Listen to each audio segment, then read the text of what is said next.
At the beginning of the story, we see two old men drinking inside a building. A man known as Gwi Ryongja told the other man that he is a very cold-hearted person. He could not believe that the man only wanted to have one cup of drink after seeing him for the first time in decades. Ryongja poured the man some liquor. The moment he poured the liquor, Ryongja remembered that he and the man first met when they were quite young.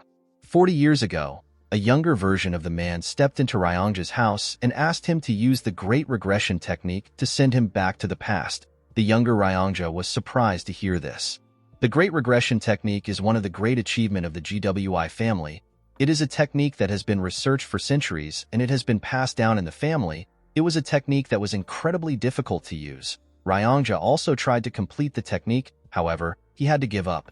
The man gave up after seeing the 5 materials needed to complete the technique.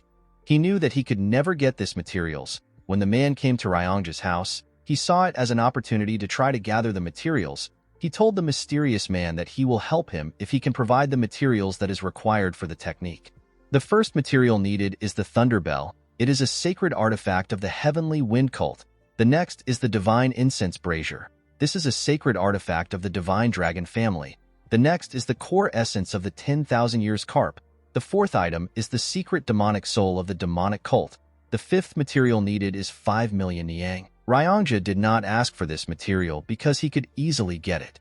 To Ryongja's surprise, the mysterious man was able to obtain the first 3 items over several decades. However, for him to get the secret demonic soul of the demonic cult, the man had to disappear from the world for a long time. The scene shifts and we are taken back to the present. Ryongja told the man that he believed that he already died in an unknown valley.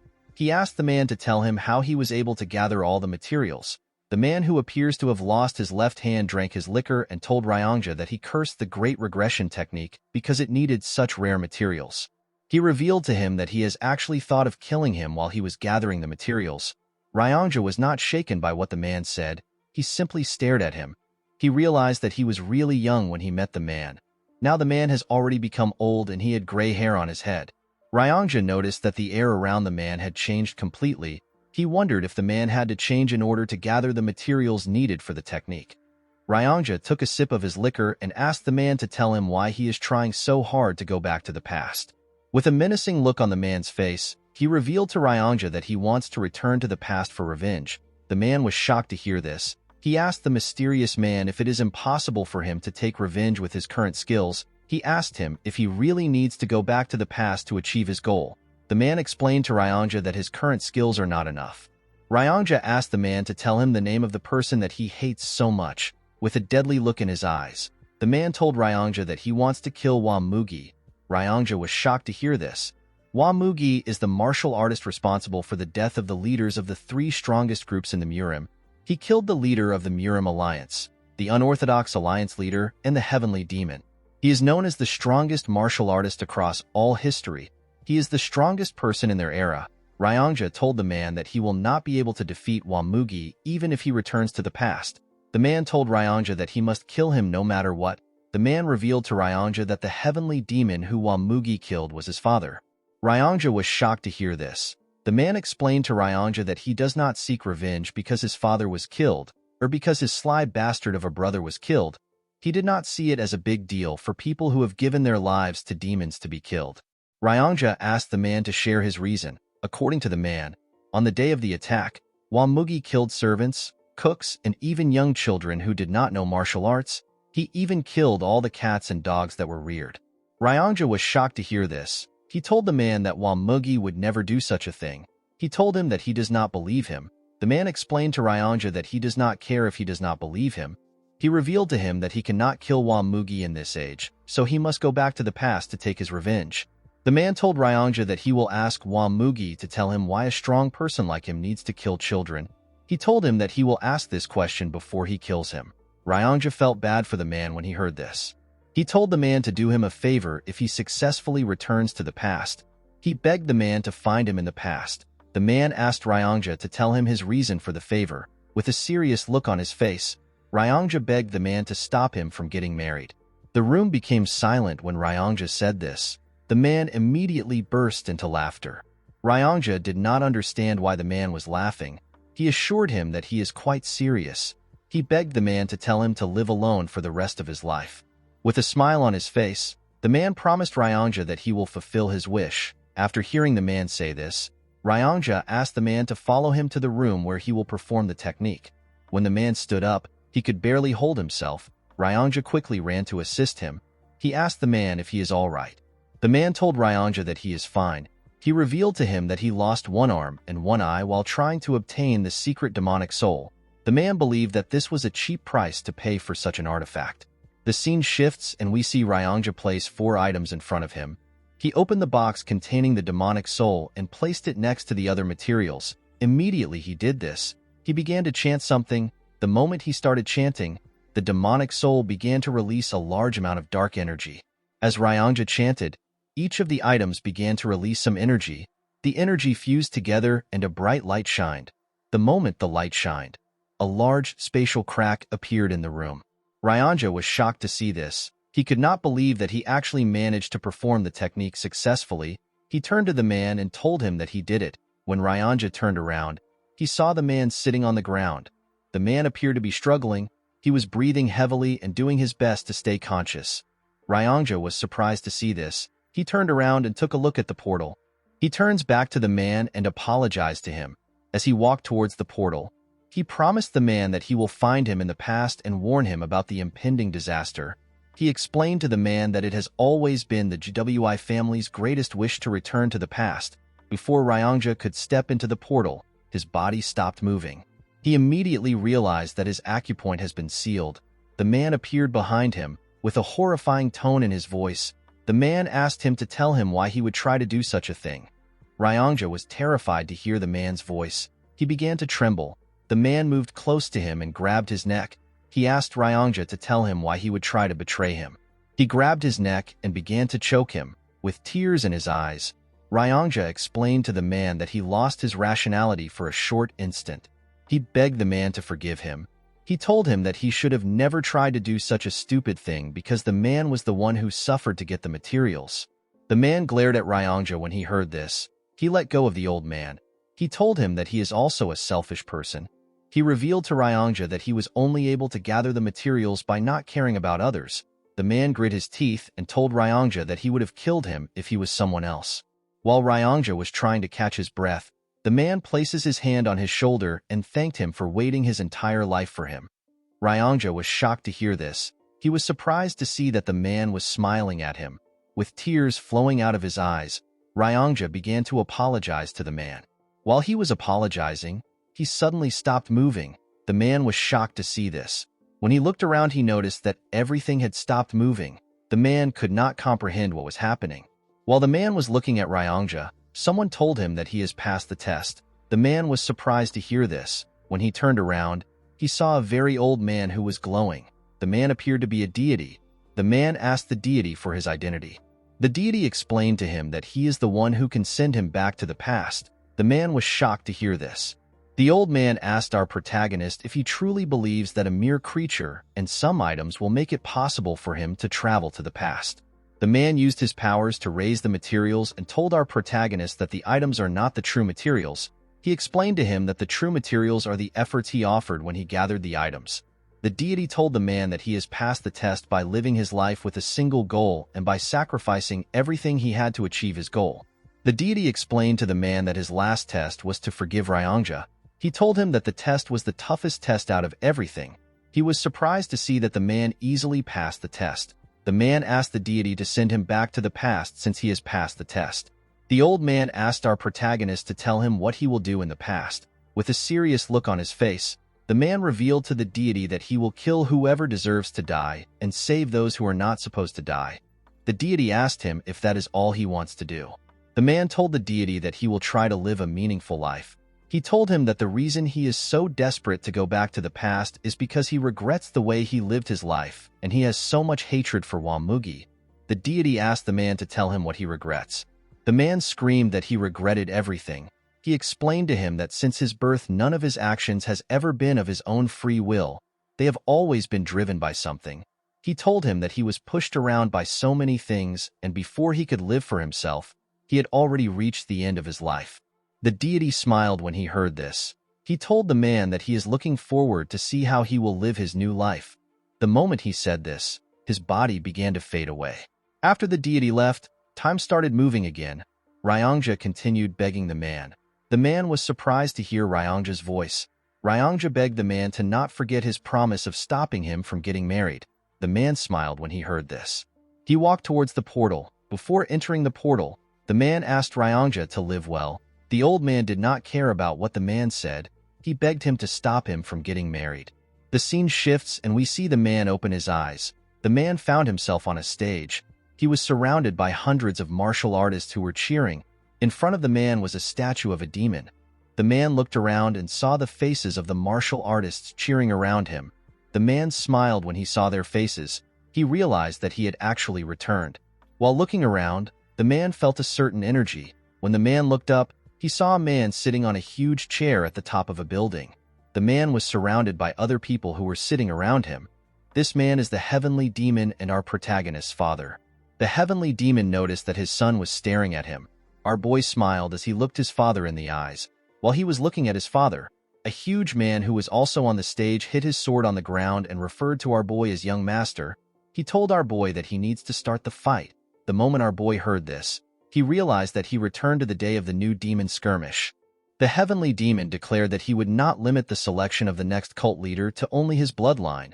This declaration caused an uproar within the cult, because this meant that anyone can become the heavenly demon as long as they are the strongest.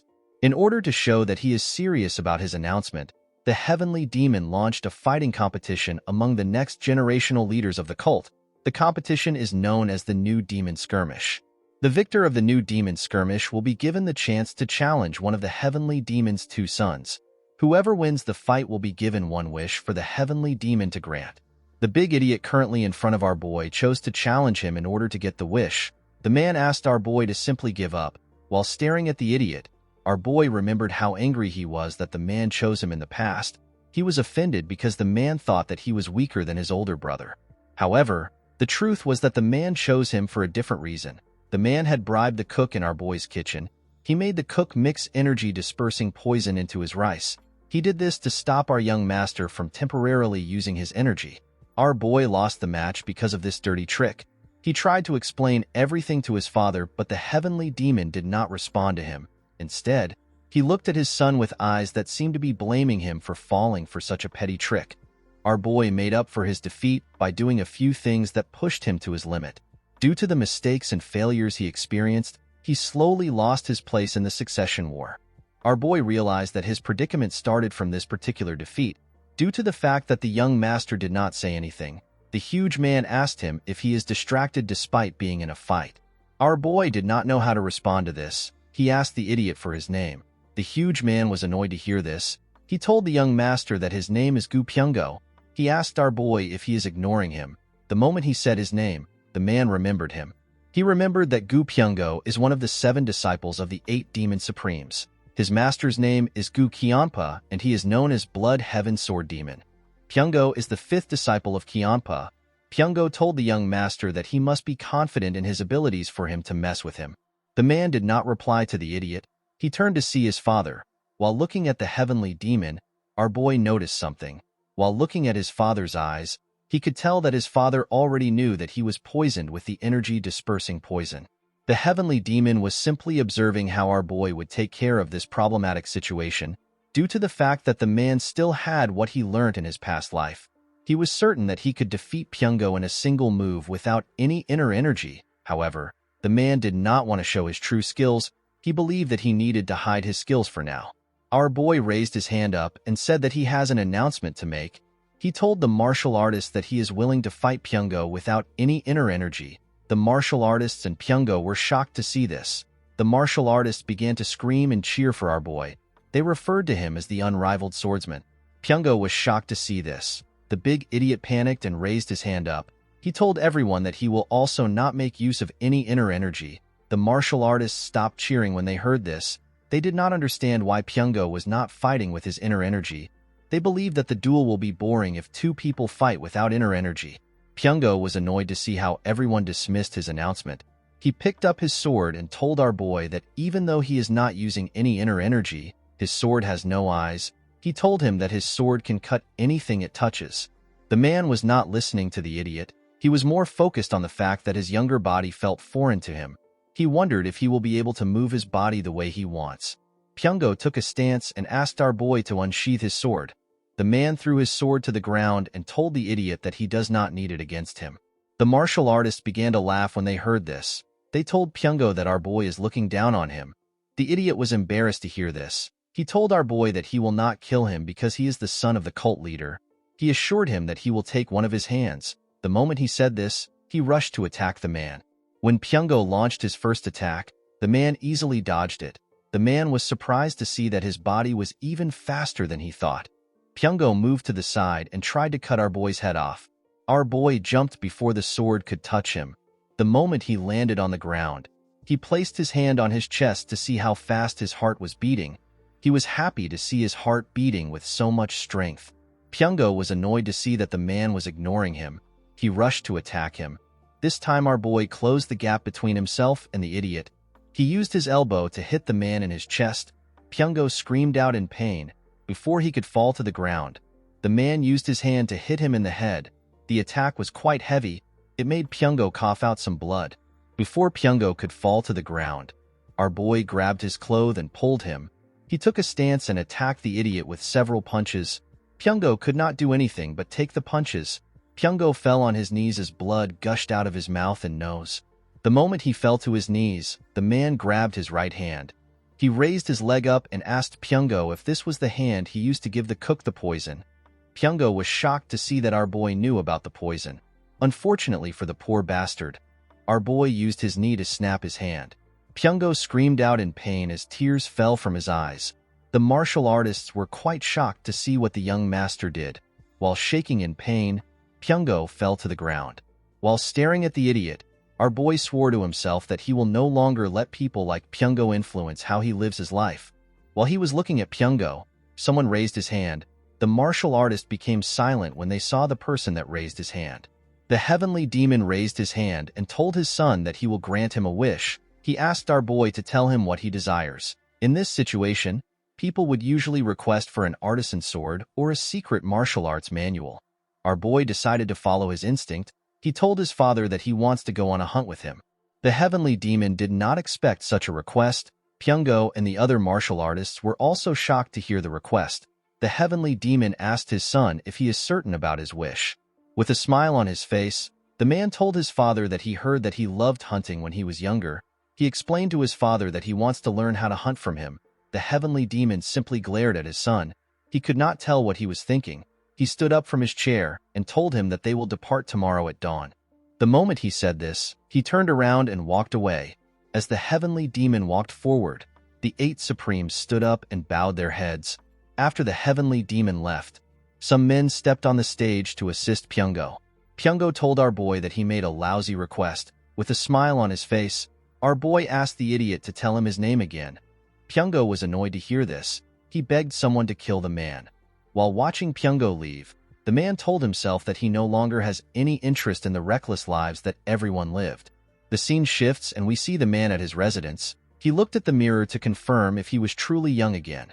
The man was surprised to see that he was no longer his old self. While staring at the mirror, the man wondered about what Wamugi was currently doing.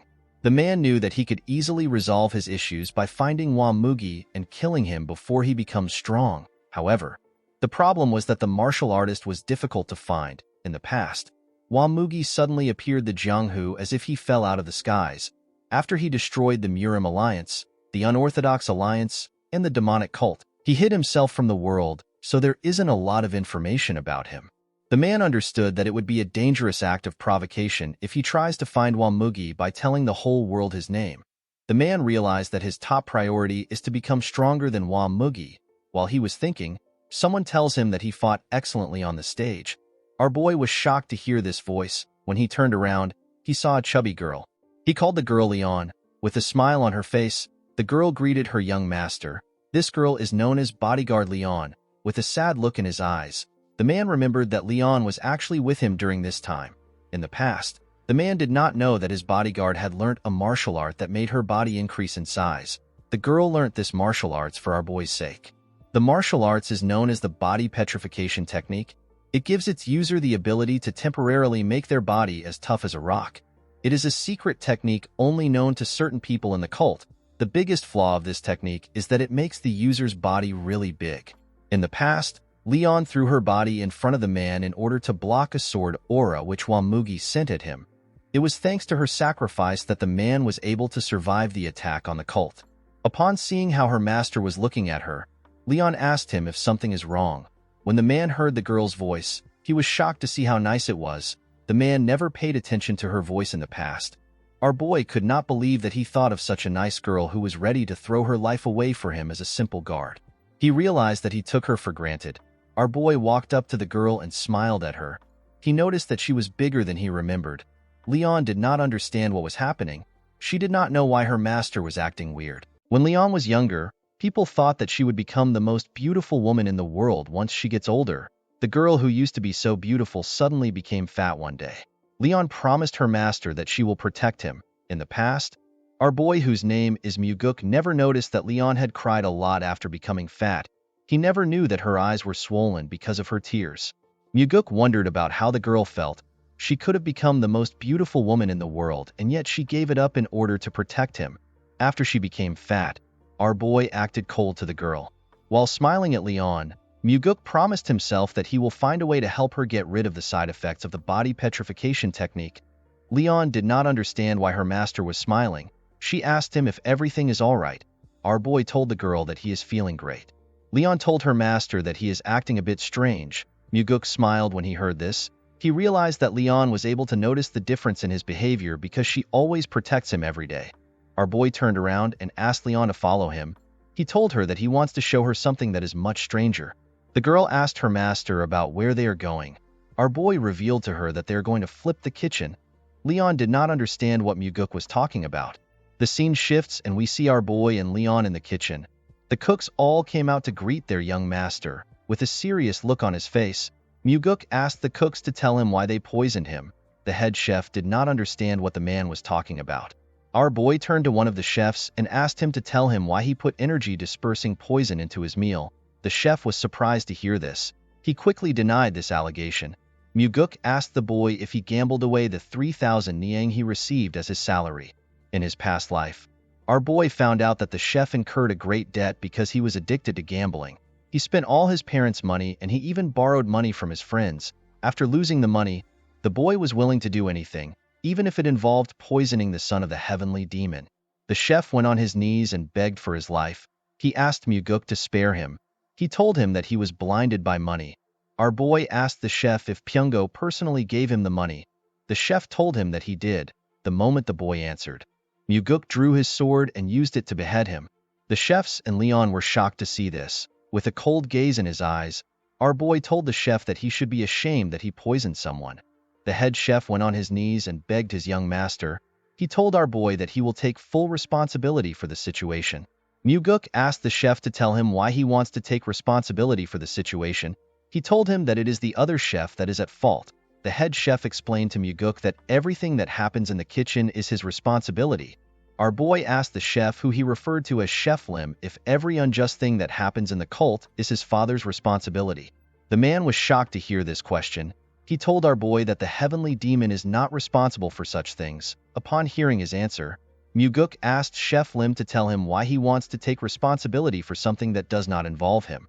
Our boy turned around and put his sword into his sheath. He asked the chef to get up and cook him shredded chicken noodles for dinner.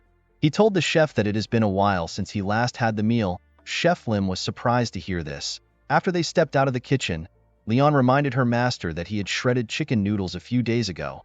Our boy smiled when he heard this. He did not know how to tell his bodyguard that it has been a few decades since he last had the meal. The next day, we see the heavenly demon standing in front of the heavenly demon pavilion. The heavenly demon changed his clothes from his usual robe to a hunting attire. When the man saw his son, he asked him to tell him why he is carrying so many useless things. Muguk explained to his father that he is carrying things that are needed for a few days' hunt. The heavenly demon was surprised to hear this. He told his son that he only planned to hunt for a day. Muguk told his father that he might change his mind and spend a few more days hunting. The heavenly demon walked past his son and told him that he has an ambitious dream. The scene shifts and we are taken to the mountains. We see Muguk walking next to his father. While walking, the heavenly demon told our boy that he is more skilled than he thought. Our boy was surprised to hear this. He realized that his father was able to find out that he was hiding his skills when he fought Pyongo. Muguk decided to tell his father the truth. He revealed to the heavenly demon that he was hiding his skills. The man told his son that he knew. Muguk explained to his father that he is not a cat that hisses. Instead, he is a beast that is hiding his claws. The heavenly demon turned around and asked his son to tell him why a beast would hide its claws. Muguk was surprised to hear this question. He told his father that he has never thought about such a thing. The man told his son that he did not think about it because he is still a cat. The heavenly demon asked Muguk to tell him how far he has gotten in mastering the soaring sword art. The soaring sword art is a sword arts passed down only to the heavenly demon's bloodline. It is seen as an extremely advanced martial arts that is similar to the martial arts learnt by the demon supremes. With a confident smile on his face, Muguk told his father that he has completely mastered the martial arts. The moment he said this, the heavenly demon attacked him with a small amount of energy. Our boy barely dodged the attack by moving his head. The attack created a hole in his bag. Muguk was relieved that he was able to dodge the attack. He knew that his face would already be gone if the attack had touched him. The heavenly demon was surprised to see that his son actually managed to completely master the soaring sword arts. Muguk was surprised to see that his father was not certain if he had mastered the martial arts. He asked the heavenly demon to tell him what he would have done if he did not dodge the attack. The heavenly demon explained to his son that he was certain that he will be able to dodge it if he truly mastered the martial arts. He told Muguk that he would have paid the price for lying to him if he could not dodge the attack. Our boy told his father that it would be bad if he damages his face. He explained to the heavenly demon that he has a face that resembles his. He told his father that it would not be nice for him to have a scar on his face. The heavenly demon glared at his son when he heard this. Upon seeing his father's expression, Muguk wondered if he went overboard. The heavenly demon turned around and told his son that it is impressive that he managed to master the soaring sword arts at his age. Muguk was shocked to hear this. He thanked his father for his praise. As the two walked deeper into the forest, the heavenly demon placed his hand on the ground to check for traces of animals. While the man was looking around, Muguk asked him about the person that taught him how to hunt. The heavenly demon revealed to his son that he learned from his older brother. Muguk was shocked to hear this. He could not believe that he had an uncle. The heavenly demon revealed to Muguk that he killed his brother when he was the same age as him. Our boy told his father that he did great. The heavenly demon was shocked to hear this. Muguk told his father that he would have not been born if he did not do what he did. The man simply glared at his son. He turned around and walked forward. While watching his father walk, our boy realized that even his father would have hated having to fight his own family. Muguk had seen so many situations like this in the past. Our boy realized that the stronger a person seems, the deeper their wounds would be. The heavenly demon told his son that he could not find a solution when he was younger. Muguk clenched his fist and told his father that he also cannot do it. He told his father that he cannot do something which even he was not able to do. The man turned around when he heard this. With a serious look on his face, Muguk told his father that he cannot find a way because his brother is vicious and cruel. The heavenly demon asked his son if he is speaking ill of his brother because he is not around. The scene shifts and we see our boy and his father climbing a mountain. While he was running on the mountain, Muguk contemplates about the fact that he never got married in his past life. Due to this, our boy did not know what it felt like to have children. Muguk was curious about how his father saw him. When they arrived at the top of the mountain, they saw a large forest in front of them. Muguk asked his father if something is inside the forest. The man told his son that their dinner is inside the forest. Muguk quickly took out his bow. He told his father that they need to kill the animal. The heavenly demon asked his son to tell him how he plans to kill something that he cannot even see. He asked Muguk to close his eyes and feel his surroundings. Our boy was surprised to hear this. He decided to follow his father's orders. Muguk closed his eyes and released some energy. When martial masters try to find their opponents, they sense the vibrations in the air. People usually refer to this as the energy flow of a being. When Muguk closed his eyes, he could only feel one energy flow in the surrounding. This was his father's terrifying energy. The heavenly demon asked our boy to send out some of his energy in a single line. He asked Muguk to make the energy thinner without breaking it. He asked our boy to think of his body as a ball of yarn. He told him to slowly discharge his energy as if he is pulling out a thread. Muguk followed his father's instructions and carefully moved his energy. While moving his energy, our boy hit something. The heavenly demon asked him if he has reached something. Our boy told his father that he sees a tree. The heavenly demon asked his son to search the vicinity slowly. As Muguk carefully moved his energy away from the tree, he pushed it into the forest. The moment he got past the tree, Muguk's energy hit a boar which was in the forest. Our boy was shocked to see this. He told his father that it is a wild boar. He told him that the animal has stiff fur and a long body. The heavenly demon was surprised to hear this. He told his son that he is correct. While staring at Muguk, the man told him that he was not able to quickly guess the animal from their current distance. With a smile on his face, Muguk told his father that he was blessed with a body that is gifted in martial arts. He told him that he can do this level of work easily. The heavenly demon simply glared at his son when he heard this. At night, we see our boy roasting the boar. The heavenly demon asked his son to tell him how he is able to cook hunted animals. Muguk told his father that he learnt from a book. The heavenly demon was surprised to hear this. He told Muguk that he is too skilled for someone who learnt from a book. Our boy told his father that he is glad that he looks skilled. In Muguk's past life, he hunted countless boar for food, so this was not a difficult thing for him.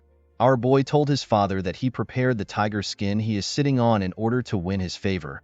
The heavenly demon asked his son if he wanted to hunt with him in order to impress him and become the successor. Muguk told his father that such a stupid thing would not work on him. He assured his father that he can become the successor without his help.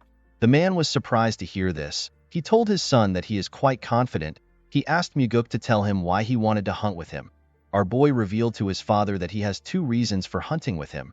The first is to learn whatever he could from the heavenly demon. Muguk told his father that he has already achieved his first goal. The man asked his son to tell him what comes next after strength. Muguk explained to his father that he is not trying to become strong because he wants to become the heavenly demon. He told his father that he does not want to waste his youth trying to become the heavenly demon, especially when his father is still strong and healthy. Muguk took a look at the stars and told his father that he is satisfied with learning the heavenly demon martial arts by becoming the successor. While looking at the stars, our boy reminded himself that he has to learn and master the 9 calamities demonic arts. Muguk quickly removed this idea from his head. He told himself that he has to go beyond the martial arts because even his father who mastered the 9 calamities demonic arts still lost to Wamugi. While he was lost in the stars, the heavenly demon asked his son to tell him his second reason. Muguk revealed to his father that he wanted to spend some time alone with him. The heavenly demon smiled when he heard this. He told his son that he has a useless emotion that will get him killed. Muguk asked his father to tell him why it is useless. He explained to his father that he gets to spend time with the strongest person in the whole world. He told the heavenly demon that if he sings a song, it will become the best song in the world, and if he drinks liquor, it will become the greatest liquor in the world. The heavenly demon turned to his son when he heard this. He was surprised to hear what Muguk said. The man looked away and gently smiled. Whenever Muguk tried to remember his father in his past life, he could not find a good memory in his head. The only memory he had were of him trembling in front of his father. In this life, our boy aims to get more things other than new memories. He believed that his father should not get too happy because he was doing everything for his own sake. The next day, we see Muguk packing his bags in order to return to the cult. His father told him that they are not yet leaving. He told Muguk that he has to catch a tiger since he is hunting with the heavenly demon. Our boy was surprised to hear this. The heavenly demon asked his son to get up and follow him. The man took Muguk to a bamboo forest. He asked him to close his eyes again. He told him that their target is 100 yards away on the right side, which is further than their last prey. The heavenly demon asked his son to feel the wind. He told Muguk to infuse his energy into the wind. While doing his best to follow his father's instructions, our boy realized that he has never thought of infusing his energy into the wind before. There was no one to teach him such a skill, and none of the martial arts he saw ever taught such a thing. The heavenly demon asked Muguk to discharge his energy into the wind. He told our boy that he needs to send his energy to his target as quickly as possible in order to adapt to using the skill in real situations. The moment the man said this, Muguk used his energy to sense the wind. However, our boy did not know how to infuse his energy into the wind. While struggling to put his energy into the wind, Muguk noticed that the wind blew his energy away. Our boy immediately understood that he did not need to infuse his energy into the wind. Instead, he was supposed to allow his energy ride the wind. What he needed to do was to entangle the two together. As the wind carried our boy's energy through the forest, he was able to sense an animal. Muguk was able to see the tiger which his father was referring to. Our boy turned to his father and told him that the tiger is actually real. The heavenly demon was shocked to hear this. Our boy asked his father if something is wrong. The heavenly demon regained his composure and asked his son to not get lazy in his training. He told Muguk that his chances of survival will increase if he is able to maintain more lines. Our boy thanked his father for his advice. At night, we see Muguk give his father a bottle containing some liquor. He told the man that it is his trump card. The man drank the liquor and told our boy that it is quite good. When Muguk drank it, he told his father that it is still too strong for him. Of course, this was a lie. The heavenly demon told our boy that no demonic human would complain about liquor that is strong. Muguk told his father that it is more important to have a vicious heart than to be good at drinking liquor. The heavenly demon asked his son if he can kill him to save himself. Muguk revealed to his father that no child can kill his parent to save himself. Of course, this was not true.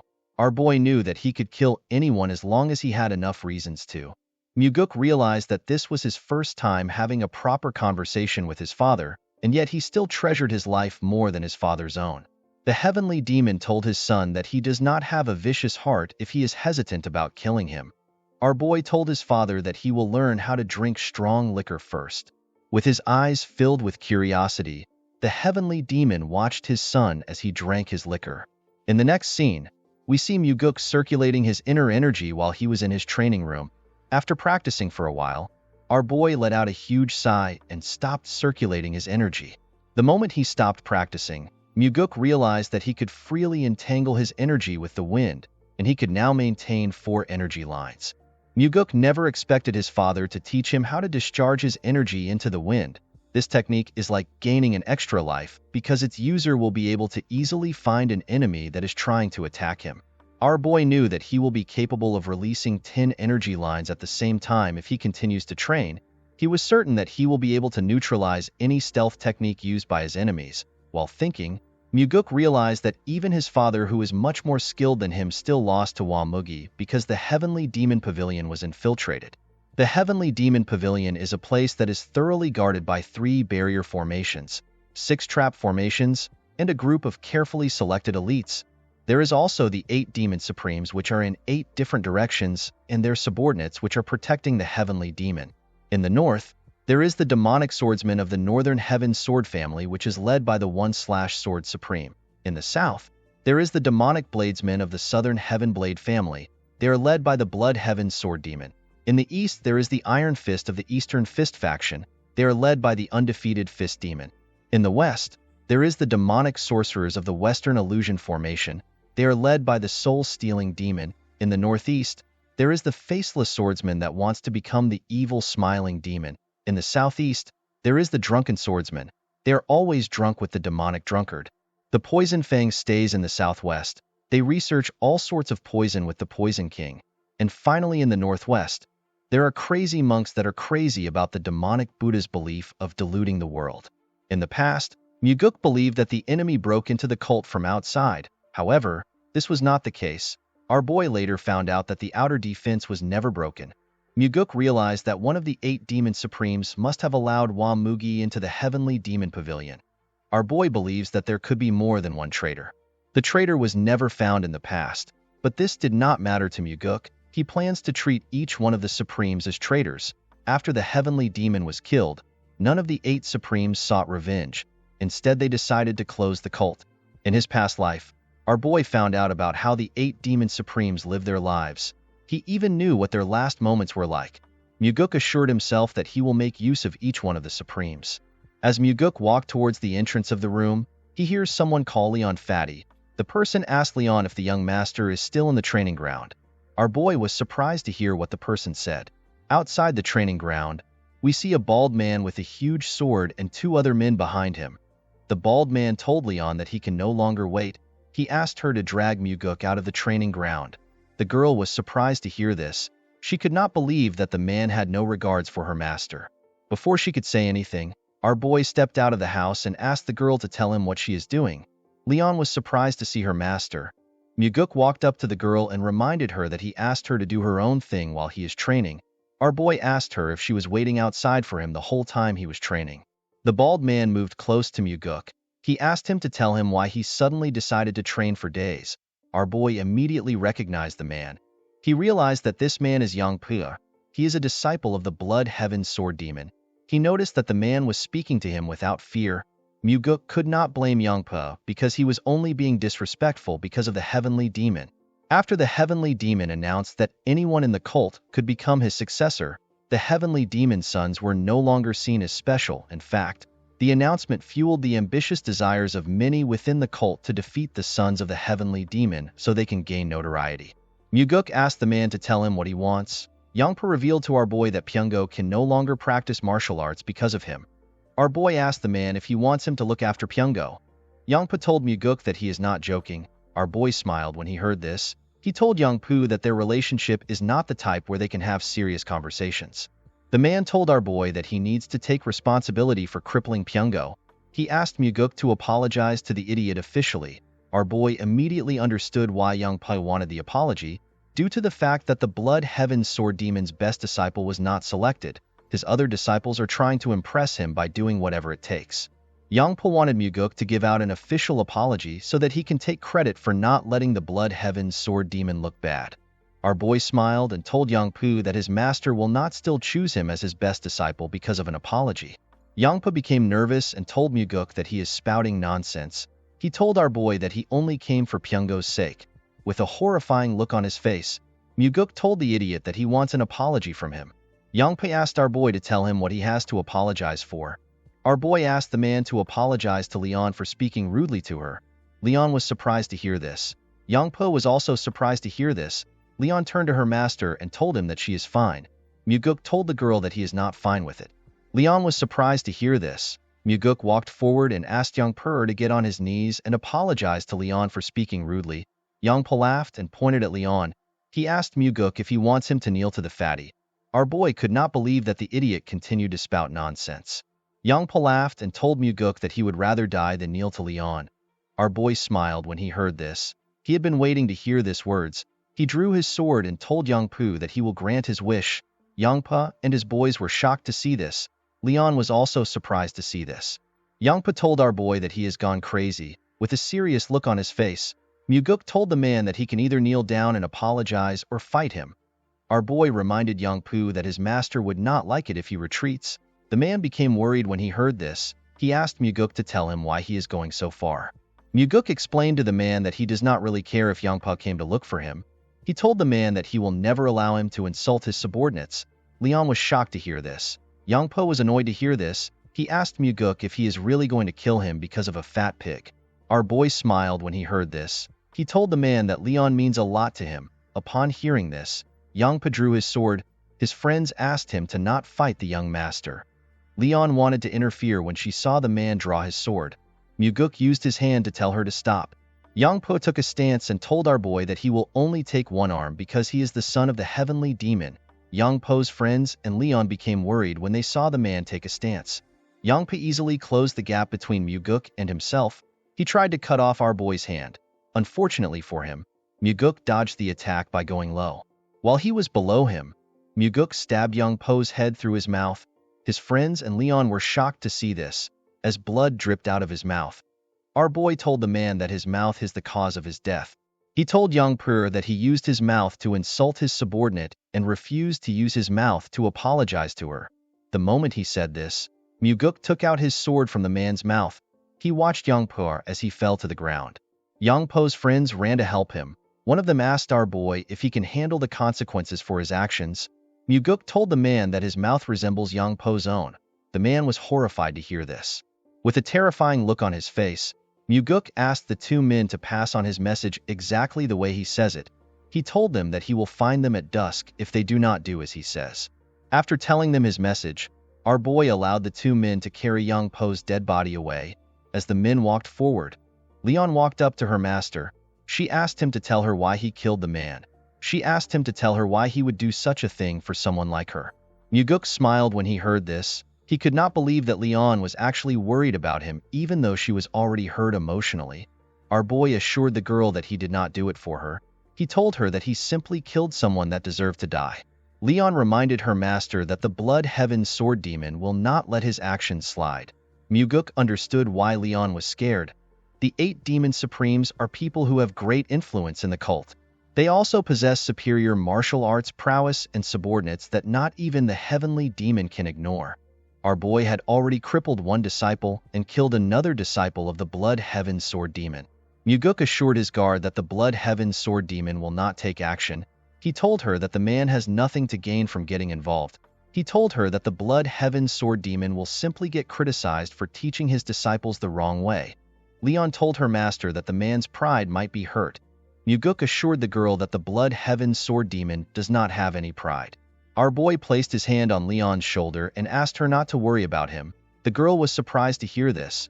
Muguk did not have a problem killing Yangpa because he was going to gain something from it. Due to the fact that he crushed Pyungo in a fight and killed Yangpa, our boy was certain that he will be able to attract everyone's attention in the cult. He did this in order to get closer to becoming the successor. As Muguk walked forward, Leon thanked him for what he did. With a bright smile on her face, the bodyguard thanked her young master for being on her side. Muguk turned around and smiled when he saw the look on the girl's face. He asked Leon to always be thankful. He told her to never forget what he did for the rest of her life. Our boy smiled as he walked forward. He hoped that Leon would not stop smiling in this life. He wanted the girl to live a life of happiness. Later in the night, we see Muguk outside his room in his nightwear. Our boy was sitting on a huge rock. As Muguk looked at the stars, he remembered that he was drowned in a sense of defeat when he ran away after the cult was disbanded. The sense of defeat was so great that Muguk would not be able to continue living if he had not been chasing after a goal in life. Our boy wondered about how his life would have been if he had not found out about the great regression technique. While he was thinking, our boy felt something terrifying. When he turned to his side, he saw a huge sword next to his neck. The sword was showing him his reflection. When Muguk looked behind him, he saw an old man releasing a terrifying energy next to him. Our boy quickly recognized the old man as the Blood Heaven Sword Demon. He never expected the old man to get to his house so quickly. While looking at the sword next to his neck, Muguk wondered if he could dodge the sword with his current strength. Our boy immediately knew that he could not dodge it. This is because his inner energy is severely lacking. While Muguk was sweating in anticipation of the man's choice, the old man took his sword away from his neck and sat next to him. With a smile on his face, the Blood Heaven Sword Demon asked Muguk to tell him why he behaved the way he did. Our boy told the man that his subordinate acted like a fool. Our boy asked the Sword Demon if he came to pick a fight with him because he is the youngest son of the Heavenly Demon. The old man raised his sword up and put it next to our boy's throat. He asked Muguk if he should cut off his head and show it to the Heavenly Demon. He told our boy that he wants to see if his father will care. With a smile on his face, Muguk told the man that he will not cut his head once he remembers how terrifying his father's eyes are. The Sword Demon smiled when he heard this. He took away his sword and dragged it on the ground. Our boy was surprised to see what the man did. The Blood Heaven Sword Demon created a long line and put a small demarcation at the end of the line. The man explained to Muguk that the small ratio represents how much his father cares for him. He told our boy that the majority belongs to him. Muguk was surprised to hear this. He went down and used his hand to create another demarcation. With a smile on his face, he reminded the Blood Heaven Sword Demon that he is the son of the Heavenly Demon. He told the man that he will probably take majority of his father's love. The old man smiled when he heard this. He told Muguk that they can test out his theory. He told him that he wants to see if the Heavenly Demon will allow him to live if he carries his head to him. Our boy laughed when he heard this. He asked the Sword Demon to not underestimate the love a father has for his son. The Blood Heaven Sword Demon raised his sword and began to release a large amount of energy. He told Muguk that they can test it out. Our boy was shocked to feel the man's energy. With a nervous smile on his face, Muguk told the old man that they do not need to test the theory. He explained to the man that the Heavenly Demon has 2 sons and there is only one of him. In other words, the Blood Heaven Sword Demon was more valuable than him.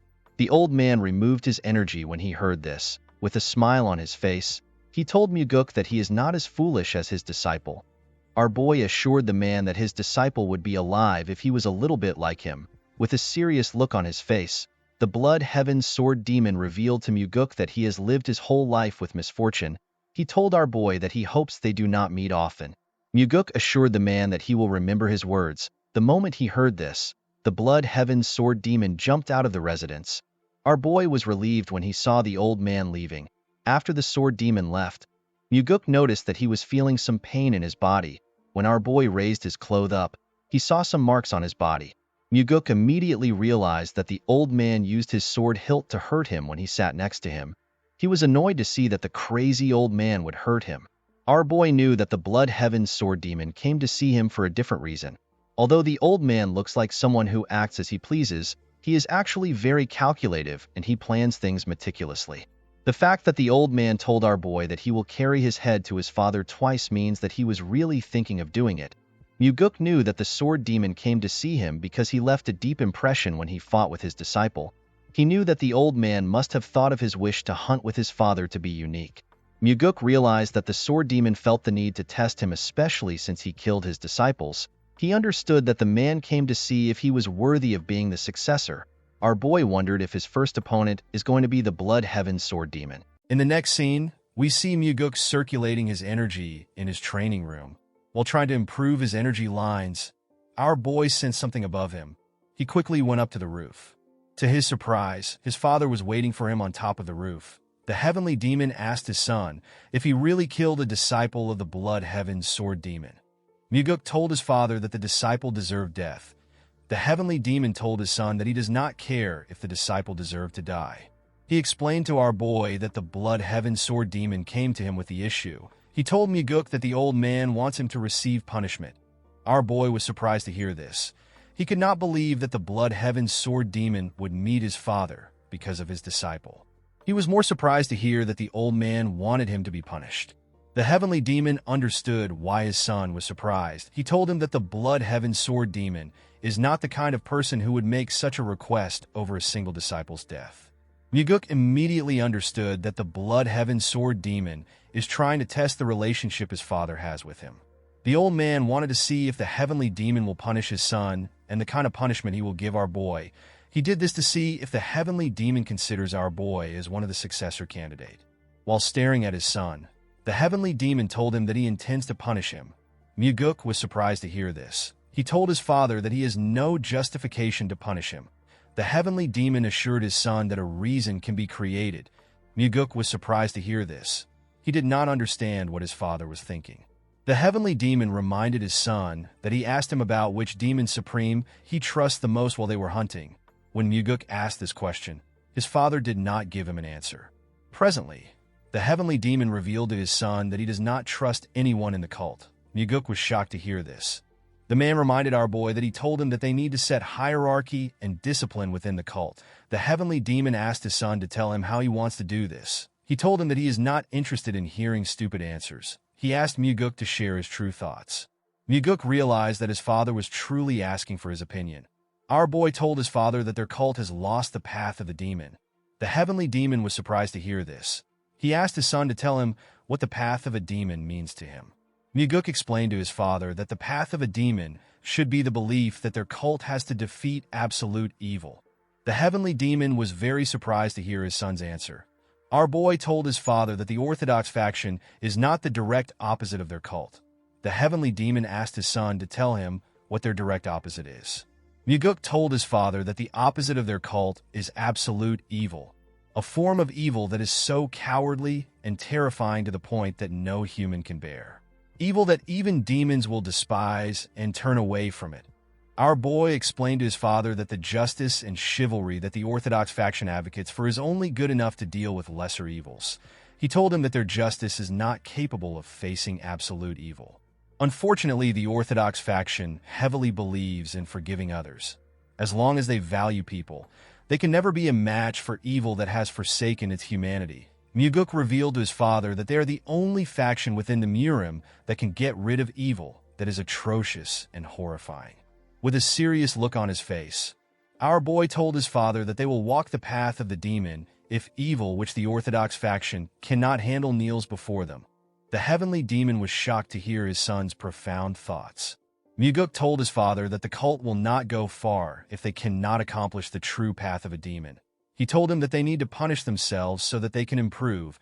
The heavenly demon found our boy's words to be intriguing. Muguk took a look at his father's face. He was not surprised to see that his father found his words to be confusing. Our boy was certain that his father has probably never thought of such a thing. Even Muguk himself did not learn these things while he was in the cult. He came to this understanding while he was wandering the Central Plains. While our boy was thinking, his father asked him if he has any other arrogant thoughts. Our boy told his father that he has nothing left to share. Upon hearing his son's answer, the heavenly demon understood why the blood heaven sword demon wants him to punish Muguk. He told his son that the old man must have seen something in him. He revealed to Muguk that the old man is trying to use him to test him. Our boy told his father that the blood heaven sword demon must have seen the possibility of him becoming a successor candidate. The heavenly demon told our boy that the old man could have also seen him as someone who would mess up the cult. Muguk told his father that it can be anything. He explained to him that the blood heaven sword demon must have seen something because he has extraordinary eyes. Upon hearing our boy's answer, the heavenly demon turned around and asked him to follow him. Muguk was surprised to hear this. He asked his father to tell him where they are going because it is already late. In the next scene, we see the heavenly demon and our boy standing in front of a cave known as the Minor Heaven Cave. The cave had a huge iron door at its entrance. The Minor Heaven Cave is a place where a possible candidate that could become the heavenly demon, a disciple of the heavenly demon or a child of the heavenly demon, goes to be tested. It is easy to go into the cave. However, if the person is unable to get through the trials inside, they will be stuck inside the cave forever. The success rate for the trial is 50-50. Half the people who are blood related to the heavenly demon have lost their lives inside the cave. The place is so dangerous that even Muguk's overly ambitious elder brother has never talked about going inside. Although he did not like it, our boy knew that he would also have to go through this cave if he wants to become the heavenly demon. Muguk asked his father if he wants him to go into the cave now. The heavenly demon told his son that he also went in when he was the same age as him. Our boy asked his father to tell him the amount of time it took for him to get out of the cave. The heavenly demon revealed to his son that he got out in 2 months. Muguk was shocked to hear this. Even among the heavenly demons, his father is known to be the most talented of them all, and yet it took him 2 months to get out. The heavenly demon revealed to his son that he was the only one who managed to make it out in 2 months. Most people spent 3 years in the cave. Muguk asked his father if he really wants him to go into such a dangerous place without preparations. The heavenly demon reminded his son that he is giving him a punishment. Our boy could not believe that his father is willing to send him into a place where he could die simply because the blood heaven sword demon wants to punish him. Muguk wondered if his father was hoping that he would become stronger and come out alive. Our boy smiled when he thought of this. With a smile on his face, Muguk told his father that he will do his best to come out earlier than he did. The heavenly demon smiled when he heard this. He asked his son to do his best to keep himself alive. The scene shifts, and we see Muguk inside the cave. The cave was lit up by green, glowing stones. While walking, our boy took a look around. He wondered about how terrible the cave must be for people to get stuck inside. Muguk passed through the first entrance he saw and arrived inside a large room. Next to the entrance was a tablet containing instructions. Our boy was asked to cut down his enemies without using sword aura or enhanced sword aura. He was told that he will be given another chance in 10 days if he does not succeed within the time limit given. He was asked to stand within a crimson circle once he is ready. Muguk was surprised to see that the test would restart in 10 days if he fails. When our boy looked around, he saw a large amount of rice balls in huge pots. Our boy realized that he was expected to eat the rice balls while he waits for 10 days. After looking around, Muguk decided to start the test. He stood in the crimson circle. The moment he stood in the circle, several wooden dolls rose out of the ground. Each wooden doll had a red mark on its body. Our boy realized that he is supposed to slash the dolls where the red marks are. Without wasting time, Muguk immediately began to cut the dolls in front of him. He swiftly tore the dolls apart. As he cut through the dolls, our boy noticed that the test is much difficult than he expected. When he turned around, he noticed that some dolls which he had not yet cut were going back down. Muguk knew that he could not let the dolls go back down because he would fail the test. Our boy immediately ran towards the dolls. He moved close to the doll and bent his body to cut it. The moment he cut the dolls, our boy stood up to check if there are still any dolls left. To Muguk's surprise, there were still 3 more dolls which he had not yet cut. Our boy immediately moved close to the dolls. He barely managed to cut them on their red marks. He fell to the ground after he cut the dolls. However, to his surprise, there was still one last doll that was yet to be cut. The doll had its mark on its neck. The wooden doll was about to completely go down. Muguk grit his teeth and ran towards the last doll. Before the doll's head could go down, our boy got close to it and landed a clean cut on its head after taking care of the doll. Muguk took a look around. He could not believe that he almost had to spend an extra 10 days in the room because he let his guard down for a second. Our boy realized that it would actually be impossible for him to get through this first trial with the skills he had before his regression. The moment Muguk put his sword back into its sheath, the door leading to the next room opened up. Before our boy left the room, he saw another tablet at the exit. The former test takers wrote on the tablet. One of them said that he succeeded after 9 tries. Another test taker said that he succeeded after 16 tries. Another person asked if he was going to die in the room because he could not complete the test. Another test taker wrote that he has tried to go back, but there is no way out. While Muguk was looking through the tablet, he recognized the handwriting at the end of it. The person called the other test takers idiots. Our boy smiled when he realized that this was his father's handwriting. Muguk laughed as he walked to the next test room. He could not believe that his father would berate their ancestors. Inside the second room, our boy saw the crimson circle on the ground and hundreds of weapons on the walls. Due to the amount of weapons in the room, Muguk realized that he would need to make use of some of the weapons for the trial. According to the instructions on the tablet, Muguk was asked to use the weapons that are hung on the wall to split the ball in half within 2 hours. Our boy is allowed to use Sword Aura or Enhanced Sword Aura. He was told that he will be given another chance in 20 days if he does not succeed within the time limit. Muguk was asked to stand in the Crimson Circle once he is ready. Without wasting time, our boy stood in the circle. The moment he stood in the circle, a huge rock rose out of the ground. The rock had a small metal ball on it. Muguk was surprised to see the ball. He could not believe that he was given 2 hours to cut a single ball into half. He was certain he could cut the ball into 100 pieces if he uses Enhanced Sword Aura. Our boy was certain that there must be a reason why he was given 2 hours to cut a single ball. He took one of the swords on the wall and tried to use it to slash the ball. Unfortunately for him, his sword broke in half immediately. He hit the ball. Our boy was surprised to see this. He took another sword and decided to use Enhanced Sword Aura to cut the ball in half. He wanted to quickly move on to the next trial. Muguk took a stance and gathered his aura into his sword. He was about to cut the ball when he realized something. Our boy realized that it would be too easy for the test to end with him using Enhanced Aura. He became curious about how other test takers performed.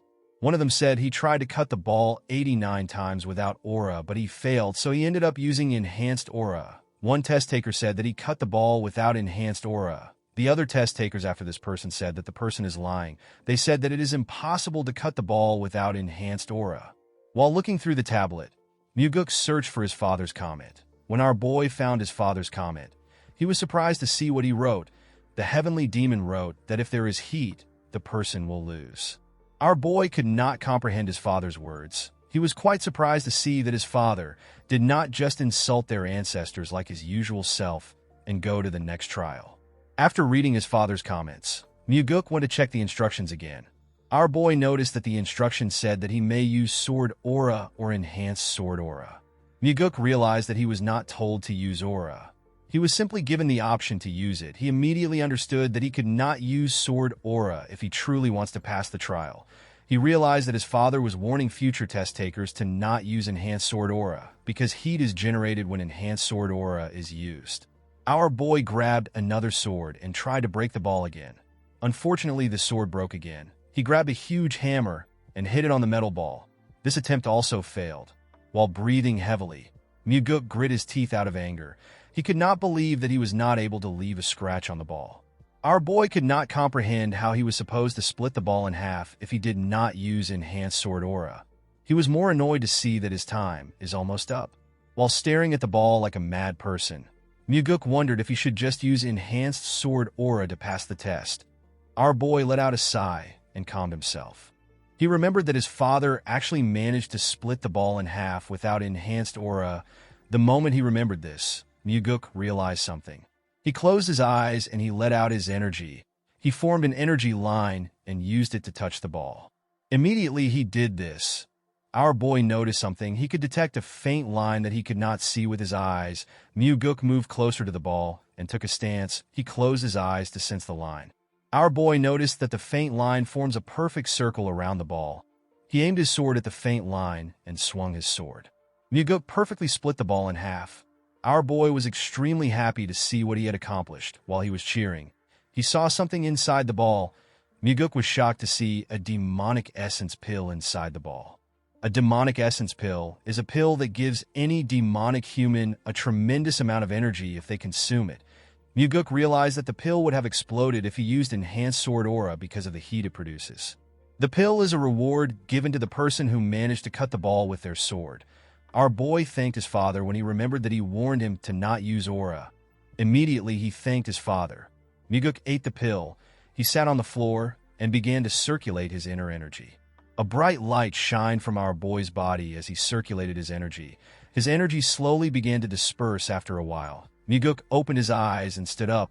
The moment he stood up, our boy felt a strong power in his body.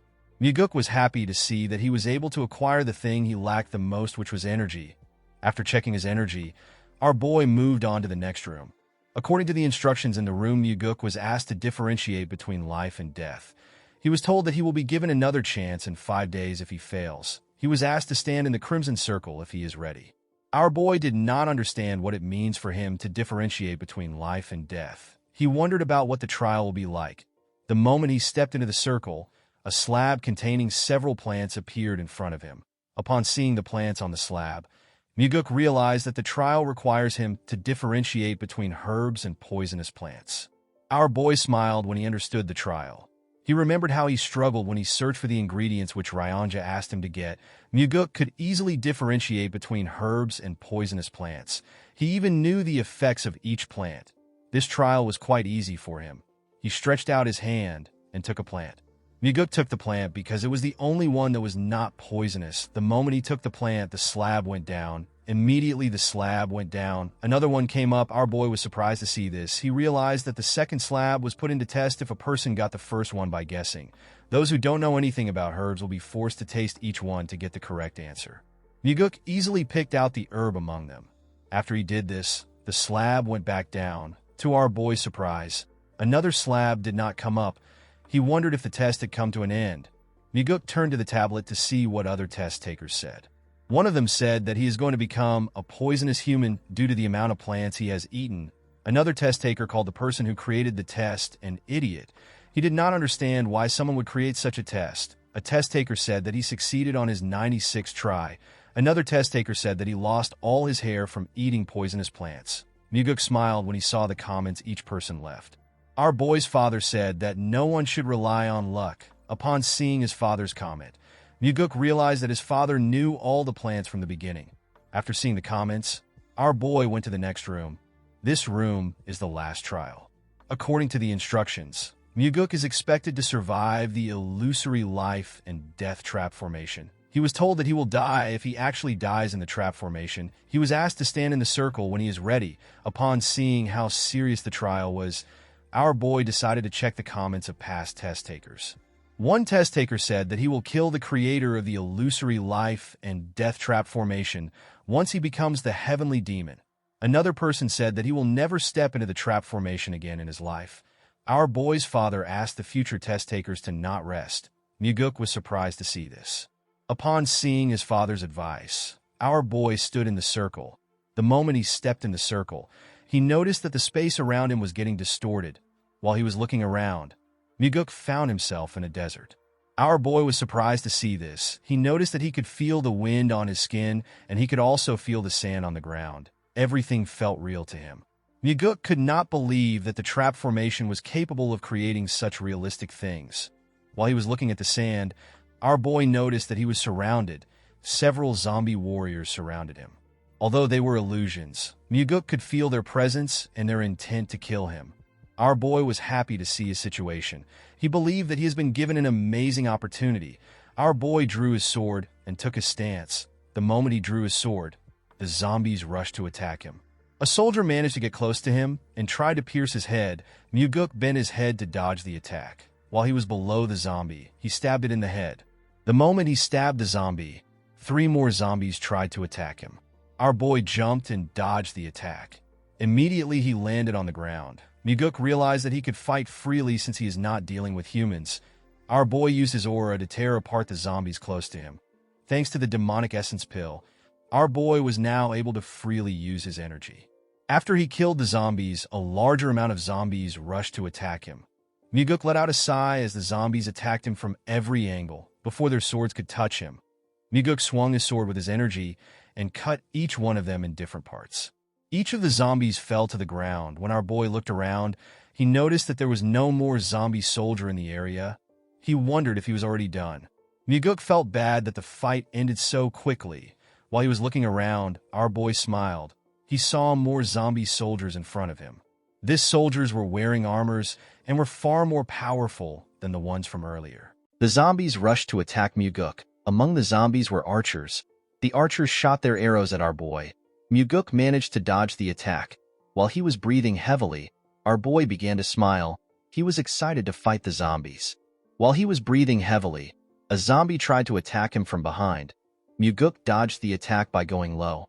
Our boy noticed that his enemies are slowly getting stronger. He stood up and stabbed the zombie in its neck. He killed the other zombies around him. While fighting the zombies, Muguk understood why his father asked him to never rest. Our boy realized that this was the first battle that felt like a real battle after he regressed. Due to the fact that he was fighting with his life on the line, Muguk was able to digest the insights he had in his past life. Our boy did not stop moving. He continued to use his sword to tear the soldiers apart. As he did this, the insights he got in his past life were slowly becoming one with his current body. Our boy used his sword aura to push back the zombies around him. The moment he did this, a large amount of small blades were fired at him. Muguk managed to block the blades with his sword. He quickly moved close to the zombies that shot at him. He used his sword to strike them. While tearing the zombies apart, our boy moved faster and made his attack stronger. After fighting for a while, Muguk managed to cut down the last zombie. After the soldier fell to the ground, our boy used his sword to hold himself up. He took a look around to see if there are any more zombies around. Muguk did not see anything except dust in the area. He wondered if the battle was over. While his body was dripping with sweat, our boy returned back to the real world. When he moved close to the exit, he saw a stone tablet. Our boy was congratulated for passing the trial. According to the tablet, our boy was expected to use his new strength for the advancement and prosperity of the heavenly demon divine cult. Muguk smiled when he saw this. He could not believe that he completed the trial in a day when it took his father 2 months. Our boy knew that this information will cause an uproar in the cult. He knew that people would doubt his achievements more than they will praise him because of how fast he was. While looking around, Muguk decided to stay in the cave and continue training. He decided to fully comprehend all the insights he had in his past life. He assured himself that he will make the insights fully assimilate with his current body. In the next scene, we see our boy at the Heavenly Demon Pavilion. Muguk told his father that he took 100 days to clear the trial. He told his father that although he did his best, he could not break his record. The Heavenly Demon asked our boy if he cut the metal ball the right way. Muguk revealed to his father that his hint was a big help. He told the Heavenly Demon that he did not rest at the trap formation of the final trial. The Heavenly Demon smiled when he heard this. Muguk was surprised to see this. He wondered if his eyes were playing tricks on him. He was certain that he saw his father smile for a moment. The Heavenly Demon commended his son for not being a fool. Muguk told his father that he cannot be a fool because he is the son of the Heavenly Demon. While looking at his father, our boy remembered how he always thought that his father was a wicked person. Before his regression, Muguk assumed that his father enjoyed pitting his children against each other in a fight of life and death in order to become the successor. After spending some time with his father, our boy understood the Heavenly Demon's behavior. He realized that his father is someone who is willing to endure through his children's death if it is for the sake of the cult. He was certain that his father was not a person who simply enjoyed watching his children fight. While he was thinking, someone told him that he is incredible for making it out of the minor heaven cave in just 100 days. Muguk was surprised to see that the person talking was the chief advisor whose name is Sima Myung. He is the second in command in the cult, and he is the person whom the Heavenly Demon trusts the most.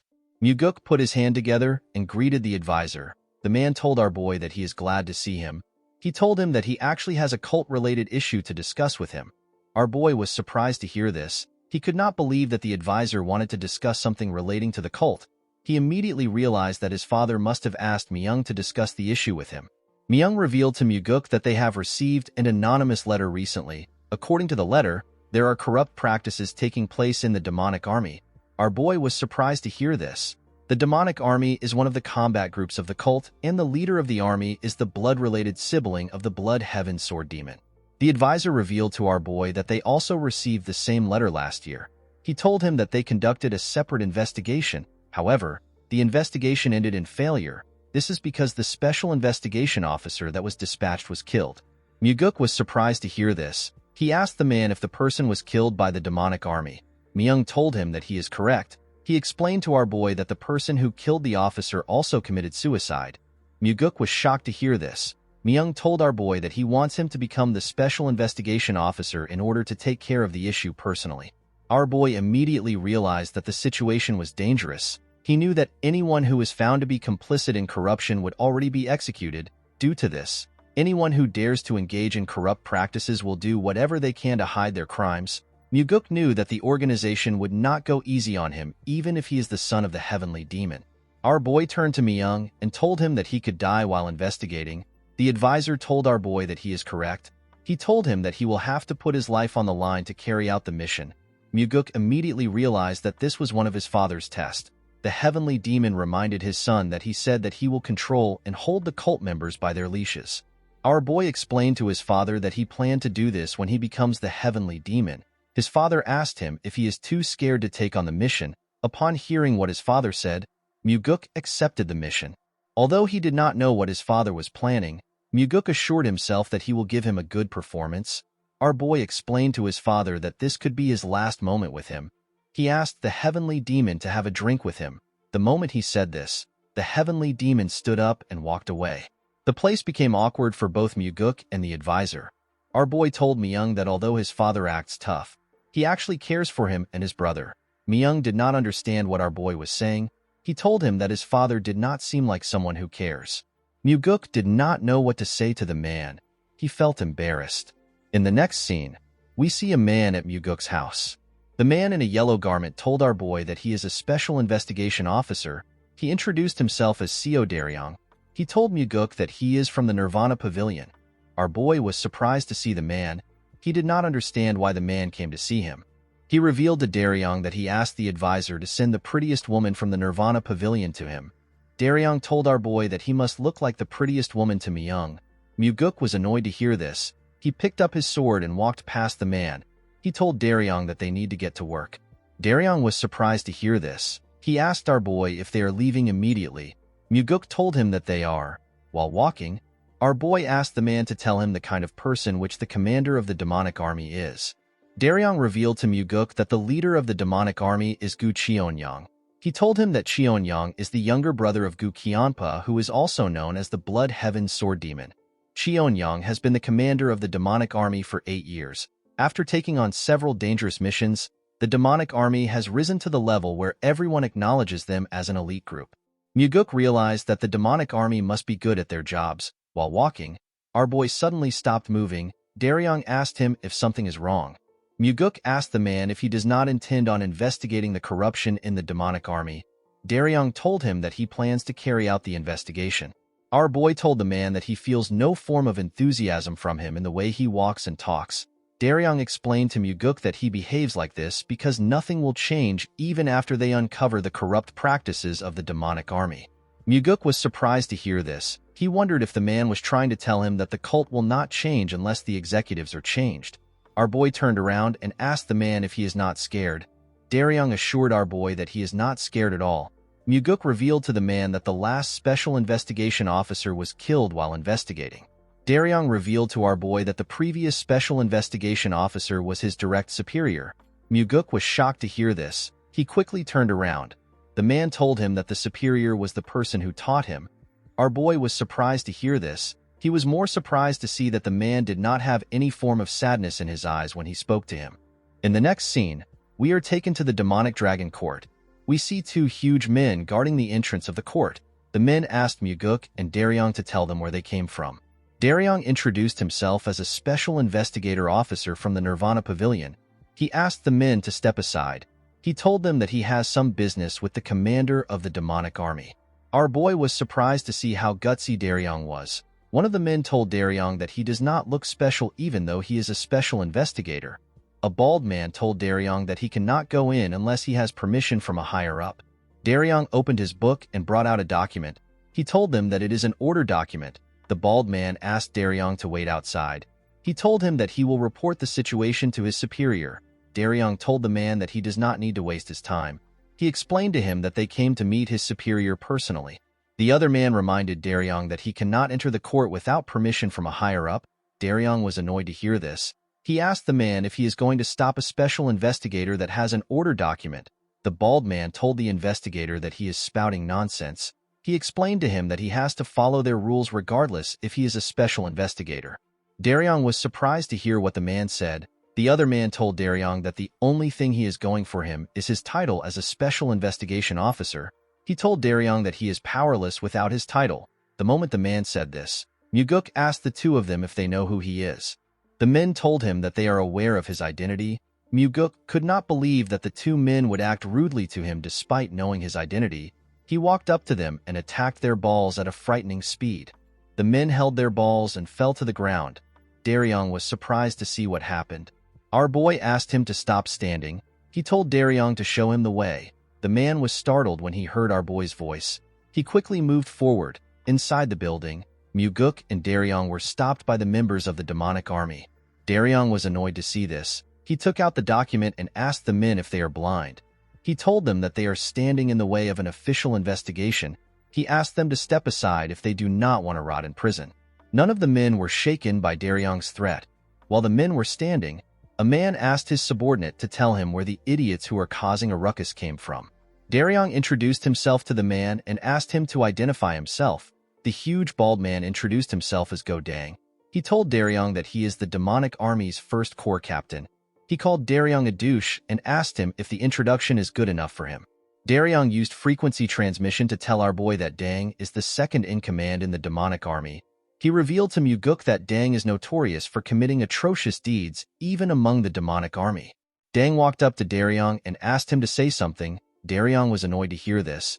He told the huge man that he is a special investigator from the Nirvana Pavilion that is on official orders. He asked Dang to watch how he speaks to him. Dang asked Daryong to tell him what he will do if he speaks rudely to him. The man explained to Dang that he and his teammates will be arrested on the charges of disrupting the investigation of the Nirvana Pavilion and insulting an investigator. Dang and his teammates began to laugh when they heard Daryong say he will arrest them. With a serious look on his face, the man told the investigator that he will like to see him try to arrest them. The moment he said this, Muguk greeted him and told him that it has been a long time. He asked the man if they last met at the last banquet. Dang did not understand what our boy was talking about. Before the man could say anything, Muguk grabbed his hand and pressed it hard. The captain was shocked to see this. With a serious tone in his voice, our boy told the captain that they came to see the commander. He asked him to stop hazing them and let them through. While using frequency transmission, Muguk assured the man that he will lose his hand forever if he tries to act up. While also using frequency transmission, Dang told our boy that certain people believe that swords don't work on them because they are of noble birth. Muguk asked the man if he believes that he will be able to wield his sword with his hand. Dang told our boy that they can test it. He told him that he wants to see if his hand will fail or our boy's intestine will fall out. Unfortunately for the captain, he had to allow Muguk and Daryong pass through. As he walked past the men, Muguk told Dang that he will buy him a drink next time. The captain was annoyed to hear this. As they climbed the stairs, Daryong asked our boy if he knew the captain before. Our boy told him that it is his first time seeing the man. Daryong asked Muguk to tell him why Dang would step aside for him. Our boy revealed to the investigator that he deliberately broke Dang's hand when he shook him. He told him that the captain will have to eat with only one hand for a while. Daryong was shocked to hear this. Our boy asked the man to stop overreacting. He asked him to lead the way. The man quickly walked forward. He told Muguk that the office of the commander is on the 7th floor. When they arrived on the 7th floor, they met 3 men guarding the entrance. A man told them that they cannot enter the office of the commander unless they have an appointment with him. Our boy and Daryong were surprised to hear this. Muguk asked the men if they are not already tired of their nonsense. He moved close to them and asked them to step aside. The man who appears to be the leader told him that they cannot move. Our boy took out the order document and showed it to the man. He told him that they are stopping the heavenly demon by stopping them. The man and his subordinates became nervous when they heard this. Muguk told the man that he is allowed to look down on them, but he is not allowed to look down on the document. He asked them if they are okay with looking down on the cult leader. The men did not know what to say. They could only tremble in fear. While they were shaking, their commander asked them to let our boy in. In the next scene, we see an old man sitting on a chair. The man welcomed Muguk. With a smile on his face, Cheon-young asked our boy to not be angry that his men were behaving rudely. He told him that his men are quite ignorant. Muguk was surprised to see the leader of the demonic army. He could sense an unfathomable level of strength from the man. The energy the man was releasing made Daryong tremble in front of him. Muguk asked Cheon-young to tell his men to read a book if they have the time to pick a fight with him. The man told our boy that the ignorant are brave. Muguk explained to the man that this is an old adage. He told him that in recent times, those with knowledge are braver. This is because they are not only good at coming up with strategies, but they also become aware of what needs to be done. Cheon-young smiled when he heard this. He told our boy that he has fallen behind the times after growing old. Muguk was surprised to see that the old man was staying calm even after he provoked him. Cheon-young asked our boy to tell him why he has been tasked with the investigation this time. Muguk told the man that he was given the job because his father is trying to punish him. Cheon-young was surprised to hear this. Our boy revealed to him that he made a slight mistake while they were hunting. Cheon-young laughed when he heard this. Muguk knew that Cheon-young and his subordinates must have racked their brains in order to think about why he was sent as a special investigation officer. Cheon-young asked our boy to tell him why the Nirvana Pavilion started another investigation. He asked him if someone sent another anonymous letter like last time. Daryong told the man that they cannot reveal this information to him. Immediately he said this. Muguk told the commander that he is correct. Daryong was shocked to hear our boy share the information with the man. Cheon-young told our boy that he already knew that something like this would happen. He explained to Muguk that he receives all types of slander because he is the leader of the demonic army, which comprises of ignorant and rough people. He told our boy that it is quite tiring. Muguk assured the old man that they will finish their investigation as quickly as possible. He asked Cheon-young to be understanding if the investigation causes some inconvenience. The old man laughed when he heard this. He told our boy that he does not care since their relationship is quite strong. Muguk told the man that it is a known fact that the Blood Heaven Sword Demon is supporting his brother. With a smile on his face, Cheon-young told our boy that his brother is a different person from him. He assured Muguk that he is supporting him. With a bright smile on his face, our boy thanked the old man. He told him that his words make him feel relieved. Muguk told the man that he will need his cooperation for the next few days. Cheon-young told our boy that he is also counting on him. He assured Muguk that he will prepare a place for him to stay after he leaves his office. The moment he said this, our boy and Daryong turned around and decided to leave. Before he could step out of the office, Cheon-young told him that he is worried about him. With a cold gaze in his eyes, Muguk asked the commander if he is referring to the incident where the previous special investigation officer was killed. With a smile on his face, Cheon-young told our boy that he is not talking about the incident. He told him that the heavenly demon would never send his son to the demonic dragon court to die. He explained to Muguk that he is simply concerned. Our boy thanked the commander for his concern and walked forward. As he watched him walk out of his office, Cheon-young stared at Muguk with a cold gaze in his eyes. Daryong noticed something weird about our boy. He saw that Muguk was smiling. Our boy understood why his father sent him here. He realized that either he or Cheon-young must die. The scene shifts and we see Myung standing next to the heavenly demon as he checked his sword. The advisor told the heavenly demon that the issue is not a small one. He told him that he should have been the one to handle the case instead of Muguk. The heavenly demon revealed to his advisor that Muguk told him that the cult has lost the path of a demon. Myung was surprised to hear this. It did not make sense to him that the heavenly demon would send Muguk on such a dangerous mission simply for this reason. He asked his master to tell him why he gave the mission to our boy. While looking at his sword, the heavenly demon told his advisor that his son should be able to prove his words with his actions. Myung was shocked to hear this. The man seemed to have understood his master's intentions. The scene shifts and we see a dead bird hanging in the hallway of the demonic dragon court. The members of the demonic army were shocked to see the bird. They did not understand why the investigators would hang a dead crow in their hallway. Some of them called Muguk and Daryong obnoxious douchebags. While they were shouting, Muguk noticed that the ones who stopped them at the entrance were the ones complaining the most. While the men were shouting, a huge man with a scar on his face told our boy that the dead crow is too much. Muguk asked the man for his identity.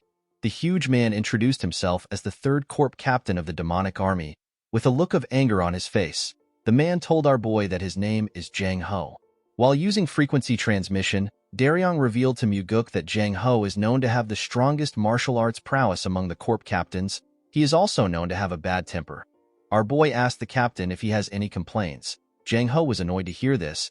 He pointed at the crow and asked Muguk to tell him why he would put something that is so auspicious where people pass through. With a smile on his face, Muguk revealed to the man that someone threw the crow on his bed while he was sleeping. He told Jang Ho that he hung the crow because he thought it was a cultural thing. The captain told our boy that he could have simply punished the person who put the crow in his bed instead of doing something so weird. Muguk glared at the man when he heard this. With a smile on his face, our boy told the captain that he will start with him. Jang Ho did not understand what our boy was talking about. He asked Muguk to tell him what he means. Our boy told Jang Ho that he will start the investigation with him. The man was surprised to hear this. He asked our boy to tell him why he chose him. Muguk ordered Daryong to submit all Jang Ho's records. He told him to get anything relating to his finances and all his movements. The man was annoyed to hear this. He walked up to Muguk and told him that he does not have the power to do something like that. Our boy glared at the man and told him that he has the power to do it. The moment he said this, Jang Ho used his leg to smash the ground out of anger. Muguk told the captain that he is free to get riled up if he wants. He asked him to not forget that he could be charged with treason if he stands in the way of their investigation. The moment he said this, the members of Jang Ho's team quickly rushed to stop him. They begged him to stop. While the men were begging him, Muguk told him that the investigation will start with him. With a look of anger on his face, Jang Ho told our boy that he will see things to the end. The scene shifts and we see the investigators and Jang Ho inside a room. After staring at the captain for a while, Muguk asked the man to tell him how long he will keep testing him. Jang Ho asked our boy to tell him what he means. Muguk exposed the man as the person who sent the anonymous letter. Daryong was shocked to hear this. He could not believe that the letter was sent by the captain. He did not understand how our boy came to this conclusion. Jang Ho asked Muguk to tell him what he is talking about. The moment he said this, our boy glared at him. Upon seeing that Muguk was certain, the man asked our boy to tell him how he found out. Our boy told the captain that he got involved in yesterday's incident even though he did not have to. He revealed to the man that he did this in order to avoid being suspected by his commander. Jang Ho told our boy that he is right. Muguk explained to the man that he has most of his squad members under his control. Our boy was able to notice this because none of Jang Ho's squad members laughed or cursed him after he hung the dead crow. Jang Ho was shocked to see that Muguk saw this. Our boy revealed to the man that his subordinates were actually worried about him and stopped him from doing anything stupid. Muguk could tell that someone who ran a group in such a different way would probably find it hard for him to overlook any corruption in the organization he is in.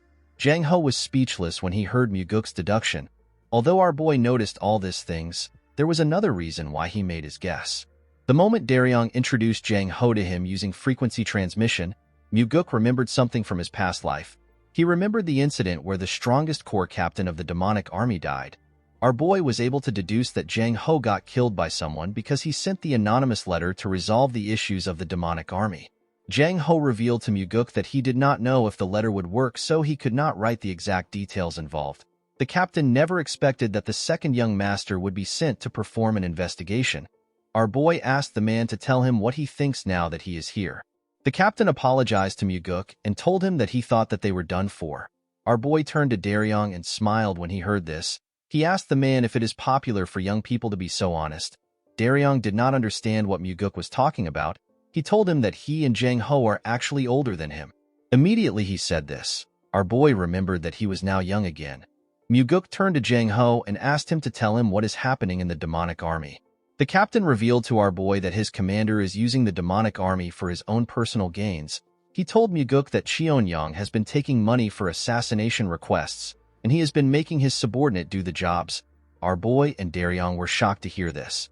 Muguk assumed that Cheonyang was simply receiving bribes from some martial arts groups. He never expected the commander to do something so insane. Our boy knew that it is already a serious crime for Cheonyang to be moving so many martial masters as he pleases. However, It is a whole other thing for the commander to be moving merely for financial gains.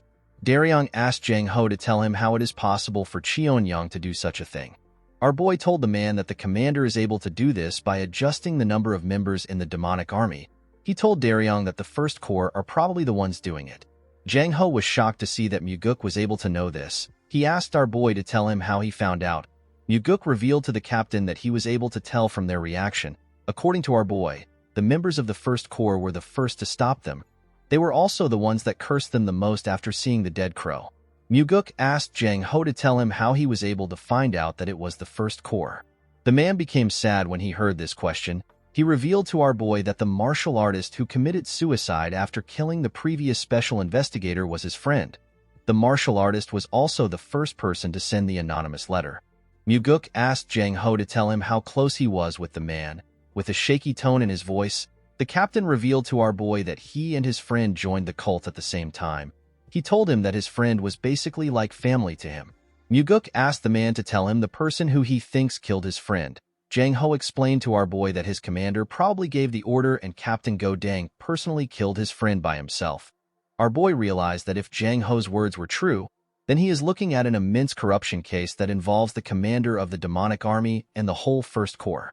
Due to the fact that Cheon-young was willing to kill an investigator, our boy wondered if his father and Myung truly did not know anything about the case.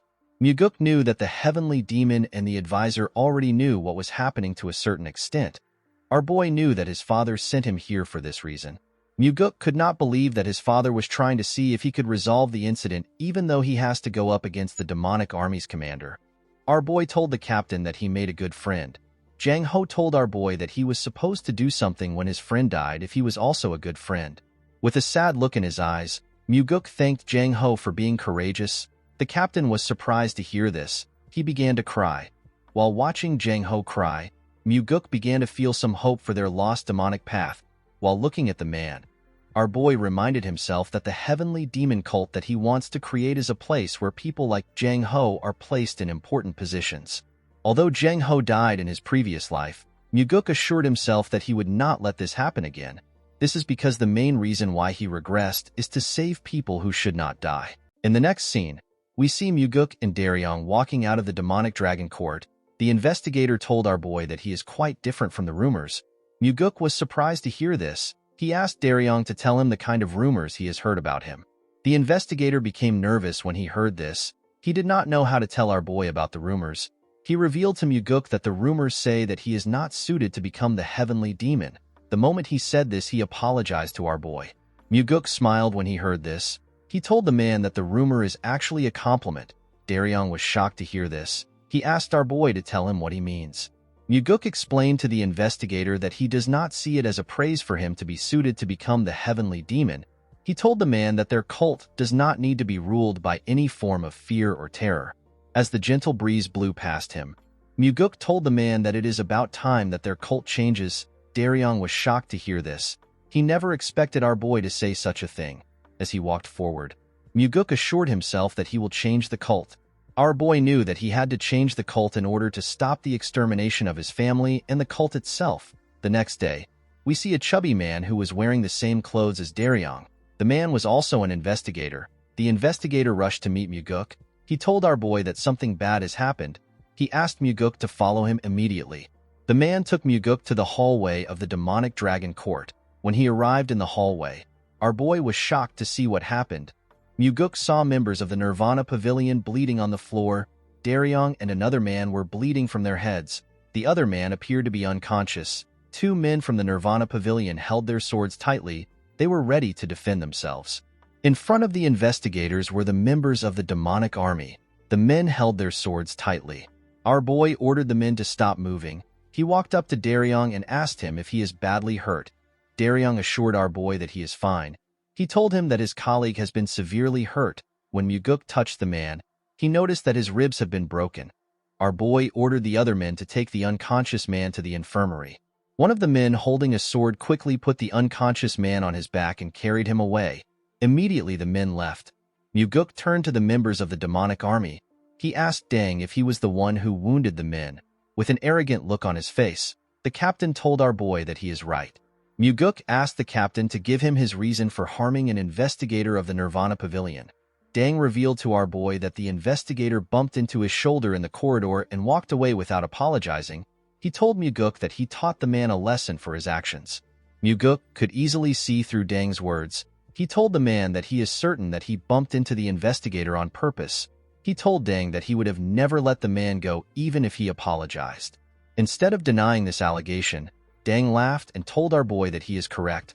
The moment he did this, Muguk told him that they are poison. The captain was surprised to hear this. He could not comprehend our boy's words. He asked Muguk to explain what he means. With a deadly look in his eyes, Muguk told Dang that his subordinates are poison to him. The captain was surprised to hear this. He asked our boy to tell him why he is spouting nonsense. With a serious look on his face, Muguk asked the captain if he also killed some members of their cult in this manner last year. Our boy told Dang that he also killed 3 members after getting in a fight with them at a bar 2 years ago. The members that Dang fought were low-ranked martial artists. Before things blew out of proportion, the demonic army covered the situation up for the captain. With a confident smile on his face, Dang told our boy that there are too many idiots in the cult that do not revere the demonic army. With a serious look on his face, Muguk asked Dang if he knows that he possesses the authority to carry out an execution. Dang and the other members were surprised to hear this. They became nervous. The captain laughed and told Muguk that he does not care if he has such an authority. He asked our boy if he is even capable of performing an execution. Our boy was not surprised to hear Dang's reply. He already expected it because this was the poison he was talking about. Muguk knew that only fools would act this way when they are conscious of how others around them see them. Normally, this ought to be a situation where Dang would be nervous, but instead he is acting tough in front of his subordinates. Muguk realized that the captain's head is too far up his own ass. Dang did not have any idea about the kind of stage he is standing on. When our boy walked forward, Dang's subordinates placed their hands on their swords and took a stance. The men were ready to attack. With a confident smile on his face, Dang told our boy that if he messes with him, then he will be messing with the entire demonic army. He asked Muguk if he has the courage to do this. Our boy decided to taunt the man. He told the captain that he is better than him because he is not hiding behind his subordinates. The captain raised his right hand. He told Muguk that he is injured because of a certain coward. He asked our boy to count himself lucky. Our boy raised his right hand up. He told Dang that he will not use his right hand. He asked the man if he will fight with him now. The captain was surprised to hear this. He told our boy that he will probably tell the heavenly demon what happened after he gets injured. Dang's teammates laughed when they heard this. Muguk swore to the captain that he will not hold him responsible for whatever happens. He assured him that nothing will happen to him even if he dies here. Daryong was surprised to hear this. He did not understand what Muguk was trying to do. Dang smiled when he heard this. He picked up his sword with his left hand and told our boy to start the fight.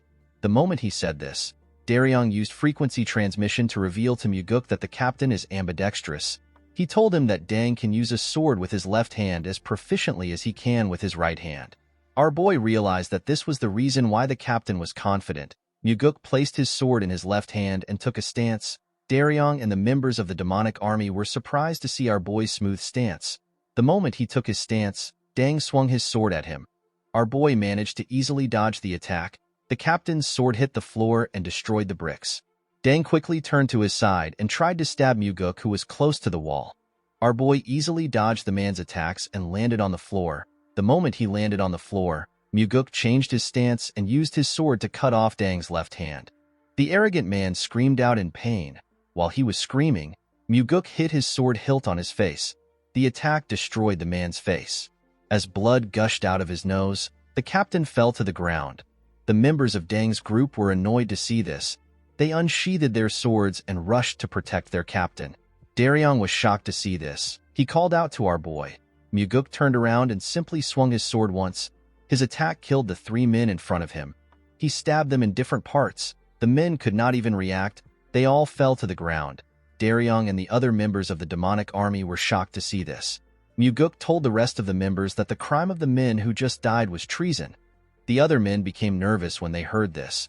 While our boy was staring at the men, he hears someone begging him to spare him. When our boy turned around, he saw Dang trembling on the ground. Muguk asked the idiot if he knows what happened to the families of the people he killed in the fight at the bar. The captain did not know what to say. Our boy was not surprised to see this. He knew that the man did not care. Muguk told the idiot that the families lost their father, son, and husband. He asked Deng if this families will be able to continue to live a normal life. Deng began to tremble when he heard this. He told our boy that he was wrong. Muguk asked him to shut up. He raised his leg up and used it to crush Deng's head. The members of the demonic army and Daryong were shocked to see this. They never expected our boy to kill the captain. With a horrifying look on his face, Muguk asked Deng's dead body to tell him who gave him the right to kill the members of the cult. In the next scene, we see a beautiful woman playing a musical instrument. Some women were dancing to the music which the instrumentalist was playing. The women were in the same room as Muguk and the demonic commander. Cheon-young poured our boy a drink. He asked Muguk about the trouble he got into while he was downstairs. Our boy explained to the man that he got into a conflict which was not intentional. The demonic commander said that it is a bit sad that his first corps captain was killed. He told our boy that he has no choice but to let Deng go since there were so many questionable things about him. Muguk was surprised to hear this. He realized that Cheon-young is a complete trash. He could not believe that the commander would badmouth someone who served him. Instead of trying to avenge the captain, Cheon-young was trying to make him out as a criminal. After taking a sip of his drink, the commander explained to Muguk that although Deng was killed in an investigation, he is still a captain of the demonic army. The commander told our boy that he will be in a tough spot if his group decides to make an issue out of it. Cheon-young put his cup down and told Muguk that it will be better to bring the whole case to a close. The commander assured our boy that the death of a captain and 3 of his subordinates should be enough to close the case. Our boy thanked the man for his consideration. With a worried look on his face, Muguk told the man that he will also like to close the case on a good note. He revealed to Cheon-young that he has only one problem. The man glared at Muguk when he heard this. He asked our boy to share the problem with him. Muguk revealed to the man that he has no evidence. He explained to the commander that he came for an official investigation, but he has nothing to give to his superior. Cheon-young poured more liquor into his cup and asked Muguk if he cannot just create some evidence. Our boy explained to the man that this will not be possible. He told Cheon-young that in the letters they receive, they were told that external requests were carried out for money. Muguk told the man that they cannot easily cover the issue. With a serious look on his face, our boy told the man that evidence is required to close the whole investigation. Of course, what Muguk really wanted was for the commander to give him enough evidence to close the case. In the next scene, we see Daryong surprised to see our boy. The man asked Muguk to tell him why he came to such a place. Our boy did not know why Daryong was surprised. He told him that he came to see an injured man. Daryong explained to Muguk that the demonic physician is currently treating his colleague. He thanked our boy for asking the demonic physician to come for his colleague. Muguk reminded the man that they are colleagues even if he is just a temporary investigator. Daryong was surprised to hear this. While they were talking, someone asked if our boy had arrived. An old man stepped out of the patient's room. This man is the demonic physician. He is the most skilled physician in the cult. He does not treat everyone in the cult. He only takes care of a few important people within the cult. Muguk asked the old man about how the investigator is doing. The physician revealed to our boy that the man's life is not in danger. He told Muguk that the investigator will have to recuperate for a while before he can return to work. Our boy explained to the physician that the man was hurt while he was faithfully carrying out his duties for the cult. Muguk asked the old man to use the best medicine for the investigators. The demonic physician assured our boy that he will do his best. While he was talking to the old man, Muguk noticed something weird. Our boy did not understand why the investigators were smiling brightly at him. He wondered if something is wrong. While smiling warmly, the chubby investigator thanked our boy for his help. After hearing the men's thanks, Muguk stepped out of the room. The scene shifts and we see our boy and Daryong walking in a hallway. The investigator asked our boy to tell him what the demonic commander said. Muguk revealed to the man that Cheon-young wants them to end their investigations and return to their separate places. He told Daryong that Cheon-young wants them to blame Deng as the main perpetrator. The investigator was shocked to hear this. He could not believe that the commander would behave in such a way when his most important subordinate was just killed. Muguk corrected the man by telling him that Deng is not the most important subordinate. Instead, he was simply the subordinate that was made use of the most. Our boy assured Daryong that someone will soon take Deng's place. Daryong asked Muguk if he has a plan. Our boy revealed to the investigator that he has thrown out a bait for Cheon-young. Muguk told Daryong that he wants to see what Cheon-young will do. The investigator was surprised to hear about a bait. With a confident smile on his face, our boy told the investigator that he will let him know once the commander bites his bait.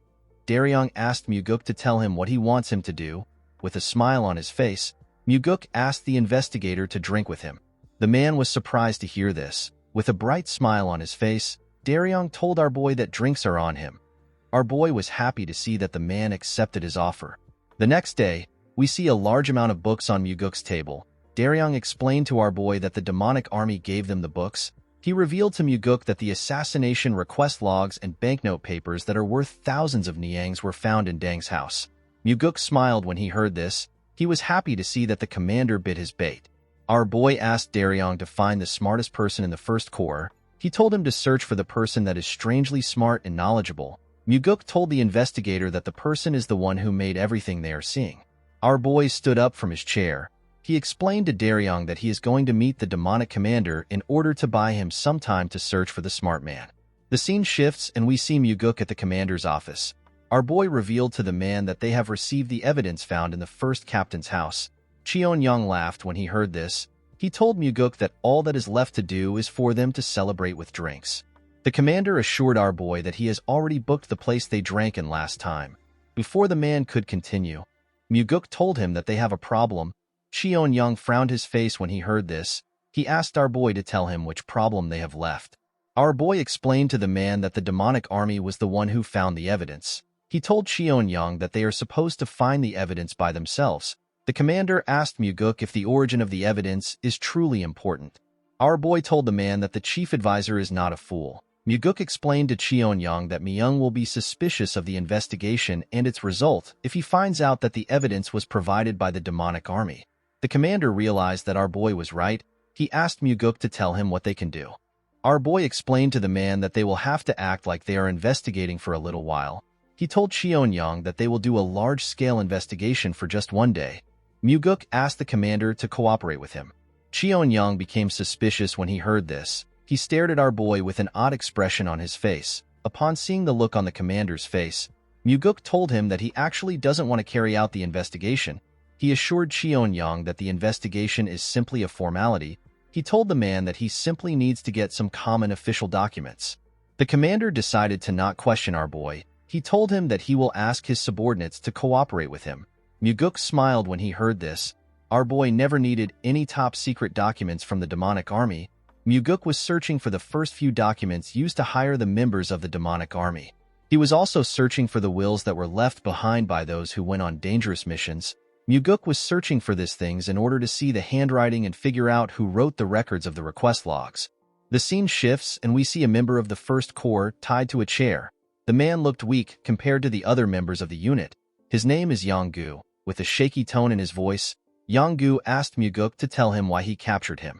Our boy explained to the man that he was captured because he was the one who forged the assassination logs that were sent to them. With a nervous look on his face, Yong-gu told Muguk that he does not know what he is talking about.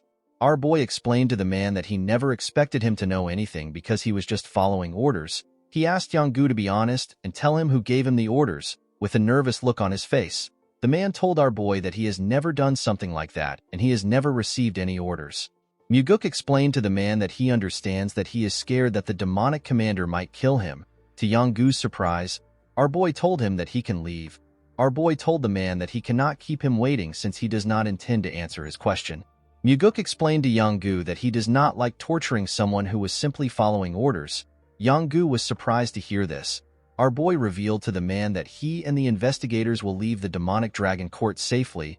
He told him that Cheon-young will eventually kill him. Yong-gu was shocked to hear this. He asked our boy to tell him what he is talking about. Our boy explained to the man that the commander has probably heard that he was captured. He asked Yong-gu to tell him what would happen if he leaves the building without any injuries. With a cold gaze in his eyes, Muguk told the man that the commander will probably think that he has told them everything. Our boy told the man that he must know how the commander will respond to the situation. Yong-gu became terrified when he heard this. In the next scene, we see Daryong talking to our boy. The investigator told Muguk that Jang Ho already informed them that Cheon-young was the one who ordered the killing of the Nirvana Pavilion investigator and one of his peers. According to the investigator, the person who carried out the order was Go Dang, who is already dead. The demonic commander also committed numerous atrocious deeds. Daryong told our boy that the commander has killed a lot of people. However, Cheon-young will never let himself simply get arrested. Muguk revealed to the investigator that he does not plan to arrest the commander. Daryong was surprised to hear this. With a cold gaze in his eyes, our boy told the investigator that he will kill Cheonyang. Daryong was shocked to hear this. Our boy explained to the man that the Blood Heaven Sword Demon will make a move if the demonic commander is arrested. There is no way he will watch his own brother get executed.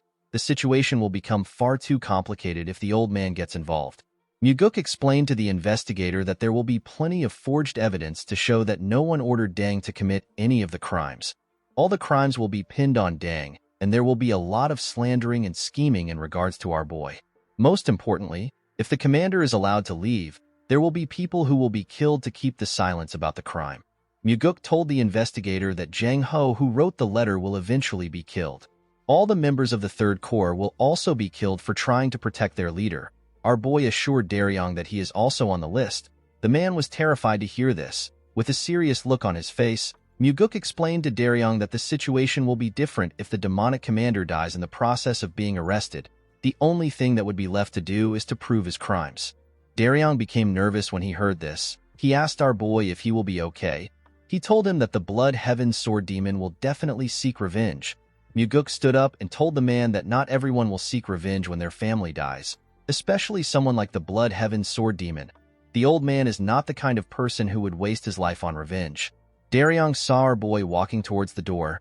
He asked him to tell him where he is going. With a smile on his face, Muguk told the man that he is going to kill the commander of the demonic army. Daryong was shocked to hear this. He asked our boy if he is going right now. In the next scene, we see Muguk drinking with the commander in a room.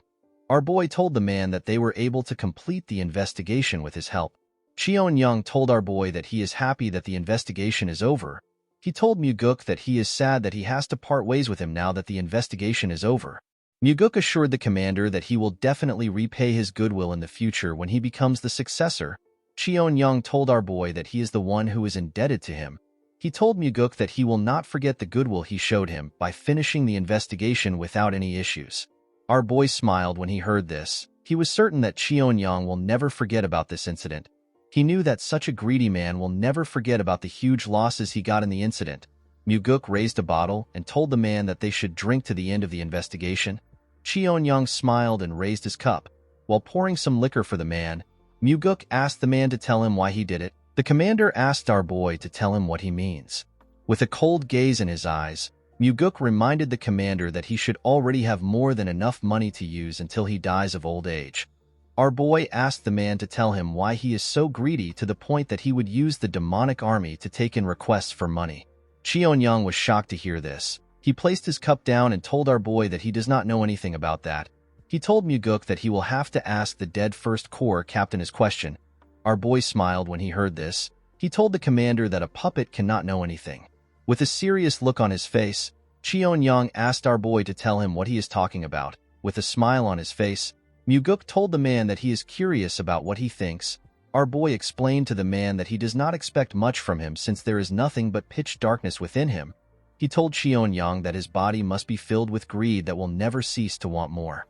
Cheonyang crushed his cup when he heard this. With a terrifying smile on his face, the commander asked Muguk if he has lost his mind.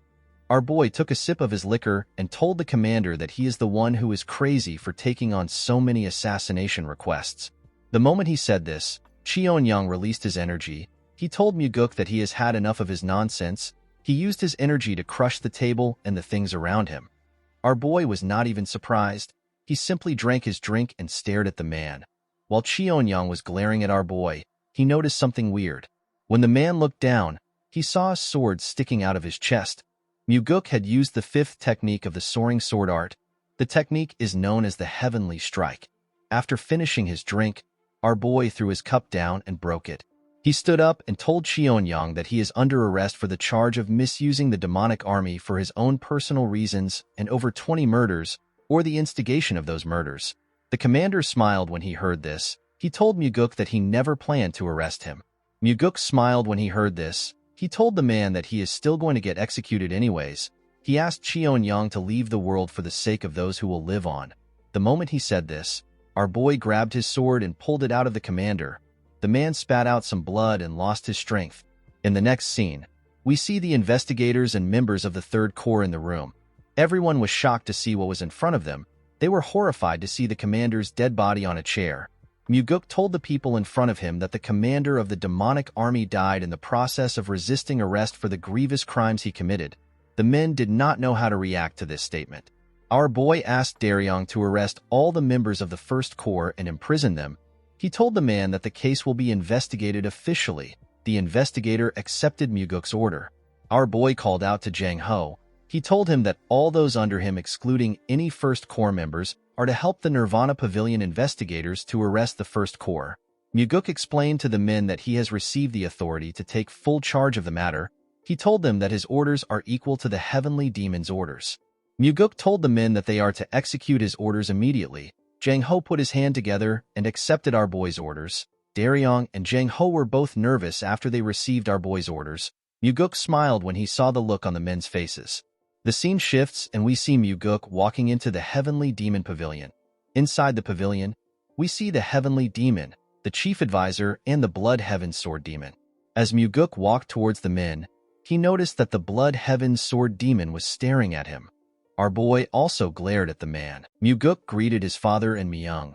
He also greeted the Blood Heaven Sword Demon. The old man asked our boy if he has been well. He told Muguk that he wants to know about what happened. Our boy informed the old man that everything is written in his reports. He told him that he can simply read it himself. The old man told Muguk that he wants to hear it directly from him. Our boy was surprised to hear this. He turned to his father and the advisor. Due to the fact that they were simply observing, Muguk realized that they wanted to hear his reply. Our boy explained to the Blood Heaven Sword Demon that they found out that his brother had committed grievous crimes. He told the man that the commander tried to kill him in the process of arrest. He apologized to the Blood Heaven Sword Demon for his brother's death. The old man assured our boy that it is fine. He told him that his brother deserves to be punished if he committed a crime. The man told Muguk that he doesn't understand something. With a serious look on his face, the Blood Heaven Sword Demon explained to our boy that although his brother is pathetic, he is not so foolish enough to attack him when his crimes have been exposed. Upon hearing this, Muguk realized that the commander must have asked his elder brother for help after he was caught. Our boy could tell that the Blood Heaven Sword Demon probably knows that he killed his brother and was trying to nip the problem in the bud. Our boy told the old man that he also did not understand what happened. He explained to him that his brother probably couldn't accept the fact that he was caught by someone younger than him. The Blood Heaven Sword Demon revealed to Muguk that he saw his brother's body before he came there. He told our boy that his brother was stabbed in the chest with a single strike. He commended Muguk for having an exceptional martial prowess. He could not believe that our boy was able to kill his brother in just one strike. Our boy told the man that this is thanks to his father. He explained to the Blood Heaven Sword Demon that Cheonyang was not able to use his full strength because he was agitated. With a smile on his face, the old man thanked Muguk for telling him the truth. He told him that he feels quite relieved. Our boy told the man that he actually feels sorry. While talking, Muguk noticed that Kyampa was not even showing any signs of anger. Our boy believed that the old man's anger should have reached the limit since he killed his disciple and even his brother. The old man turned to the Heavenly Demon. The two men stared at each other. The Heavenly Demon told the Blood Heaven Sword Demon that he will need to rest in order to prepare for the funeral. He asked the old man to go. Kyampa bowed his head and thanked his master for his consideration. The old man came down the stairs and walked past our boy. Muguk wondered if Kyampa wanted to tell his father that he has gone too far. He believed that the old man wanted to ask the Heavenly Demon if they had to deal with the issue in this manner. After Kyampa left, Myung commended our boy for completing his mission. He told him that the evidence he gathered is robust and it is good enough to close the case without any issues. The advisor asked Muguk if he is hurt anywhere. With a smile on his face, our boy thanked his father and the advisor for their worry. Myung called out to Muguk. He seemed like he wanted to tell him something. Our boy asked the man if something is wrong. The advisor asked our boy to forget about it. Immediately he said this. Someone walks up to Muguk. The person was holding a box. Myung told Muguk that his father wanted to give him a reward for his hard work. When the man opened the box, we see a long sword in a black sheath. Muguk was shocked to see the sword. The advisor revealed to our boy that the Heavenly Demon has bestowed the black demonic sword onto him. The black demonic sword is one of the treasured swords in the cult. It is like the white demonic sword. Our boy smiled when he picked up the sword. He turned to his father and told him that it would have been better for him to give him the white demonic sword because it matches his aloof personality. With a serious look on his face, the heavenly demon informed his son that the black demonic sword suits him. Muguk grabbed the sword and took it out of its sheath. The sword released its energy the moment our boy took it out. Muguk never expected the sword to be able to release such a cold energy, even though he had not infused any energy into it. The cult leader stared at his son when he saw him take out his sword. Myung was surprised to see this. He realized that his master was feeling proud when he saw his son acting happy. Our boy returned the sword into the sheath. He told his father that the reward feels too great. The advisor assured Muguk that he deserves the sword. He revealed to him that the issue with the demonic commander was their most dire problem within the cult. He told our boy that he never expected him to end the case in such a clean manner. He turned to the heavenly demon and asked him if he expected Muguk to solve the case this way. The heavenly demon told the man that he believed that his son would be lucky to survive. He told him that he did not know that our boy could solve the case. Of course, Muguk could easily see through his father. He knew that the heavenly demon sent him there because he actually believed in him. The heavenly demon knew that our boy had mastered the soaring sword arts. He also knew that Muguk had consumed the demonic essence pill. He was certain that his son would not die easily. Our boy could tell that his father never expected the commander to die. While thinking, Muguk understood why his father gave him the sword. The heavenly demon was making a statement to the blood heaven sword demon. He was telling the old man that he acknowledges everything he has done for the cult, but it would be best for him to not besmirch his son over the incident. Upon understanding his father's intentions, Muguk put his hands together and thanked him for giving him the weapon. With a smile on his face, our boy thanked the heavenly demon for the meaning of the sword. The cult leader was surprised to see that his son understood the meaning of the weapon. He asked him to leave. Immediately our boy stepped out of the building. He hears someone say that the son feels good. The person asked him to take a short break with him before leaving. When Muguk turned to the side, he saw the blood heaven sword demon sitting on the floor next to a small garden. Our boy was not surprised to see the old man. He already knew that Kiampa would not have left easily as Muguk walked towards him. Kiampa saw the black demonic sword on his waist. Our boy sat next to the man and told him that the summer feels hotter than usual. Immediately our boy sat down. Kiampa released his energy. With a horrifying look on his face, the blood heaven sword demon called Muguk a damn whelp. He asked him to tell him what gave him the guts to ambush and kill his brother. Our boy was shocked to see what was happening. Kiampa promised to rip him apart limb by limb and offer him to his brother's grave. The flowers around them began to wither when the old man's energy touched them. It was hard for Muguk to withstand the man's energy. After lashing out, the blood heaven sword demon began to smile. He asked Muguk if he should have said this to him earlier. The moment he said this, the old man tried to move his sword hilt close to our boy's body. Muguk immediately stopped the man with his hand. Our boy also released his energy. With a horrifying look on his face, he called the blood heaven sword demon a useless old man who only aged with no maturity. He asked Kiampa to tell him what gave him the right to destroy the order within the cult for his own personal desires. Muguk told the old man that he will chop up his body and pound it into dust if he does anything for his corrupted brother. The blood heaven sword demon was shocked to feel our boy's energy. He never expected him to also behave the same way as him. Immediately our boy said this. He took away his energy. With a smile on his face, Muguk informed the old man that he would have responded in this manner if he had spoken like that. The blood heaven sword demon was quite shocked to see this. He began to laugh like a crazy person. The energy of his laughter was quite strong. Muguk had to cover his ears. Other people in the cult could also feel the energy. He turned to our boy when he stopped laughing. He told him that he should have gone easy on his brother for his sake. Muguk revealed to the man that he did his best to finish things nicely. He explained to him that he wanted to end things by letting Cheon-young step down from his position. Our boy told the old man that his brother crossed the line far too much. It was as if the line never existed for him. Kiampa accepted Muguk's explanation. Muguk could tell that the blood heaven sword demon knew about his brother's corruption within the demonic army. He asked the old man to tell him why he did not do anything about it. The man explained to our boy that Cheon-young would not listen to him. He told Muguk that he is also not clean. With a sad look in his eyes, Kiampa revealed to our boy that he was actually relieved when he heard that his brother was dead. He was happy that Cheon-young would no longer get in his way. Muguk was shocked to hear this. He never expected the Blood Heaven Sword Demon to be honest about his relationship with his brother. Our boy told the old man that he understands how he feels. Kiampa was shocked to hear this. Our boy explained to him that he will probably feel the same way if he heard that his older brother died. He said that he would be relieved that he does not have to kill his brother himself. Kiampa could not believe what he was hearing. He could tell that Muguk was being serious due to the cold look on his face. Our boy wondered what the Blood Heaven Sword Demon saw when he looked at him. The old man seemed to have noticed something about Muguk. He stood up and said that they will have a hot year. As he walked away, Kiampa told our boy that he is lucky that he is not weak to heat. Muguk glared at the old man as he watched him walk away. He could not figure out what the Blood Heaven Sword Demon was thinking. Even though he said that he was relieved about his brother's death, it did not change the fact that our boy was still his brother's killer. Muguk believed that the man might still be scheming to kill him. Our boy looked up and wondered if the old man might let things float away like the clouds. Regardless of what happened, Muguk did not regret his decision. The scene shifts and we see our boy in his training room. Muguk unsheathed his sword. The initial moments after receiving a new sword are important. A sword communes with its warrior.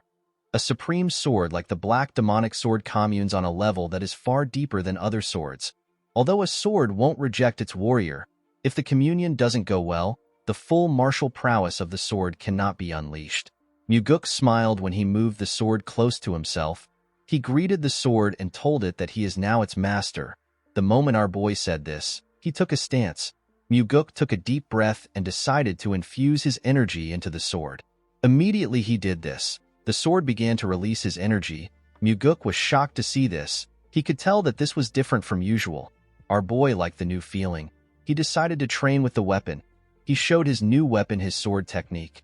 While carefully moving his sword, Muguk told the black demonic sword that they will be surviving with this technique for a while. He promised to show his sword in incredible martial arts later on. Our boy continued training till night. When his bodyguard brought him some food, she saw that her master was focused. She decided to not disturb him. Muguk continued to test the sword without resting. The next day, we see our boy step out of his house. When Muguk raised his head up, he saw something shocking. Our boy saw a large amount of martial artists gathered at his doorstep. This martial artists were the sword demons. Muguk did not know if the Blood Heaven Sword Demon asked his men to come or if they came on their own. As the men began to release their energy, our boy could tell that they were hostile towards him. They were all unleashing their demonic energy in his direction. Our boy knew that he could get internal injuries if he takes on this level of demonic energy. The sword demons pushed their energy at our boy. Muguk grit his teeth and stood his ground.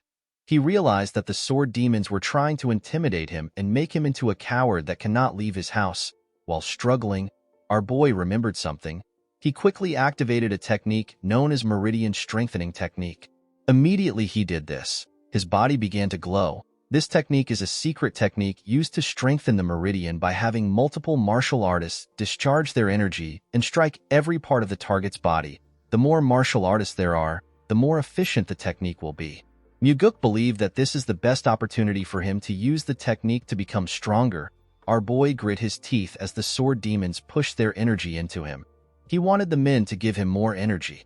As they pushed their energy into him, Muguk slowly walked down the stairs as he absorbed the energy. The sword demons were shocked to see this. They could not believe that our boy could actually walk in this situation. The energy passed through Muguk's veins.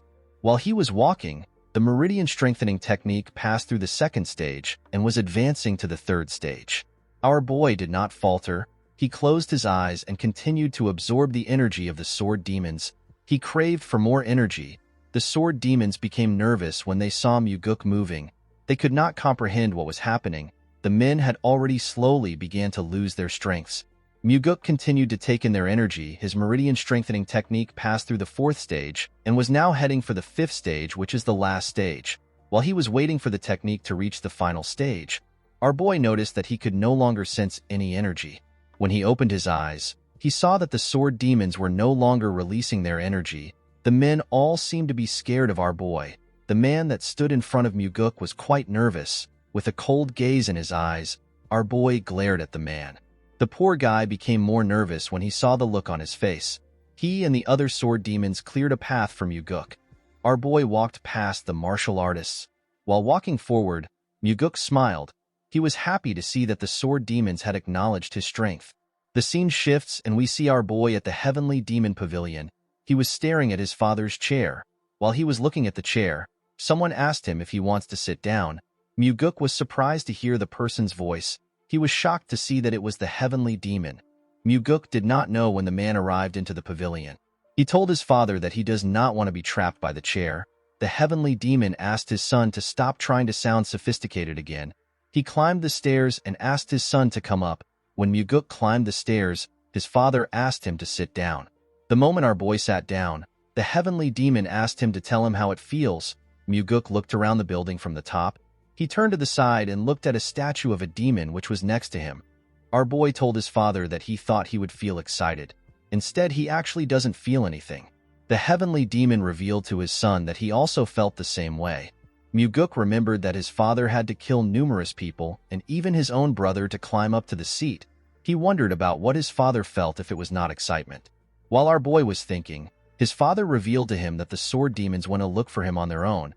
He told him that Kyampa never asked them to do anything. Muguk was surprised to hear this. He did not expect his father to know about what happened. Our boy explained to the Heavenly Demon that he acted like he was strong when he was enduring the energy they threw at him.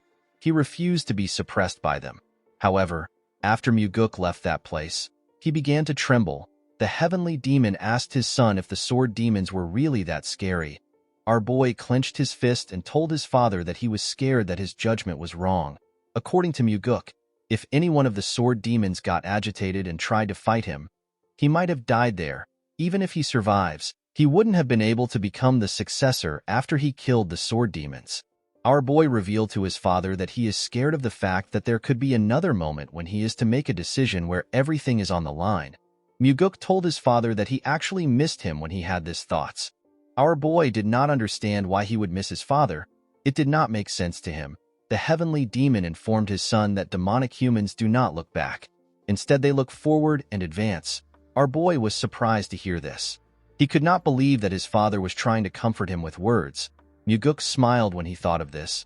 Our boy turned to the statue and told his father that he has been thinking about something else. He advised his father to change the demon statue into a statue of a beautiful woman. He told him that they can create a statue of the famous Central Plain Four Flowers. With a smile on his face, Muguk wanted to give his father more suggestions. He quickly closed his mouth when he saw the look on his father's face. The Heavenly Demon looked at his son as if he was spouting nonsense. Muguk immediately stood up. He told his father that it is better for him to leave before he continues to spout nonsense. Our boy walked down the stairs. Before he left the pavilion, Muguk turned around. With a cold gaze in his eyes, our boy asked his father if he can kill the Blood Heaven Sword Demon. The Heavenly Demon's expression changed when he heard this. The Heavenly Demon laughed when he heard what his son said.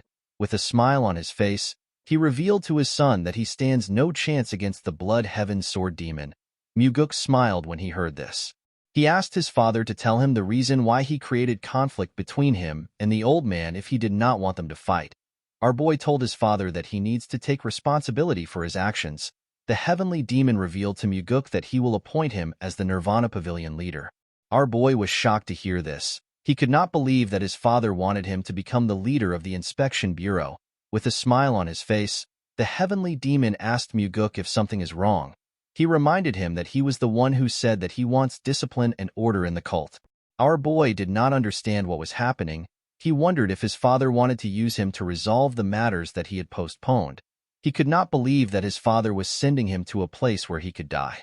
Muguk took a careful look at his father's face. He decided to stop thinking about his father's intentions. He realized that it is better for him to make a decision based on what he hears and sees. The Heavenly Demon is someone who will leave information on the wall for his children, but he could also make use of his children for something dangerous if they are able to handle it. Muguk clenched his fist and told his father that he wants him to go out and kill a cow. He told him that he needs to go out with a sword. The Heavenly Demon asked our boy if there is something he wants. Muguk asked his father to allow him enter the Heavenly Demon's archives. The Heavenly Demon was shocked to hear this. The Heavenly Demon Archives is a place where all sorts of rare Murim secret manuals are kept. Aside from the Heavenly Demon, only a small number of people can go inside. The Heavenly Demon explained to his son that he will not be able to learn any supreme martial arts just by going into the archives. He told him that the manuals there are too much for him. Our boy knew that his father was correct. Even if Muguk gets lucky and finds one of the top martial arts manual, it will be on a similar level as the soaring sword arts that he already knows. With a confident look on his face, Muguk told his father that he wants to test his own luck. The heavenly demon could not understand his son's request. He told Muguk that he cannot see through his impure intentions. Our boy smiled when he heard this. The heavenly demon granted Muguk the right to enter the heavenly demon archive for 7 days. Our boy bowed his head and thanked his father. The scene shifts and we are taken to the heavenly demon archives. We see Muguk looking through the shelves. In his past life, our boy went back to the cult to get the secret demonic soul. People in the cult already believed that our boy died. It had been decades since he left. His face was disfigured so no one recognized him. It took Muguk a long time to go from being a normal warrior to a rank where he could meet the new heavenly demon privately. During his meeting with the cult leader, our boy heard about a certain martial arts. The name of the martial arts is the 4 strides of the wind god. This martial arts is the greatest mobility art that consists of just 4 moves. It was said to be a supporting technique for the heavenly demon's martial arts at one point in time. Unfortunately, knowledge of it went missing and it was no longer passed down. In Muguk's past life, the person who obtained the manual is Ju Baekdo. This person was the cult leader. While pouring himself a drink, Baekdo revealed to Muguk that he was able to become the heavenly demon because he found the lost 4 strides of the wind god. He told our boy that he found it in the heavenly demon archives. Muguk was surprised to hear this. He asked the cult leader to tell him why people thought the manual was lost when it was in the archives. The man told our boy that the manual was not kept on the shelves. While looking around the archives, Muguk looked down. He went down to look at a book. He remembered asking Baekdo to tell him where he found the manual. The man told him that the precious book was used to prop up the 19th shelf. While on his knees, Muguk took out the manual from the leg of the shelf. The book has a huge hole on its surface. Our boy opened the book to see it. He smiled when he realized that 4 steps were enough to walk all over the world. The 4 strides of the wind god has 4 main techniques. The first is the shadow step. The second is the flicker step. The third is the death step, and the last is the swift step. The shadow step is used when trying to infiltrate a place. At the start, it would only be used to avoid being detected by one person. However, as a person becomes more skilled with it, they can increase the number they want to avoid. It is said that once a person masters the shadow step, the person will be able to disappear even if tens of people are looking straight at him. The flicker step is used for defense. It is a technique that will definitely help you find a way to escape, even when an unavoidable attack is coming towards you. The death step allows a person to charge into the enemies. The person can then pierce through or neutralize any defense. The swift step is said to be a technique that is so fast that the word fast is an understatement.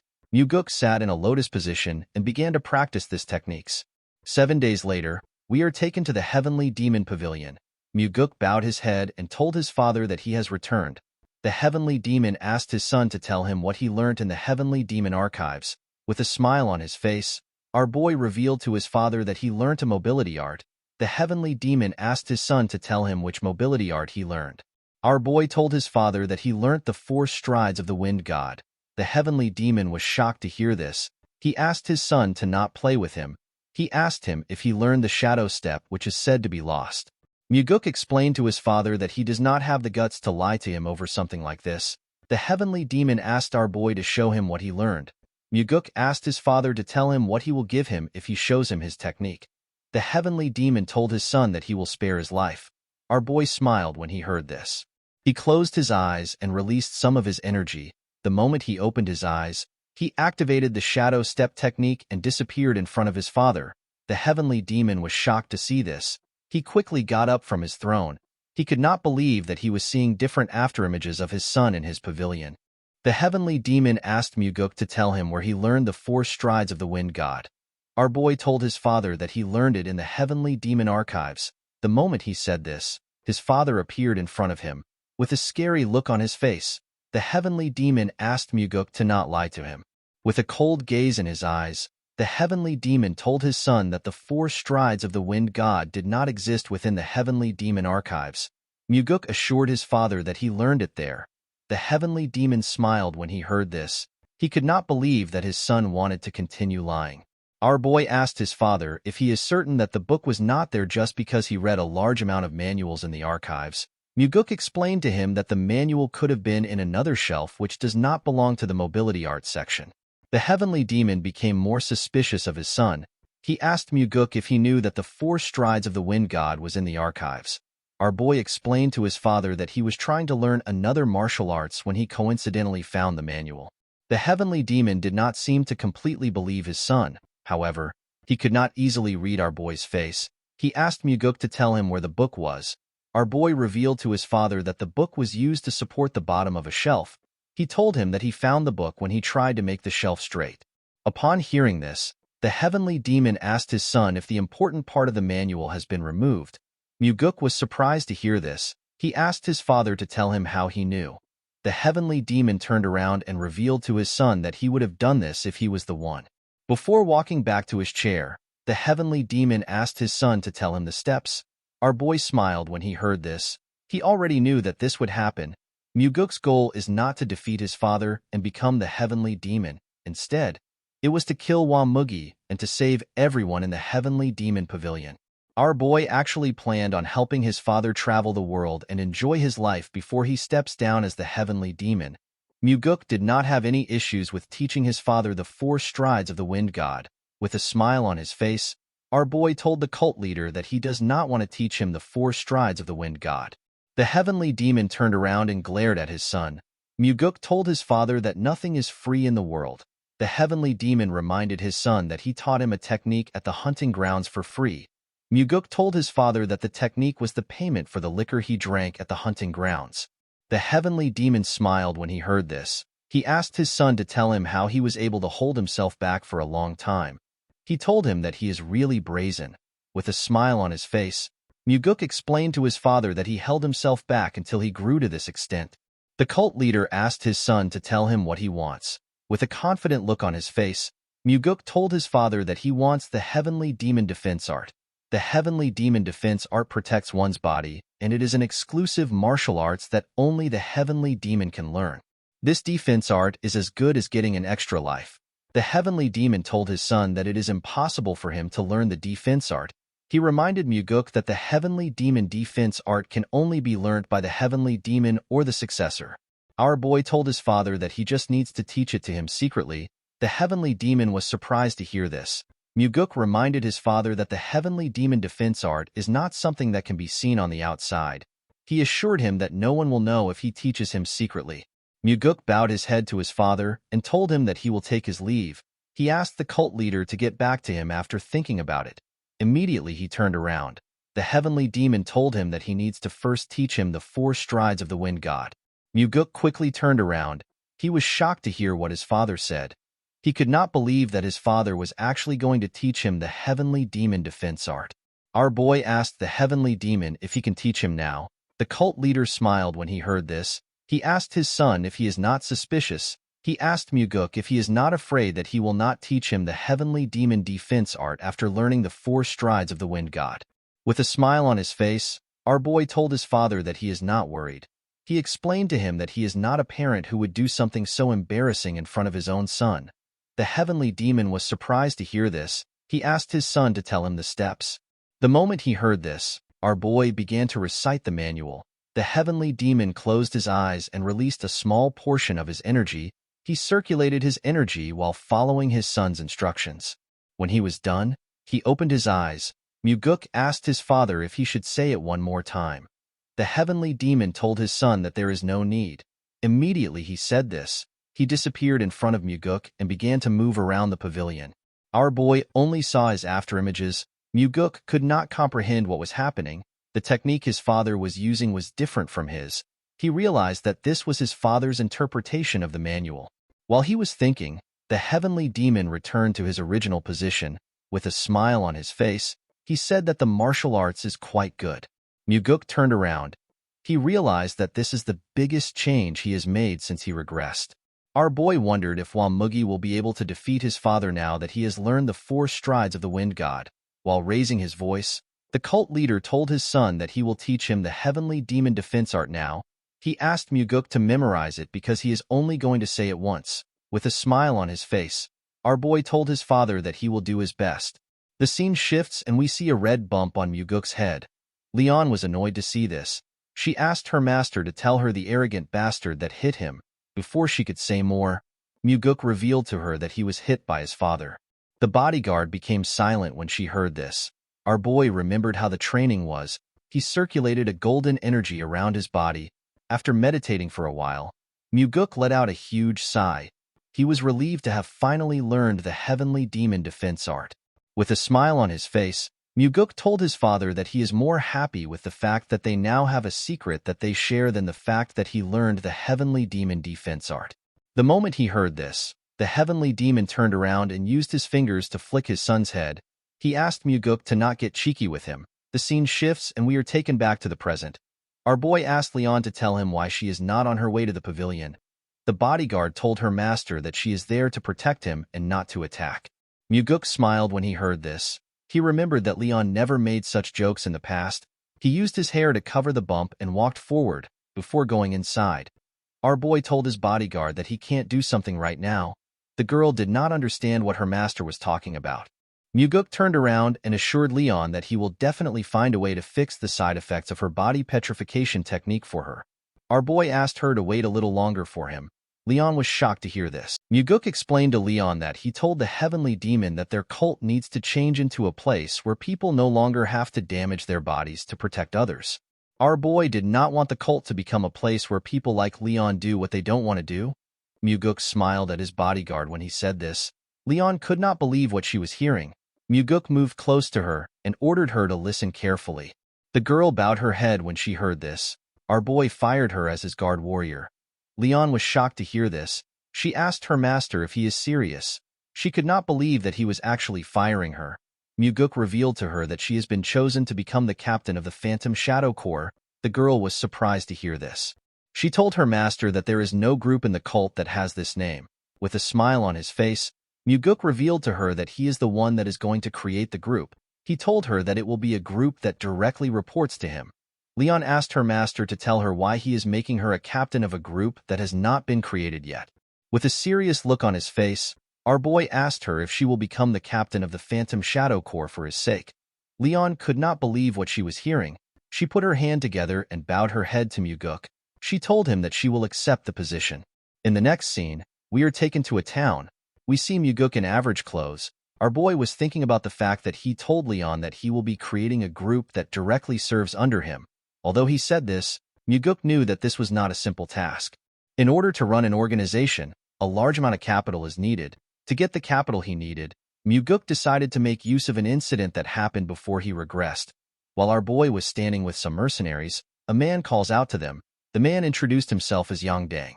He explained to them that he has been appointed as the leader of the mission. The man made everyone understand that the mission pays a lot of money, but it is also quite dangerous. He told them that anyone who does anything stupid will die by his hands. Yang Dang walked up to Muguk. He asked him if he is the one who joined the mission under the recommendation of Warrior Seo. Our boy told him that he is. The man asked him if he can trust his skills. With a smile on his face, Muguk asked Yang Dang if he will acknowledge him when he cuts him down. The man asked our boy to not act arrogant. He reminded him that they live in a world where the head of the arrogant would fall easily like morning dew. Muguk assured the man that he will follow his orders. He told him that he is content as long as he is paid. Yang Dang turned around and told our boy that he will be keeping an eye on him. After the man left, Muguk looked around. He saw his client and her daughter. The mission was to escort this two to Namping safely. When the little girl raised her head up, our boy waved at her. She smiled when she saw this. She turned around with her mother and went into the carriage. The scene shifts, and we see the group riding through the forest. In the evening, the group decided to camp out and rest. Yang Dang shared some beef jerky among the other mercenaries. The man told them that they do not know when they will be able to eat again. He asked them to eat their fill. The mercenaries were not excited to be eating beef jerky. One of them told the others that they need to eat something so that they do not feel hungry. Muguk watched the men as they ate. He remembered hearing that this group was ambushed by vagrants from outside. Not even their corpses were found. No one knew how the mercenaries were killed. Later in the night, our boy heard the mercenaries coughing. When he looked around, he noticed that the men were coughing out blood. Muguk immediately realized that they were poisoned. While looking at the mercenaries' bodies, our boy wondered about why he was fine. Someone asked him about why he is okay. The person turns out to be Yang Dang. Muguk realized that the man put poison into the food he gave out. Our boy told the man that he did not eat the food he gave out. Yang Dang drew out his sword and took a stance. He told our boy that it would have been better if he had died from the poison. Muguk could not believe that the leader would be the person who poisoned the food. He told the man that he has lived a pathetic life. He asked him to tell him what he wants to do with the money he earns from killing his comrades. With a smile on his face, Yang Dang told our boy that he can do plenty things with money. He said that he can drink liquor and buy women. Muguk couldn't believe that he killed his comrades for this reasons. Yang Dang told our boy that he needs to be worried about his own life. The moment he said this, someone said that things are already over. Our boy and Yang Dang quickly turned to the side. They saw a man with 3 other men who covered their faces. Muguk could tell that the 3 men were decently strong. Yang Dang welcomed the men. The man without a mask asked the woman and her daughter to come out before he burns down the carriage. Upon hearing this, the woman came out with her kid. The man told her that she is really good at hiding. He revealed to her that he was scolded for not being able to find her. With tears in her eyes, the woman referred to the man as Warrior Quan. She asked him to spare her child's life. Upon seeing the look on her face, Quan said that he will spare her life because of their relationship. He referred to the woman as a crazy bitch and asked her if this is what she wants to hear. He told her that she should be kneeling and begging him. He could not believe that she dared to act like his master. The little girl and her mother began to cry when they heard this. The woman assured Quan that she will give him 10 times the money he is supposed to get if he spares her daughter's life. Quan asked the woman to stop spouting nonsense. He revealed to her that her father has already been caught. The woman was shocked to hear this. While looking at the woman, Quan saw something weird. He saw Muguk waving at the little girl. The man asked Yang Dang for our boy's identity. Muguk stepped forward and introduced himself as someone who received money to bring his clients to their destination. Quan could not believe that our boy was not Yang Dang's subordinate. Yang Dang told the man that our boy is simply a vagrant that he has not dealt with. He assured him that he will deal with him now.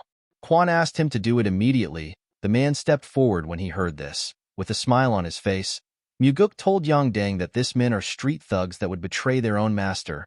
He asked him if he really believes that he is going to get a reward. He told him that they will probably kill him to tie off loose ends and take his share of the money. Yang Dang became nervous when he heard this. Quan was annoyed to hear Muguk call him a street thug. Our boy did not understand why the man was angry. He told him that he is actually speaking politely because a child is here. Quan could not believe that some crazy bastard was calling him a street thug. Muguk asked the man if he is flustered because he hit the bullseye. Quan became enraged when he heard this. He referred to Muguk as a filthy vagrant and ordered his men to kill him first. Our boy told Yang Dang that they said that he is first. He assured the man that he will be next. Yang Dang became nervous when he heard this. Before the man could react, something hits him in the neck. Yang Dang fell to the ground. It turns out that Quan stabbed Yang Dang in the neck with a blade. Quan said that the idiot was too sloppy. He could not believe that he entrusted an important mission to a vagrant. Our boy watched the man as he bled out, with a cold gaze in his eyes. Muguk said that this is what happens to those who betray others for money. Quan asked his subordinates to stop listening to Muguk's rambling. He ordered them to attack. Our boy turned around and asked the woman to cover her child's eyes and ears. The woman closed her eyes and did what Muguk asked her to do. Immediately she did this. The 3 men swung their swords at him. Our boy was not even bothered. He activated the death step, which is one of the techniques of the 4 strides of the wind god. The moment he did this, he appeared in front of Quan.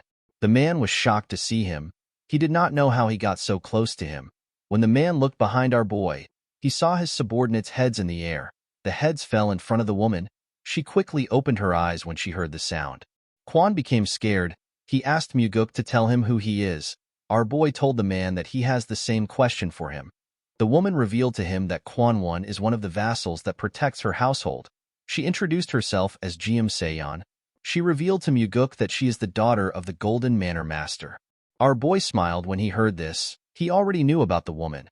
This is why he hid his identity and joined the group as a vagrant warrior. Seon's father is known as Jiam Ah-su. He is one of the top 10 largest merchants in the Central Plains. He is the richest man in Fujin and the master of the Golden Manor. In Muguk's past life, there was an incident where the Golden Manor Master was betrayed by his most trusted vassal and lost his life. His daughter also died as well. Quan noticed that our boy was looking at Seon. He believed that he had gotten an opening. He quickly drew out his sword. Before the man could attack, Muguk swung his sword without turning around. Kwon did not know what was happening. All he knew was that he was seeing Muguk and everything around him upside down. He did not know when his head left his body. Seon was shocked to see this. Muguk put his sword away and said that scums like this always try to attack him whenever he is looking elsewhere. While holding on to her child, Seon told Muguk that she wants to hire him. She begged him to help them. Muguk explained to her that it will cost her more now that the situation is different. Seon assured our boy that they will be able to pay him no matter how expensive he is. She begged him to save her father. With a smile on his face, Muguk asked the woman to follow him. The scene shifts and we see a man laughing when he saw the carriage arrive into the compound. He was happy to see that they had finally caught Seon and her daughter. He said that the plan they have prepared for 10 years has finally succeeded.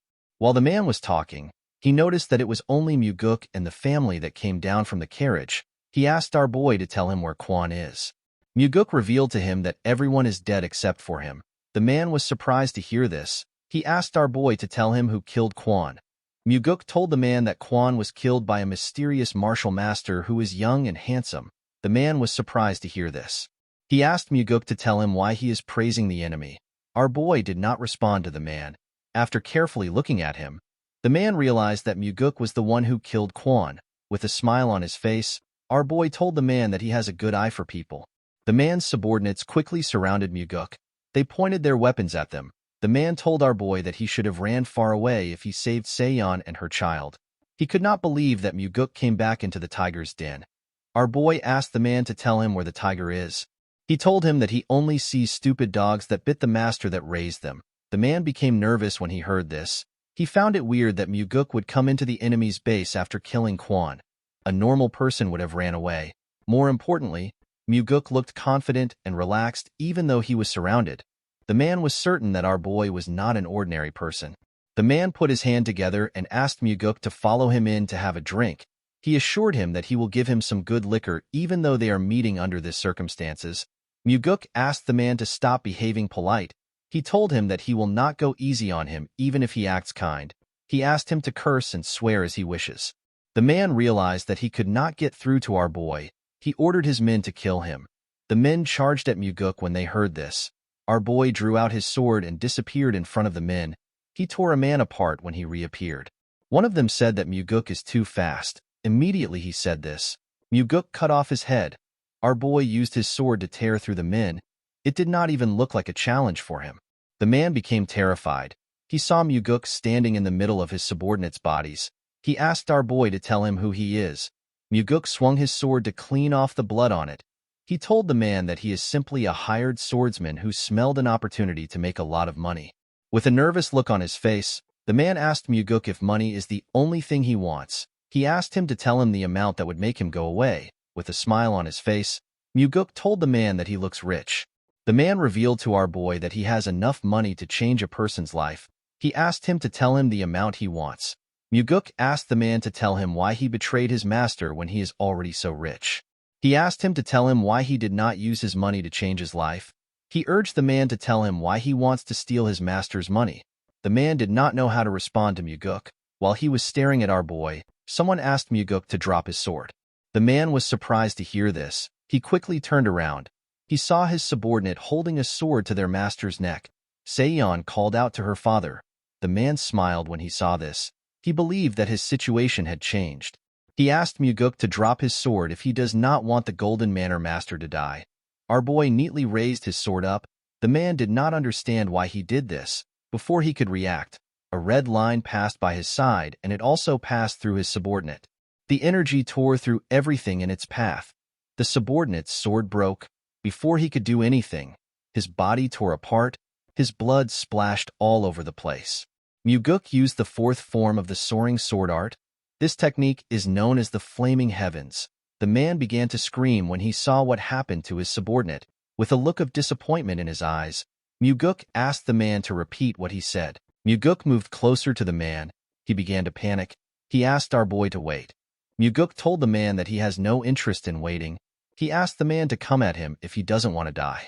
The man was surprised to see that Muguk gave him the chance to attack. He believed that our boy would be almost out of inner energy because he used a powerful attack. The man drew his sword and rushed to attack him. He believed that this was the only opportunity he had. He decided to end the fight quickly with all his energy. When Muguk blocked the man's attack, he noticed that it was heavy. He quickly pushed his sword aside. The man's sword destroyed the ground. He quickly swung it at our boy again. Muguk tried to stop the attack, but his sword was pushed back. The man's sword destroyed the ground again. The man did not slow down. Instead, he began to attack our boy more aggressively. His attacks were heavy, but Muguk was blocking them. The man became nervous when he saw this. He wondered if our boy really used up all his energy. He believed that Muguk must be having issues blocking his attacks. He decided to attack a little more aggressively. Before he could do anything, he saw a sword in his chest. The man was shocked to see this. Our boy never expected the man to be so pathetic. He told him that he should have spent his life training himself instead of indulging in his greed. He told the man that the head bodyguard of the household is supposed to protect the manor. He told him that he shouldn't have lived his life like this. After saying this, Muguk took out his sword. He asked the man to become a merchant if he wants to be rich in his next life. After he took care of the manor master thanked him. Asu assured him that he will never forget his help. He referred to him as the benefactor that saved his family from ruin. He asked our boy to tell him his name. Muguk told the man that he is just a mere vagrant that was passing by. Asu found this funny. He told our boy that even the king of vagrants wouldn't have been able to defeat all this people easily. Seon revealed to her father that she promised to give Muguk money as his reward. With a smile on his face, Asu commended his daughter for making a smart choice. He told her that this is a promise they can keep. He turned to Muguk and told him that he is in the right place if all he needs is money. Muguk smiled when he heard this. This was the reason he approached Seon as a vagrant to help them. The scene shifts and we are taken to an underground treasury. Asu told our boy that they want to give him everything they have because he saved their lives. However, this was not something he could easily do. Muguk assured the old man that he wouldn't ask for such a thing. Asu explained to him that he has no interest in determining an amount. He asked Muguk to take as much as he can carry. Our boy was shocked to hear this. The old man revealed to him that he has a condition. He explained to our boy that he cannot use any carts or get help from others. He told him that he needs to use his own inner energy. Muguk was surprised to hear this. He revealed to Asu that he will still be able to carry quite a lot. Asu put his hand together and told our boy that they would have been dead if it wasn't for his help. He told him that he needs to do this much. Muguk bowed his head and thanked the man. Asu pushed a button and the huge door of his treasury slowly opened. When the door got opened, our boy walked inside the dark treasury. After he went in, Seon reminded her father that Muguk has a high level of martial arts. She told him that he might take much more than he can imagine. She asked her father if he is all right with this. Asu asked his daughter if there is anything inside that could be more precious than the protection they received today. Seon was shocked to hear this. The old man explained to her that he is fine as long as she and his granddaughter are alive. This words touched the woman's heart. Asu told his daughter that Muguk is not an ordinary man. Seon agreed with him.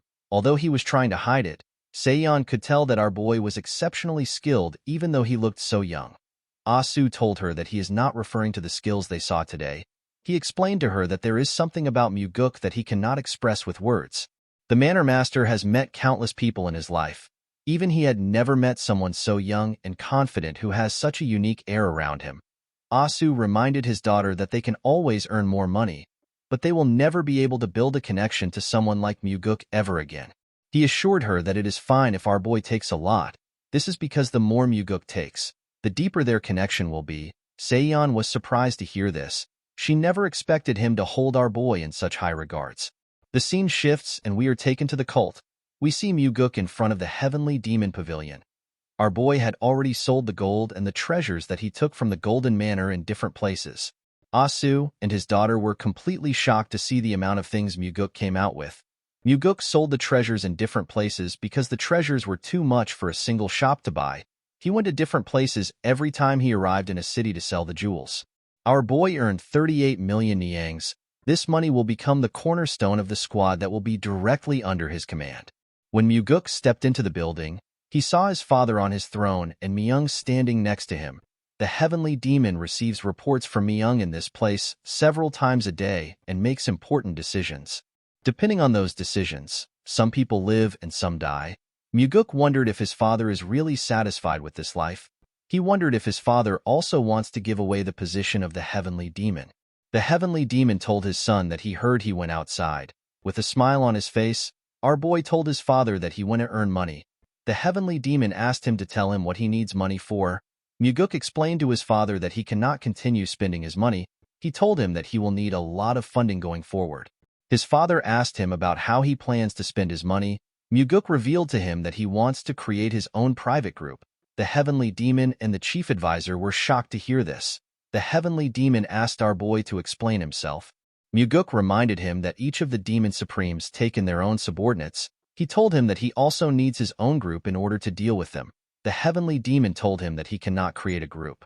He explained to him that his brother will also want a group if he creates one. This will cause their family and the cultists to become divided. He told his son that he forbids him from creating a group. Muguk already expected resistance on the issue. He knew that his father won't approve it at once. He placed his hand into his clothes and took out a scroll. He told his father that it is for him. The heavenly demon raised his hand and used his energy to pick up the scroll. After reading the scroll, the heavenly demon realized that it was talking about money. He asked his son to tell him what the money is for. Muguk revealed to him that the money is his allowance. The heavenly demon was shocked to hear this. He could not believe that his son was giving him some money. Myung was also surprised to see this. The heavenly demon seemed to be angry. He told his son that he has immense wealth. Muguk assured his father that he already knows he is the richest person in the world. He explained to him that he simply gave him his first allowance as his son to thank him for raising him. The heavenly demon and Myung could not see through Muguk's intentions. Our boy told his father that he wanted to do this at least once. He bowed his head and asked his father to have a good rest. After saying this, he turned around and left the building. The heavenly demon stared at the scroll after his son left. Myung became nervous when he looked into his master's eyes. The scene shifts and we are taken to the Nirvana Pavilion. At the top of the building, we see Leon standing next to her master. While he was looking outside the building, someone enters the room and refers to him as Pavilion Master. The person told him that it is time. When Muguk turned around, he saw Daryong. The man told him that everyone is waiting. Our boy smiled when he heard this. He was happy to see the man. Daryong revealed to him that he volunteered to take the job. Muguk asked him if he ever expected them to meet again like this. The man told him that he is actually quite shocked. The two of them smiled at each other. Muguk walked forward and asked his bodyguard to follow him. Leon smiled when she heard this. The three of them stepped out of the building together. In front of the building, all the investigators of the pavilion gathered. They were quite much. Muguk stood in front of the investigators. While screaming at the top of their voices, the investigators bowed their heads and welcomed their pavilion master. Muguk was surprised to see that the men were more friendly than he thought. He never expected them to smile at him. He asked Daryong if he told them that their salaries would be reduced if they didn't welcome him. The man was surprised to hear this. He told him that he never said anything like that. Muguk asked him to tell him why the atmosphere is so good. Daryong explained to him that they are smiling because of what he has shown them. Our boy realized that the man was referring to the investigation incident against the demonic army commander. Go Dang killed the investigator that held the first investigation, and he injured an investigator during the second investigation. In this situation, Muguk took care of the second investigator by getting the demonic physician to look at him. Crushing Dang's skull was a good revenge for the investigators. To them, Muguk was different from the average person. Daryong asked our boy to say something to the investigators. Our boy looked around to see the people gathered in front of him. He explained to them that he does not know if he will become happier or miserable now that he is the pavilion master. With a smile on his face, Muguk told them that the only thing he is certain of is that their hearts will run faster than it did before. Daryong was surprised to hear this. The other investigators began to laugh when they heard this. They cheered for Muguk. The scene shifts and we see our boy reading a paper. Muguk told Daryong that he is killing the good atmosphere by giving this to him. Daryong explained to him that this is the incident which was handled unfairly. He reminded him that he requested this case. Our boy did not like the fact that this was related to the Blood Heaven Sword Demon again. Daryong explained to him that he also doesn't want to interfere. He told him that the incident happened recently and it matches his request. Leon told her master that he needs to hold himself back this time. She reminded him that the old man was already about to explode last time. Muguk stretched out the paper to her. He explained to her that the stories written there are way too unfair. It would be impossible for them to cover it up just because of the Blood Heaven Sword Demon. He asked her to read them. He asked her to see if she can cover it up. After reading the paper, Leon told her master that he needs to do something about it. The scene shifts and we are taken to the entertainment pavilion. We see a man drinking. The man seemed to be quite drunk. The owner of the place asked the man to stop drinking. He told the man that he understands his situation. He told him that he is too drunk. The man told the owner that he cannot stop drinking. He revealed to him that the scumbags who put his child in a comatose state for 10 days were acquitted as innocent. The owner was surprised to hear this. He reminded the man that the Nirvana Pavilion is investigating the case. The man took another sip of his drink and revealed to the owner that the Nirvana Pavilion investigator said that his child was sparring with his friend and got injured. He placed his cup down and told the owner that the father of the child who led the attack on his child is the 100 Sword Demon. The owner was shocked to hear this. The 100 Sword Demon is a subordinate of the Blood Heaven Sword Demon, and he is the leader of 100 Sword Demons. With a look of anger on his face, the man said that the Nirvana Pavilion is even worse than the 100 Sword Demon. The owner asked him to keep his voice down. He asked him to not let anyone hear him. The man did not care about this. He said that the Nirvana Pavilion and the 100 Sword Demon can come there to kill him. The owner told him that he needs to pull himself together in times like this. With tears in his eyes, the man said that his wife won't be able to live if his son doesn't wake up. He said that he will kill the bastard by himself if his son doesn't wake up. Someone asked him if he thinks he can kill the boy. The man was shocked to hear this. When he turned around, he saw 3 guys. He asked the guy with a mohawk for his identity. The Mohawk boy asked him to tell him who he is for him to go around saying that he will kill someone else's precious son. The man was annoyed to hear this. He recognized the boy in front of him. He stood up and referred to the Mohawk boy as a bastard. He asked him to bring back his son. He told him that they haven't received a single apology from him. The boy bowed his head and apologized to the man for what he did. He told him that he committed a heinous crime. He assured him that it will never happen again. The man was surprised to hear this. Immediately he said this. The boy told the man that he has done enough. He asked him to not say that he never apologized. The man was shocked to hear this. The boy's friends laughed when they saw the look on the man's face. The man grit his teeth out of anger. He picked up his sword. Before he could draw it, the boy appeared in front of him with his fist next to his face. He gave the man a heavy punch in his face. The punch sent the man flying. The boy told everyone that the man was the first to pull out his sword. His 2 friends told him that they saw it. They told him that they are his witnesses. The boy climbed on top of the man. He began to attack him aggressively. He was annoyed to see that a mere storage keeper dared to report him to the Nirvana Pavilion. While beating up the man, he told him that it is all his son's fault. He said that they asked his son to steal money from his home. The boy told them that he won't do it because his father earned it with his blood and sweat.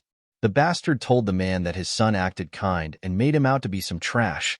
He asked the man if he wouldn't also be angry and hit his son if this happened. Immediately he said this. The man told him that he just confessed with his own mouth. The boy asked him to tell him what he means. The man revealed to him that everyone just heard the reason why he beat up his son. He told the bastard that he just confessed that he attacked his son. The boy did not seem to be surprised. He raised his head and asked everyone if they heard anything. The people there quickly turned their heads away. Even the owner could not say anything. With an arrogant look on his face, the boy told the man that no one heard anything. The man began to cry when he heard the bastard laughing. With a cocky smile on his face, the bastard told the man that he is crying like a retard.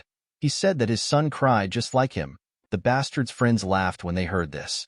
While they were laughing, someone said that he heard what he said. The idiots turned around when they heard this. The person turns out to be Muguk.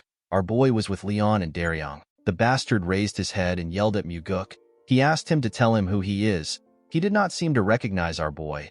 Muguk could not believe that the bastard spoke rudely even though he did not know who was talking. He could tell that this loser grew up pampered and entitled. The boy was surprised to hear what Muguk said. He bowed his head and apologized to him for being too emotional. He begged Muguk to not be angry. Immediately he said this. He called our boy a retard. He asked him if he believes that he will apologize to someone like him. He said that he does not know who Muguk is. He said that our boy must have a death wish for him to be interfering. Our boy smiled when he heard this. He could not believe that the bastard was acting tyrannical in broad daylight just because he is the son of the 100 Sword Demon. He asked the boy if his father's reputation is very powerful here. The bastard was surprised to see that Muguk referred to him as the brat of the 100 Sword Demon. He did not expect him to speak to him rudely. Before he could say anything, the man on the floor referred to Muguk as second young master. The bullies were shocked to hear this. The people at the pavilion were shocked to see the second young master. They never expected to see him in this place. With a nervous look on his face, the bastard asked our boy if he is really the second young master. Muguk asked him to relax. He told him that he came as the Nirvana Pavilion master. Leon told her master that the bastard is actually supposed to be more nervous. The bastard bowed his head and apologized to Muguk for failing to recognize him. He said that he committed great disrespect to him because he is young. He begged our boy to forgive him. Muguk told him that he does not behave like a young person. The bastard told him that he is still quite ignorant. Our boy realized that this bully is quite shrewd. He knows the right time to bow down to people. The bastard told Muguk that he will be leaving. Our boy asked him to wait. He explained to him that he came there because he has some business with him. The bastard was surprised to hear this. With a scary look on his face, Muguk revealed to him that he is there to investigate the assault incidents that he has committed. The bastard explained to our boy that the Nirvana Pavilion has already judged that he is innocent. Muguk revealed to him that they will be reinvestigating the whole case. Everyone was surprised to hear this. Muguk revealed to the bastard that he will be charged for habitual extortion because he extorted money every day.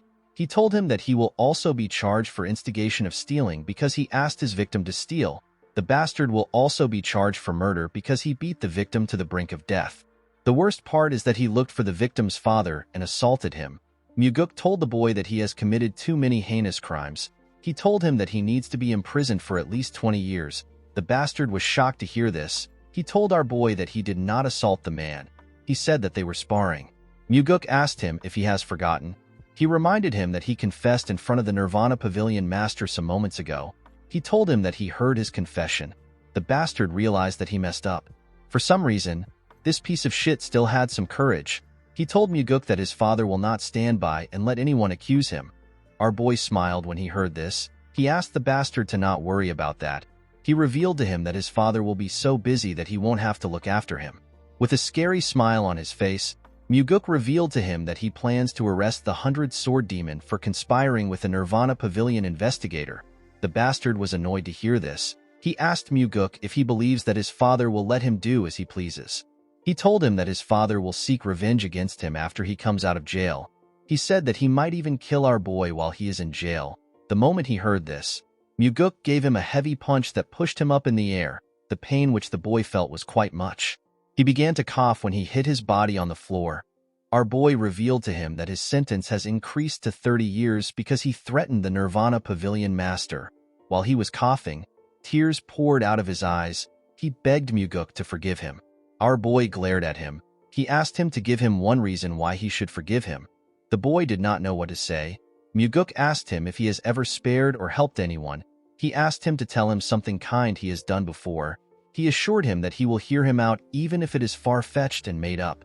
The bastard could not say anything. Muguk explained to him that he cannot make up something because he has never done anything kind before. He asked the bastard to tell him why he should forgive trash like him. While crying like a little girl, the boy promised Muguk that he will be nice from now on. Our boy gave him a heavy slap on his face. The boy spat out some blood. The slap knocked him out. Everyone was shocked to see this. Muguk asked the bastard to live like a nice person after he comes out of jail. Immediately he said this, he turned to the bastard's goons. The boys were horrified to see him looking at them. The fat one told him that they only did what they were told. The slim one begged Muguk to let them go. Our boy explained to them that they will become scapegoats if they don't tell them everything they know. The boys told him that they will share everything with him. Muguk ordered Daryong to take the boys to the pavilion. The man bowed his head and accepted the order. He got 2 investigators to escort the bullies to the pavilion. The man and the owner could not believe what they were seeing. Muguk looked around and asked everyone to report to the Nirvana Pavilion if anything unfair happens again. He assured them that no amount of external influence will work on the pavilion as long as he is the Nirvana Pavilion master. The people were surprised to hear this. With a smile on his face, Muguk told them that he will call his father if anyone dares to call their father to intimidate them. The owner and the people in the restaurant began to laugh when they heard this. Leon moved close to the injured man. She revealed to him that the demonic physician has already taken a look at his son before they came to the restaurant. She told him that Muguk was the one who ordered the physician to do it. The man was shocked to hear this. He asked our boy if it is true that the important physician took a look at his son. With a gentle smile on his face, Muguk told the man that his son is more important. He revealed to him that he saw his son wake up before he came there. He advised him to go to his son right now. The man began to cry when he heard this. He tried to bow his head, but our boy stopped him.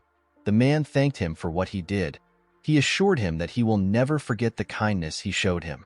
With a smile on his face, Muguk reminded the man that he has already devoted his entire life to their cult. He told him that it is natural for them to protect someone like him. The man was shocked to hear this. He could not believe that someone was acknowledging his hard work. He held our boy's hand and thanked him for what he has done.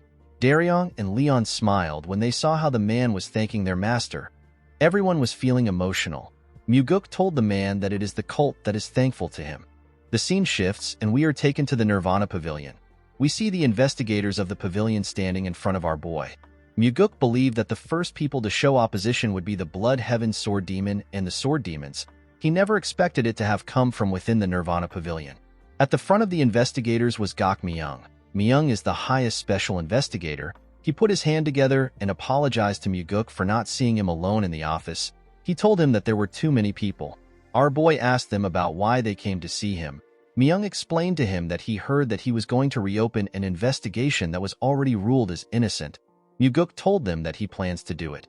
Myung explained to him that they are worried that this action will crush the morale and authority that the investigators have. Muguk asked them if they all agree with the man. The investigators said that they do. Our boy told them that he does not agree with it. He told them that he believes that Yang Ho's incident is what destroys their pavilion's authority in a very severe manner. The investigators were surprised to hear this. Myung asked him to explain what he means. With a cold gaze in his eyes, Muguk asked the man if he heard about how Yang Ho confessed to his crimes in front of everyone else when he arrested him. Myung told him that he heard about it. Our boy asked him to tell him why he came if he has heard about it.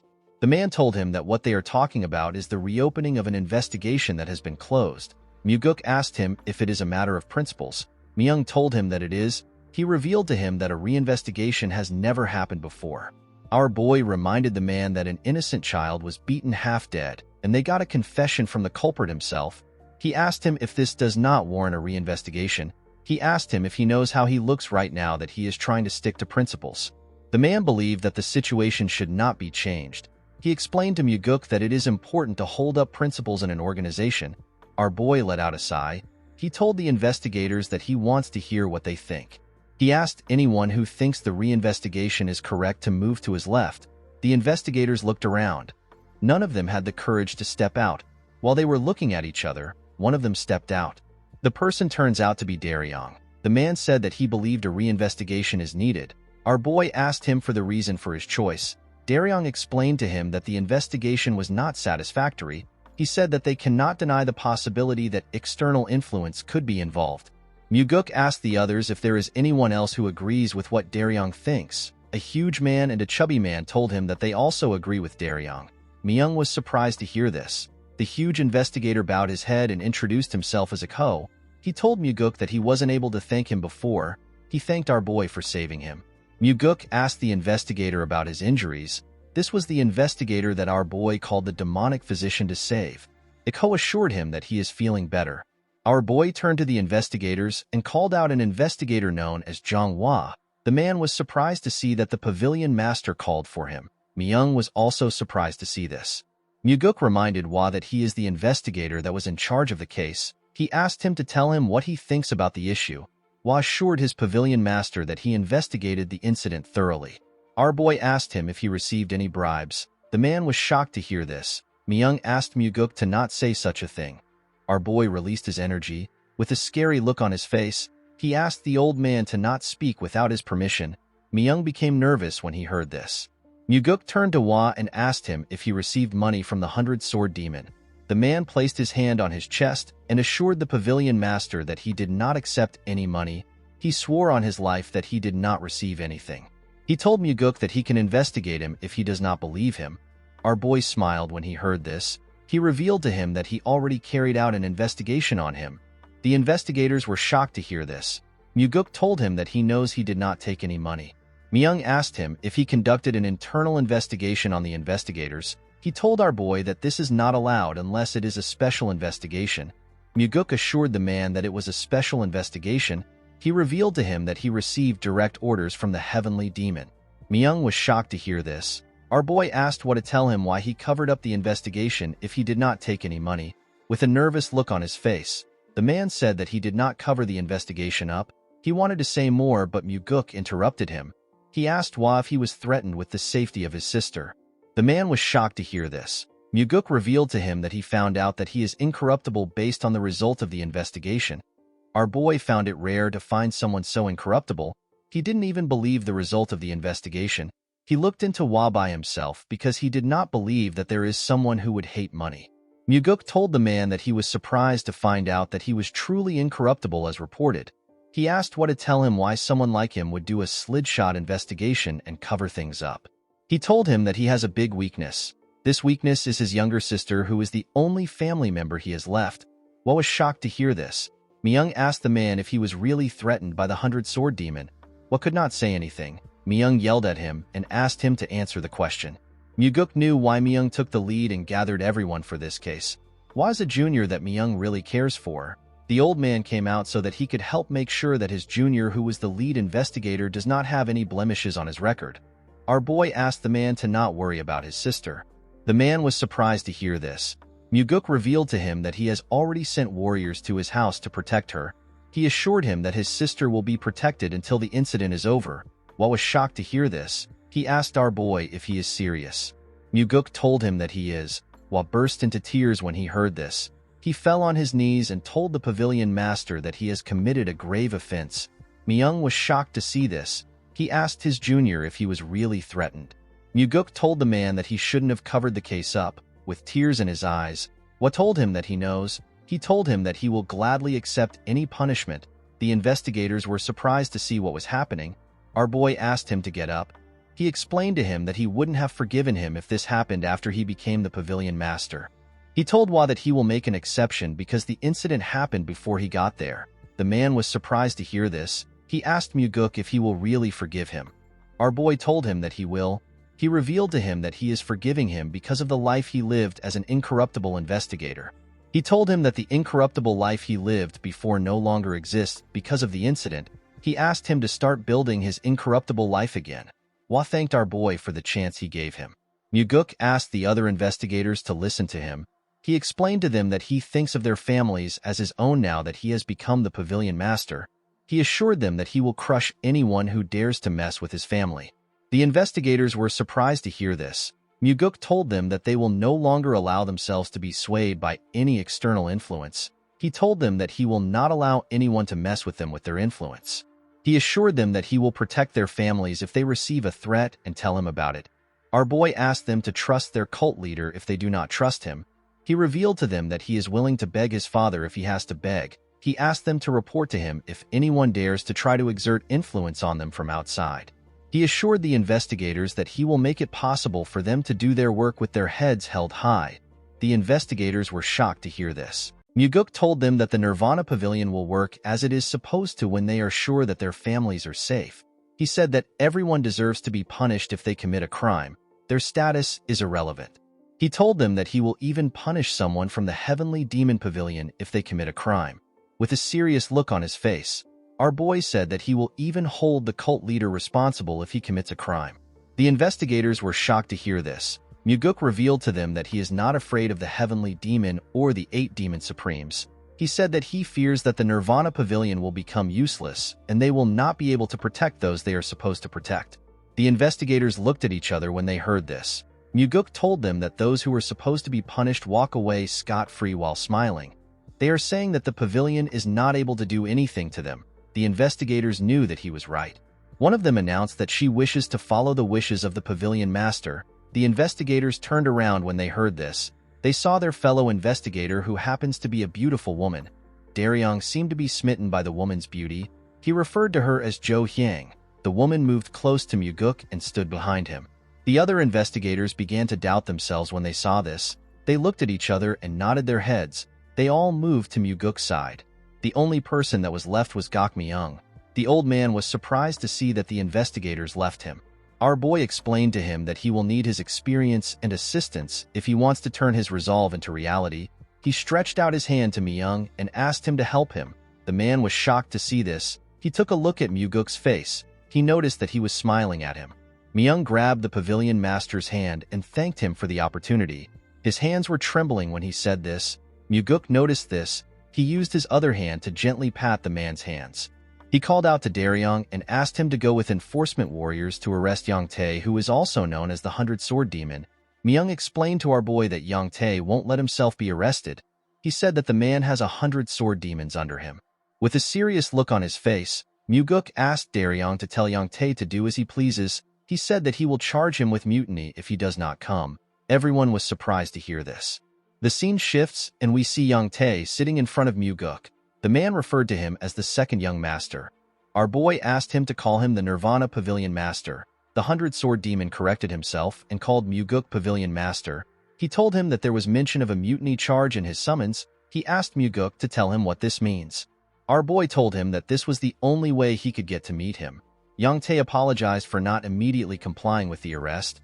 He explained to him that there are many things they need to consider when they are in an organization. He said that he needs to show his pride in front of his subordinates. With a smile on his face, Myuguk told him that he understands. Yang Tae said that the case was not supposed to blow out of proportions in the first place. He said that the incident occurred while kids were playing with each other. Myuguk said that things like that can happen. Yang Tae smiled when he heard this. He believed that our boy understood him.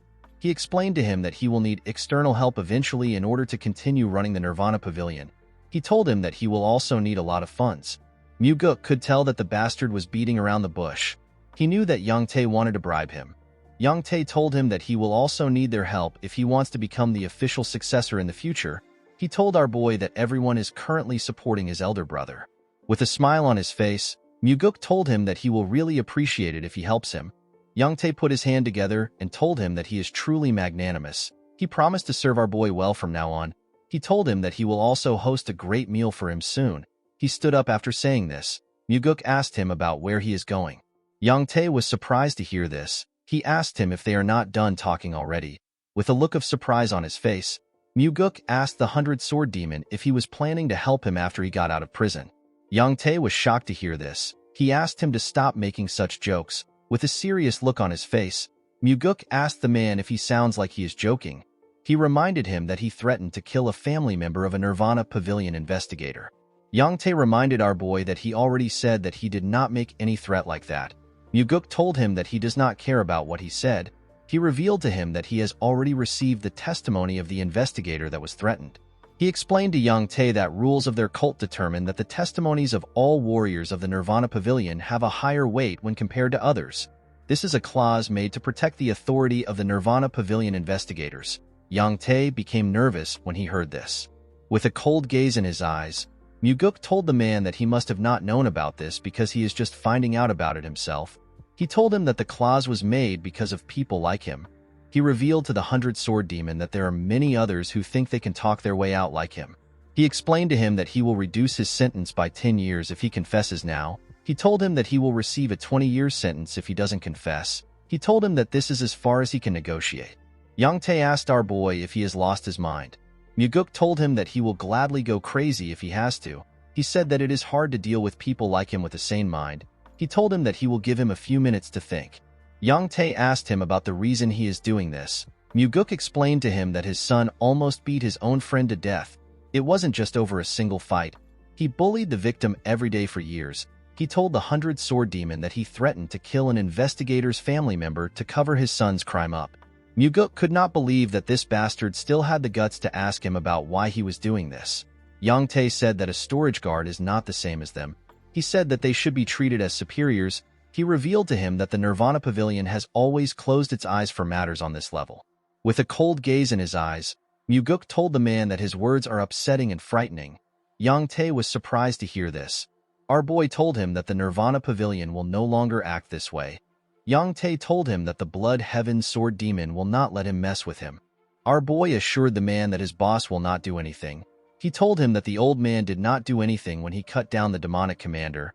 He asked him to tell him why Kyampa will do anything for him. Yang Tae broke the table out of anger. He wanted to yell at our boy. Before he could say anything, Myuguk asked him if he wants to threaten to kill his family. The 100-Sword Demon became quiet when he heard this. Our boy stood up and walked to the door. He told the man that he has a few minutes to confess his crimes. After saying this, he walked out of the room. Young Tae screamed out when our boy left. When he stepped out of the building, Muguk realized that while Mugi might have not been responsible for the downfall of the demonic cult, he could not believe that a mere 100-sword demon had the guts to threaten a Nirvana Pavilion investigator. The order within the cult has fallen to the point where Young Tae would dare to threaten the second young master. Muguk began to wonder if while Mugi was the only reason the cult fell. When our boy stepped into his courtyard, he saw someone waiting for him. The Blood Heaven's sword demon was having a drink in front of his house. The old man rested on his huge sword. The man took a sip of his drink and welcomed the pavilion master back home. Kyampa asked our boy to have a drink with him. Muguk walked up to him and sat down in front of him. The old man reminded him that he warned him last time. He told him that nothing good comes out of meeting him often. Muguk told the Blood Heaven's sword demon that he is the one who keeps looking for him. Kyampa glared at him when he heard this. Our boy did not back down. He looked the old man in the eye. Kyampa took a sip of his drink and placed the cup down. He revealed to Muguk that there was a moment when he felt something new towards him recently. He told him that he shouted in his mind when he heard the wish he made to the heavenly demon, with a crazy look on his face. The man said that he thought that Muguk's wish was perfect. He believed that our boy needed to make this kind of wish if he is someone smart. With a smile on his face, Muguk told him that he agrees with him. He said that he made a very good wish. The Blood Heaven's sword demon poured himself a drink. He explained to our boy that everything started the day he made the wish. He said that Muguk began to make his blade cry. Our boy asked Kyampa to tell him why the blade would be crying because of him. He told him that his blade is probably lamenting. The old man was surprised to hear this. Muguk explained to him that his disciple used the energy-dissipating poison on him before their fight. Later, his other disciple came to find him and shamed his guard. Kyampa's brother made use of the demonic army for his own personal gains, and his subordinate threatened to kill a Nirvana Pavilion investigator's family. Muguk told the man that it is expected for his blade to cry. This is because it is lamenting that those around him do not reach his standards. Kyampa smiled when he heard this. He told our boy that he has a way with words. He revealed to him that he is actually wrong. Muguk asked him to tell him what he got wrong. Kyampa reminded him that he said that the people around him don't match his standards. He told our boy that these people are perfect for him because that is all he amounts to. Muguk was surprised to hear this. He realized that it will be hard for him to deal with this old man. It is usually easier to deal with people when they are prideful and like to chase after fame. Kyampa asked our boy to release the imprisoned 100-sword demon. He explained to him that the morale of his people have dropped to an all-time low because of him. Muguk told him that he will release Young Tae if he is found innocent after the investigation. The Blood Heaven's sword demon released his energy when he heard this. Muguk was shocked to see this. The man's energy was ridiculously powerful. Our boy could barely stand the pressure. He could tell that Kyampa's demonic energy was on an entirely different level. He now understood why his father said that the time is not yet right. With a terrifying tone in his voice, Kyampa told him that he wants to give him some advice. Muguk put himself together and asked Kyampa to stop. The old man was surprised to hear this. Our boy told him that he should just ask for a favor if he came here to do that. He asked him to not ask for a favor and give advice at the same time. The Blood Heaven's sword demon smiled when he heard this. He took away his energy. He glared at Muguk. With a smile on his face, he told our boy that he is right. He said that it is rare for someone to speak so straightforwardly to him. He poured himself another drink. Muguk advised him to be on guard. He told him that stagnant water is bound to rot. He said that no one stays stagnant because they want to. After staying in the water for a while, they start to like it and lose opportunities to get out of the stagnant water. This is why people don't put themselves in rotten water. Muguk advised the old man to use this chance to let out the rotten water. He told him that Young Tae is not someone worthy of his protection. Kyampa drank his wine. He stretched out his cup and asked our boy if he will accept a drink from him. Muguk did not expect this. He took the cup. The Blood Heaven's sword demon poured him a drink. He told him that he will let out the rotten water. With a smile on his face, Muguk told Kyampa that he made a wise decision. Kyampa revealed to him that he wants him to become his water in return. Our boy was shocked to hear this. He found the statement to be odd. He wondered about what the old man was trying to say. The Blood Heaven's sword demon asked Muguk to drink the liquor if he intends on becoming the heavenly demon. He told him that he will become his backer. Our boy was shocked to hear this. He never expected Kiampa to say something like this. Everyone knows that he is openly supporting his older brother. He didn't expect the old man to abandon his brother and choose him. He asked Kiampa if he isn't already supporting his brother. With a smile on his face, the Blood Heaven Sword Demon told our boy that he never knew he was this crazy back then. Muguk knew that this old man was out of his mind. He is someone who will sell anyone out for the sake of his own ambitions. Muguk killed his brother, crippled his disciple, and imprisoned his subordinate. Yet he still proposes to become our boy's backer. Muguk reminded Kiampa that he killed his brother. The old man let out a sigh when he heard this. He explained to him that everyone becomes a stranger once they are out of their parents' embrace. He asked Muguk if he really expects him to suffer just because his bloodkin has died. He asked him to not be ridiculous. He explained to him that thorns under a human's fingernails are the ones that hurt the most. He revealed to him that he has not officially decided to work with his brother. He told Muguk that he can always change his mind if this happens. While looking at the liquor, our boy said that he will have a whole army behind him if the old man sides with him. He asked Kiampa to tell him why he chose him now. The Blood Heaven Sword Demon explained to him that he is willing to bet his fate on his madness, which bulldozes everything fearlessly. Muguk asked him if he is choosing him simply because he is crazy. With a creepy smile on his face, Kiampa told him that he is going to devour his madness. Muguk was not surprised to hear this. If he was a young man, our boy might have completely trusted Kiampa's words purely because he was flattered. However, Muguk already knows the dirty tricks old men play just to make use of younger men. He could tell that the Blood Heaven Sword Demon is trying to make it sound like he will become the heavenly demon if he works with him. He placed the cup on the ground. He told Kiampa that he is thankful that he thinks highly of him. He said that it is time for him to do what has been entrusted to him. He asked Kiampa to tell him what he thinks his father will say. The Blood Heaven Sword Demon glared at our boy when he saw him place the cup down. Muguk told him that his father would say that he is shirking work and playing politics when he has given him an important role. The Blood Heaven Sword Demon asked him about what he thinks will happen if he performs well as the Nirvana Pavilion Master. He asked him if he intends to rot in the Nirvana Pavilion if the Heavenly Demon asks him to stay there. He told our boy that there is only one path that he can choose. He can either decide to become the heir or not. With a smile on his face, Kiampa told Muguk that his father will actually pay more attention to him if he works for him. He explained to him that being chosen by him will make him more visible and would allow him to catch the attention of everyone else. Muguk knew that the old man was not wrong. However, there was one thing he overlooked. Kiampa did not think about the will to set the hierarchy straight in the cult. Muguk was not the only one who had this will. His father also desired a proper hierarchy. He asked the Blood Heaven Sword Demon to give him some time to think. He told him that he will drink the liquor once he has decided. Kiampa stood up when he heard this. He accepted Muguk's request. He grabbed his sword and told our boy that it would have been stupid of him to drink the liquor immediately like a fool. He took his sword out of the ground and swung it at Muguk's head. Fortunately, Muguk managed to block the attack with his sword. The Blood Heaven Sword Demon told our boy that he will hear his answer tomorrow. Muguk told him that he will give him an answer in 5 days. Kiampa gave him 3 days to decide. After doing this, he jumped out of the courtyard. Muguk put his sword back in its sheath. He gently moved his wrist. He was annoyed to see how painful Kiampa's attack was. In the next scene, we are taken to the Nirvana Pavilion. We see the enforcement warriors working out. They put huge logs of wood on their backs and did push-ups together. Their fists were covered with their blood. They all screamed out in pain. Jang Ho yelled at them. He asked them if this is all they can do. He said that this is a normal training for the demonic army. He asked the enforcement warriors if they are incapable of completing this training. He asked them if they think that they will be able to complete their missions when they cannot complete their training. The enforcement warriors did not give up. They continued to push themselves up. Jang Ho told them that their wives, friends, and children can betray them, but their sweat will never betray them. Muguk and Daryong watched Jang Ho as he yelled at the enforcement warriors. Daryong found it weird that Jang Ho was mentioning wives and children. He told our boy that the man is not even married.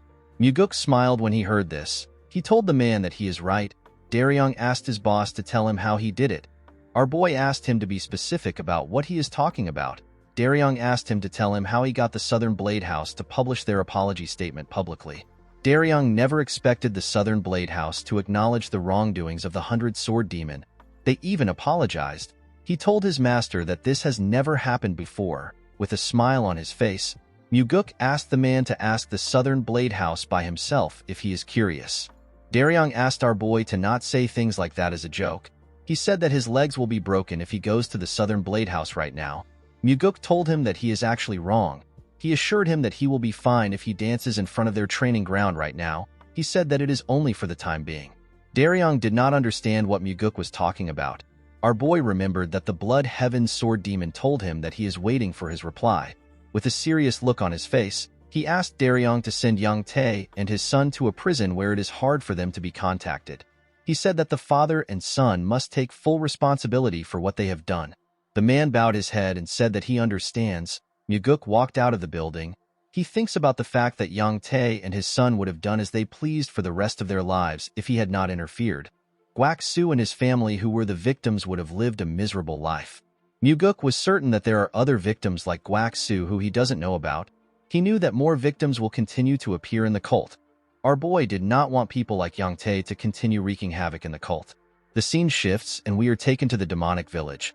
We see the restaurant owner and other people gathered somewhere. They seem to be surprised. They saw some people hanging the sign of the Nirvana Pavilion on a building. The man wondered if this was the branch of the pavilion. Muguk appeared next to him and told him that he is correct. He asked the man and the others to report there if any of the cult's warriors abuse their authority. The people were surprised to hear this.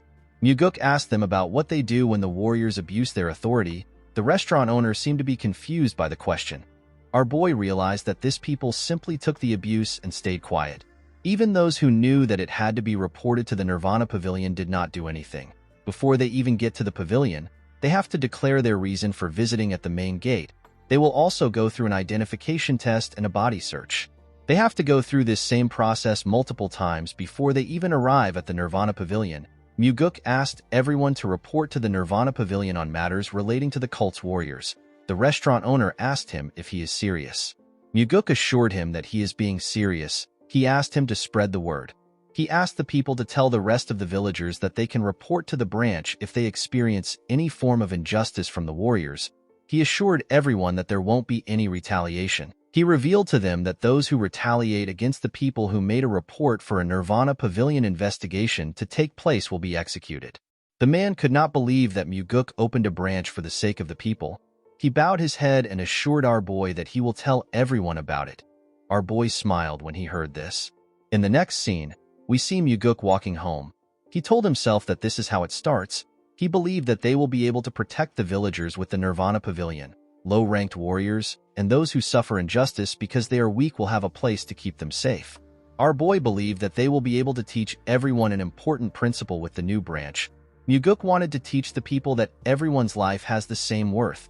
When he arrived at the entrance of his house, he saw someone waiting for him. The person turns out to be the insane old man. He asked Muguk if he is ready to take his drink. Our boy sat in front of him. He told him that he is ready. The Blood Heaven Sword Demon carefully took out a bottle of liquor. Muguk looked him in the eye as he poured the liquor. Kyanpa also stared at him. After filling the cup up, Kyanpa asked our boy to drink it. Muguk told the man that he needs some snacks. Kyanpa asked him about the kind of snacks he wants. Our boy revealed to him that he wants the demonic army.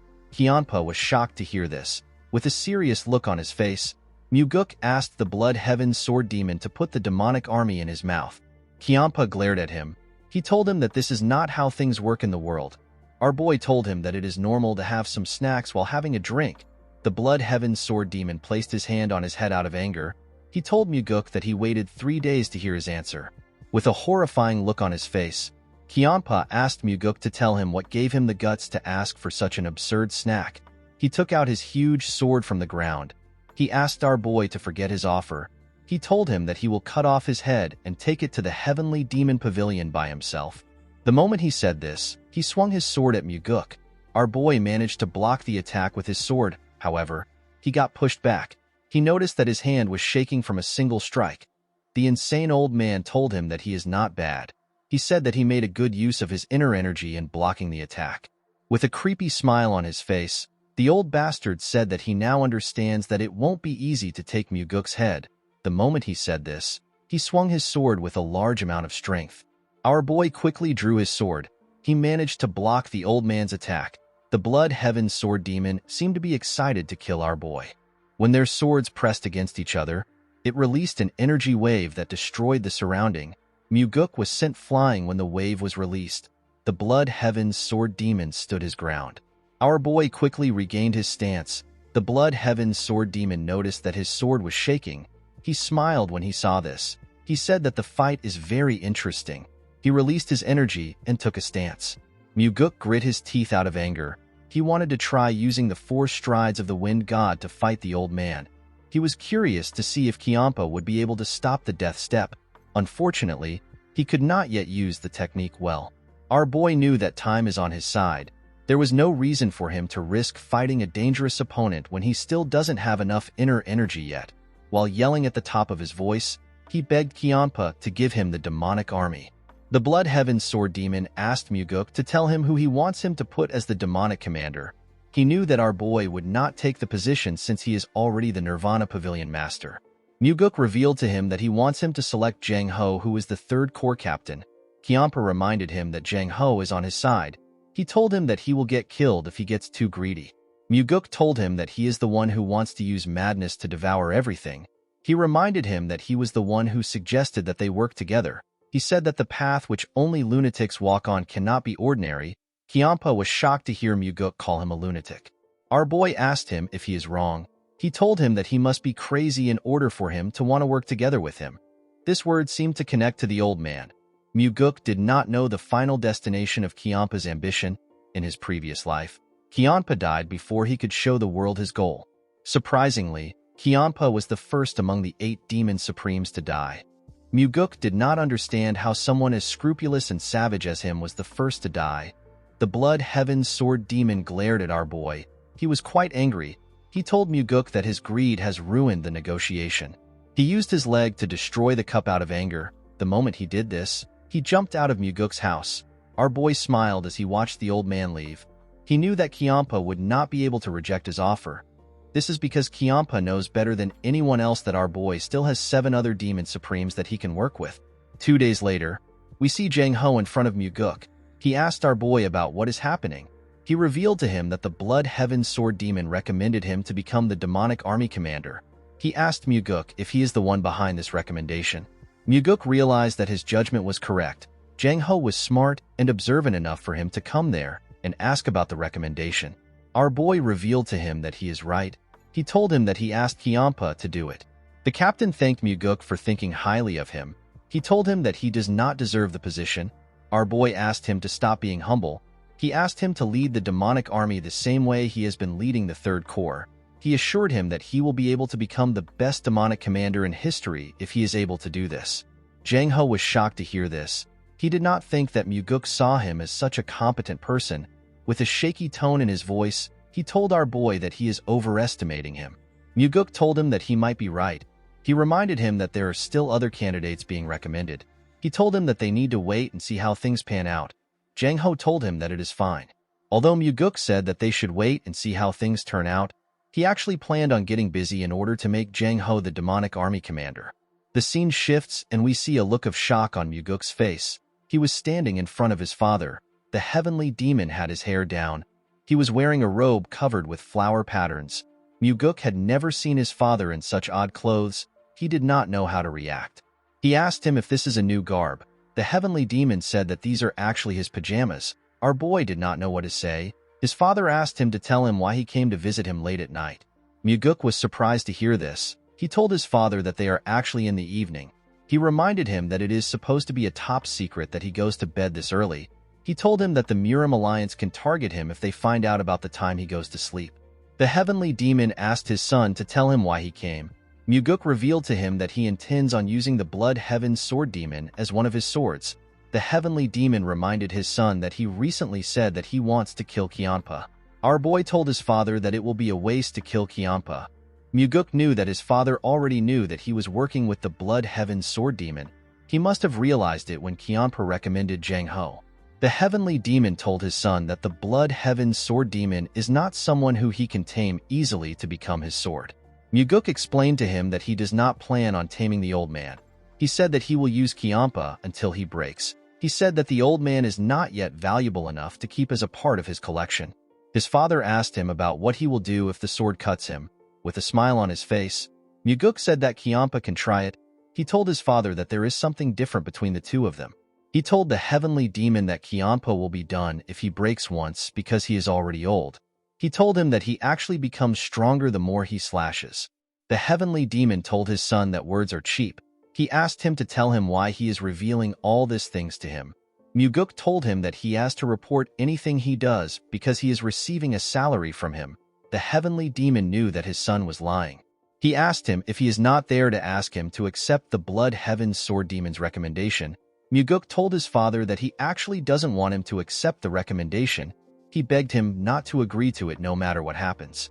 The heavenly demon did not expect this. He asked his son if he really wants him to reject the recommendation. Muguk explained to his father that he wants to use this chance to show the Blood Heaven Sword Demon his place. He said that the old man was acting high and mighty when he was with him. He told the heavenly demon that others might even think he is better than the cult leader. He said that he wants to put the old man in his place. The heavenly demon wondered about the kind of game his son was playing. He reminded him that this is a chance to acquire the demonic army. He did not think that Muguk would give it up because he wants to put the Blood Heaven Sword Demon in his place. He was certain that his son was bullshitting him. He asked him to tell him what he really wants. Muguk was not surprised to hear this. He knew that his father was going to catch on to his plans. With a smile on his face, he revealed to him that he actually has something to gain from the Blood Heaven Sword Demon. In order for him to take what he wants, the matter must not go in the old man's favor. The heavenly demon asked Muguk if what he wants is more important than the demonic army. With a smile on his face, Muguk told him that it is. He said that he will still get the demonic army. He said that he will get everything he wants. The heavenly demon could not see through his son's intentions. He turned around and asked him to not be ridiculous. To Muguk, nothing was more ridiculous than his father's pajamas. In the next scene, we see the Blood Heaven Sword Demon talking to the heavenly demon. He told the heavenly demon that Muguk has been able to distinguish himself in the cult lately. The heavenly demon reminded the old man that he was the one who allowed Muguk to do this. Kiampa bowed his head. He told the heavenly demon that it is all thanks to his efforts. He said that he only understood our boy's aptitude recently. The cult leader said that Muguk is still immature. Kiampa found this statement to be strange. He told the heavenly demon that he wishes to raise Muguk to higher heights. The cult leader believed that this is a rare opportunity for his son. He asked Kiampa to do as he wishes. He stood up after saying this. Kiampa bowed his head and thanked him. He asked the heavenly demon if he can assist him in giving Muguk a good push from the back.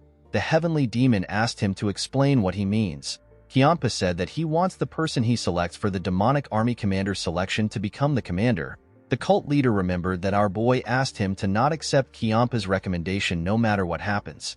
He told the Blood Heaven Sword Demon that it will be hard for him to accept his request. Kiampa informed him that Muguk also wants the position. The heavenly demon told the old man that he has done a lot to support his second son. He said that he needs to consider the feelings of his first son. Kiampa assured him that he understands. He told him that he learned something while raising his disciples. He said that if they are going to support a certain person, they must choose to go with only that person. He said that he has been criticized a lot for failing to stick to one person. The heavenly demon told him that he doesn't care. With a cold gaze in his eyes, the heavenly demon told Kiampa that he does not have a generous heart like him. He said that he simply kills anyone who says anything about him. The Blood Heaven Sword Demon did not know what to say. The cult leader asked him if he has something else to discuss. Kiampa bowed his head and said that there is nothing else to talk about. He told the heavenly demon that he will see him next time. As he walked out of the building, Kiampa wondered about why the heavenly demon was no longer supporting Muguk. He believed that the cult leader should support Muguk fully if he has already chosen him. The scene shifts and we are taken to Muguk's house. We see Kiampa holding a cup of liquor.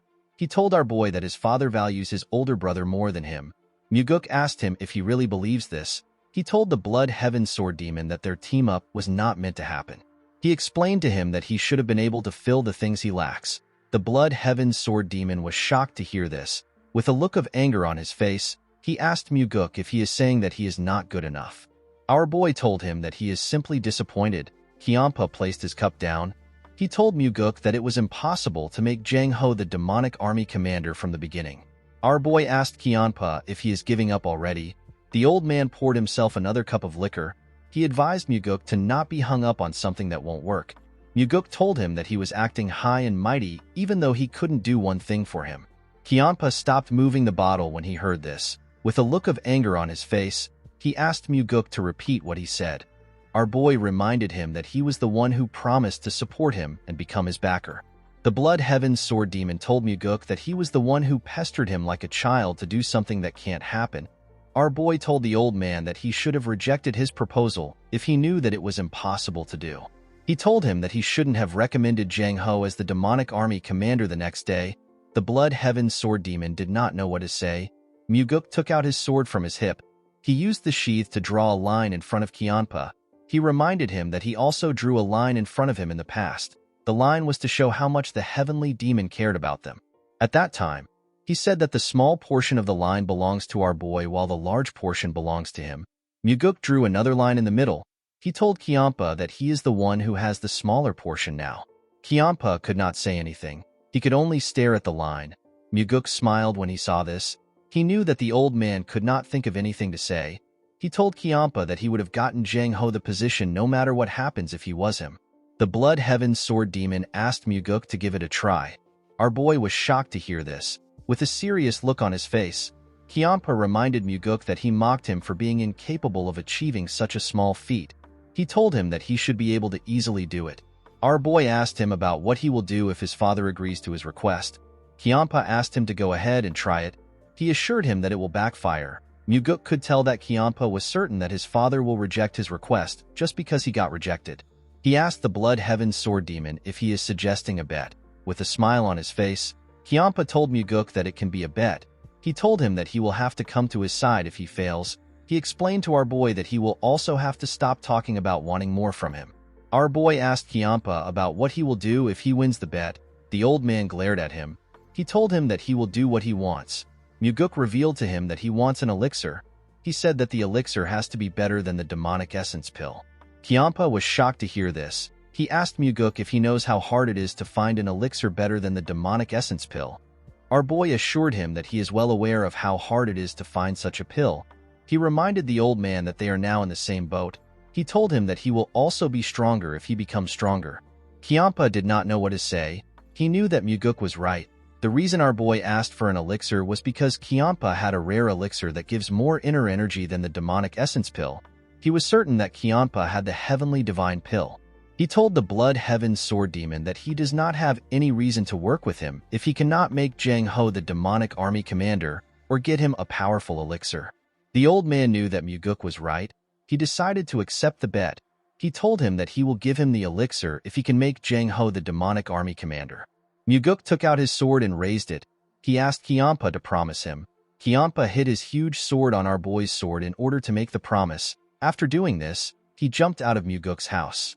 If Muguk is able to consume the heavenly divine pill on top of the demonic essence pill he already has, he won't lose to any of the demon supremes because of a lack of energy. Fortunately for Muguk, he knew a perfect way to win the bet. In the next scene, we see Muguk talking to the chief advisor. He asked Myung for the probability of Jang Ho becoming the demonic army commander. He asked the man to be honest with him. Myung told him that it is less than 10%. Our boy found this odd. He reminded the advisor that the Blood Heaven Sword Demon recommended Jang Ho. Myung informed our boy that his father rejected the recommendation. He told him that the cult leader is not the kind of person who will change his mind unless he has a good reason to. Muguk assured the advisor that he knows about his father's behavior. He asked Myung to tell him what would happen if another demon supreme recommended Jang Ho. Myung found our boy's words to be weird. He repeated it to him. With a smile on his face, Muguk remembered a certain demon supreme. She was a woman in blue clothes. In the next scene, we see Myung reading some documents. The man remembered what Muguk said about two demon supremes recommending Jang Ho. He told our boy that such a thing has never happened before. He said that there is a chance that Jang Ho will become the demonic army commander if it happens. This is because it would give the heavenly demon the justification he needs to change his mind. The man asked Muguk if it is possible for this to happen. With a smile on his face, our boy said that he will give it a try. He told the man that it is sometimes easier to fight two tigers than one. Myung hoped that the other tiger our boy was talking about wasn't the Sword Supreme. The scene shifts and we see a martial artist from the Northern Heaven Sword clan. The man wore some blue clothes. His name is Bae Jongtak. Jongtak was in front of Muguk. He found out that he was accused of rape. He said that the servant is trying to frame him. He begged Muguk to let him confront her. Our boy asked the man to tell him why he believes that the servant would frame him. Jongtak told him that someone might have asked the girl to do it, or he might have offended her in some way. He assured Muguk that he never forced himself on her. Our boy told him that he will allow him to meet the girl. He called out to Daryong. The man was outside the door. The moment he heard his name, he brought the girl inside.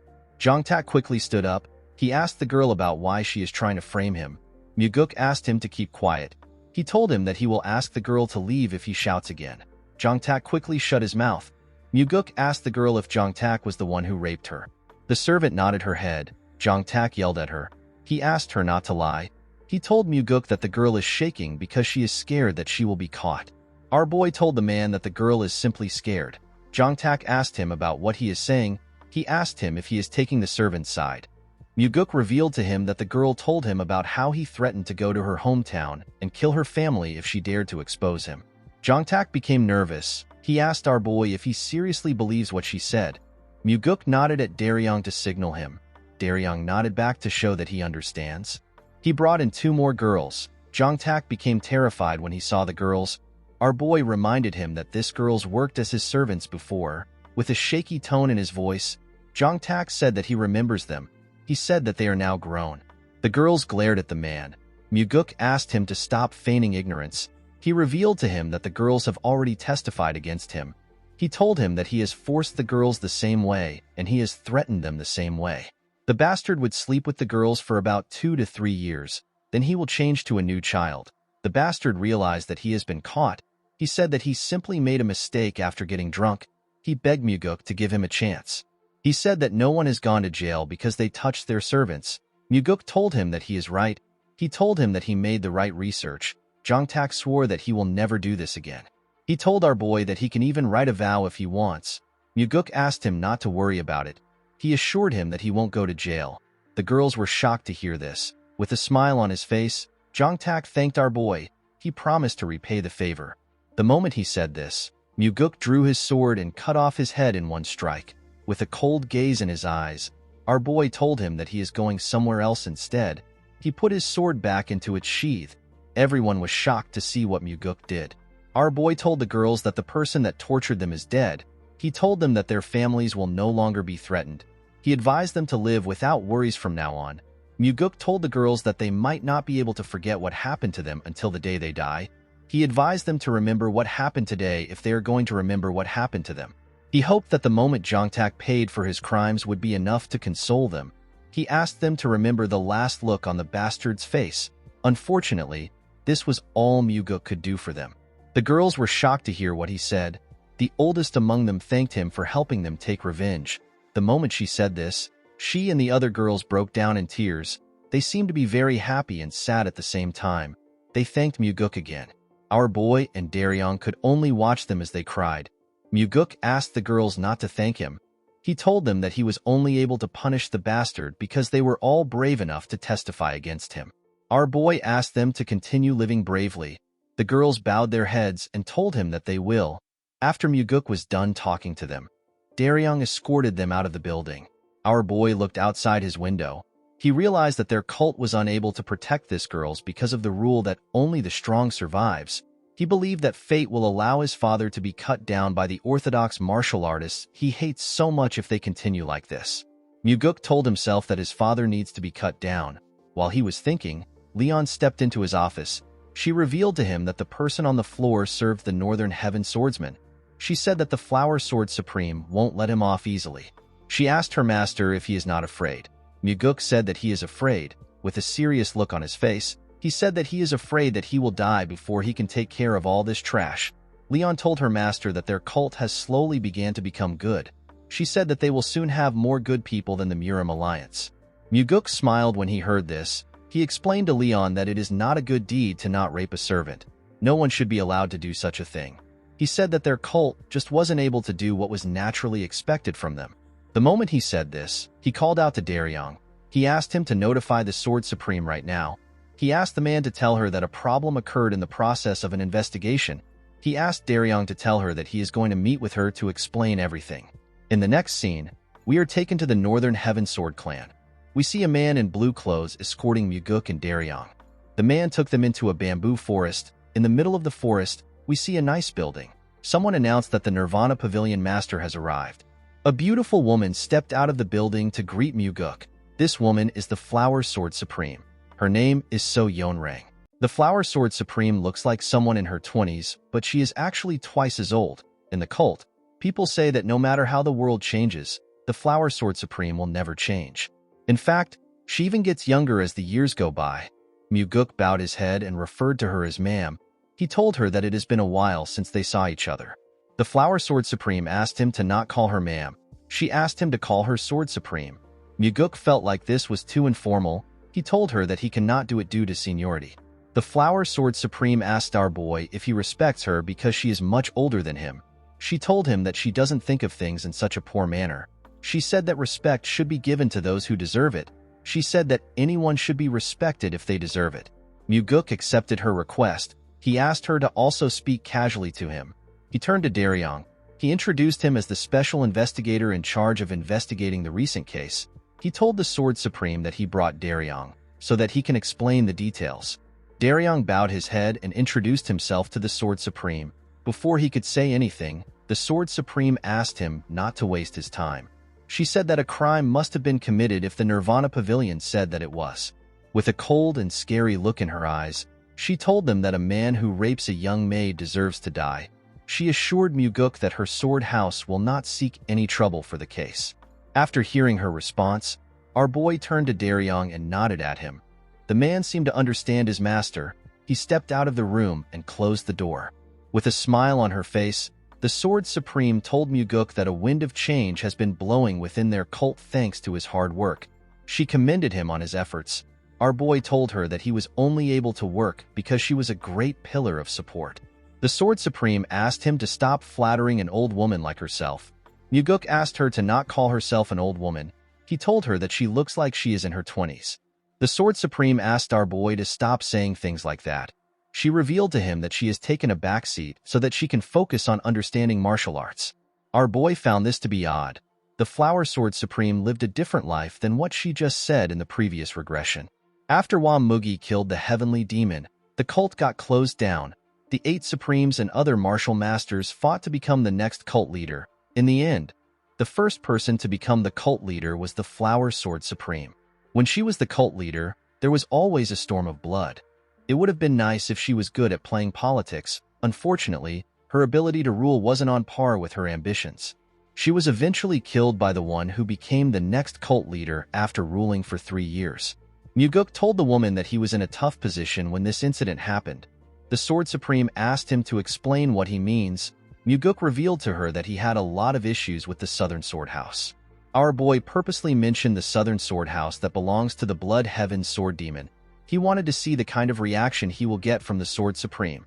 The whole cult knows that the Blood Heaven Sword Demon and the Sword Supreme have the worst relationship among the 8 Supremes. That is why the Sword Demons and the Demonic Swordsmen are like cats and dogs. Muguk told the Sword Supreme that the Blood Heaven Sword Demon put a lot of pressure on him when he had some cases with the Southern Sword House. He said that he now has issues with her own sword house. The Sword Supreme told him that she is completely different from Kiampa. Muguk told her that she is completely right. The woman glared at him. She revealed to him that she heard that the Blood Heaven Sword Demon recommended Jang Ho, who is from the Southern Sword House, to become the demonic army commander. She asked our boy to explain what is happening. Muguk told her that Jang Ho is an exceptional and loyal individual. He revealed to her that Jang Ho is actually one of his men. The Sword Supreme asked him to tell her how he was able to persuade Kiampa to recommend Jang Ho. Our boy told her that he made use of the old man's pride. He revealed to her that he asked the Blood Heaven Sword Demon to make a choice for the sake of the cult instead of only thinking about those closest to him or a political play. The Sword Supreme smiled when she heard this. She said that Kiampa would have never been persuaded by something like that. Muguk told her that the Blood Heaven Sword Demon didn't want to lose him. The Sword Supreme wondered about what he meant.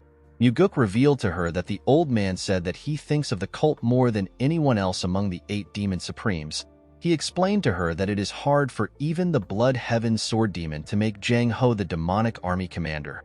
He told her that the chief advisor made a suggestion on how Jang Ho can get the position. He said that the suggestion is too hard to achieve. The Sword Supreme asked him to tell her what Myung suggested. Muguk revealed to her that the chief advisor said that Jang Ho can become the demonic army commander if another demon supreme recommends him. He told her that the only problem he has is that no other demon supreme would recommend Jang Ho. The Sword Supreme asked him to tell her why he believes that no one will recommend Jang Ho. Muguk was shocked to hear this. She asked him if he believes that the Blood Heaven Sword Demon is the only demon supreme who thinks of the cult. Our boy told her that he does not think like that. The Sword Supreme smiled when she heard this. She told Muguk that he came to mess with her pride. With a cold gaze in her eyes, she asked our boy if he came to ask her to recommend Jang Ho alongside the Blood Heaven Sword Demon. Muguk was not surprised to see that she saw through him.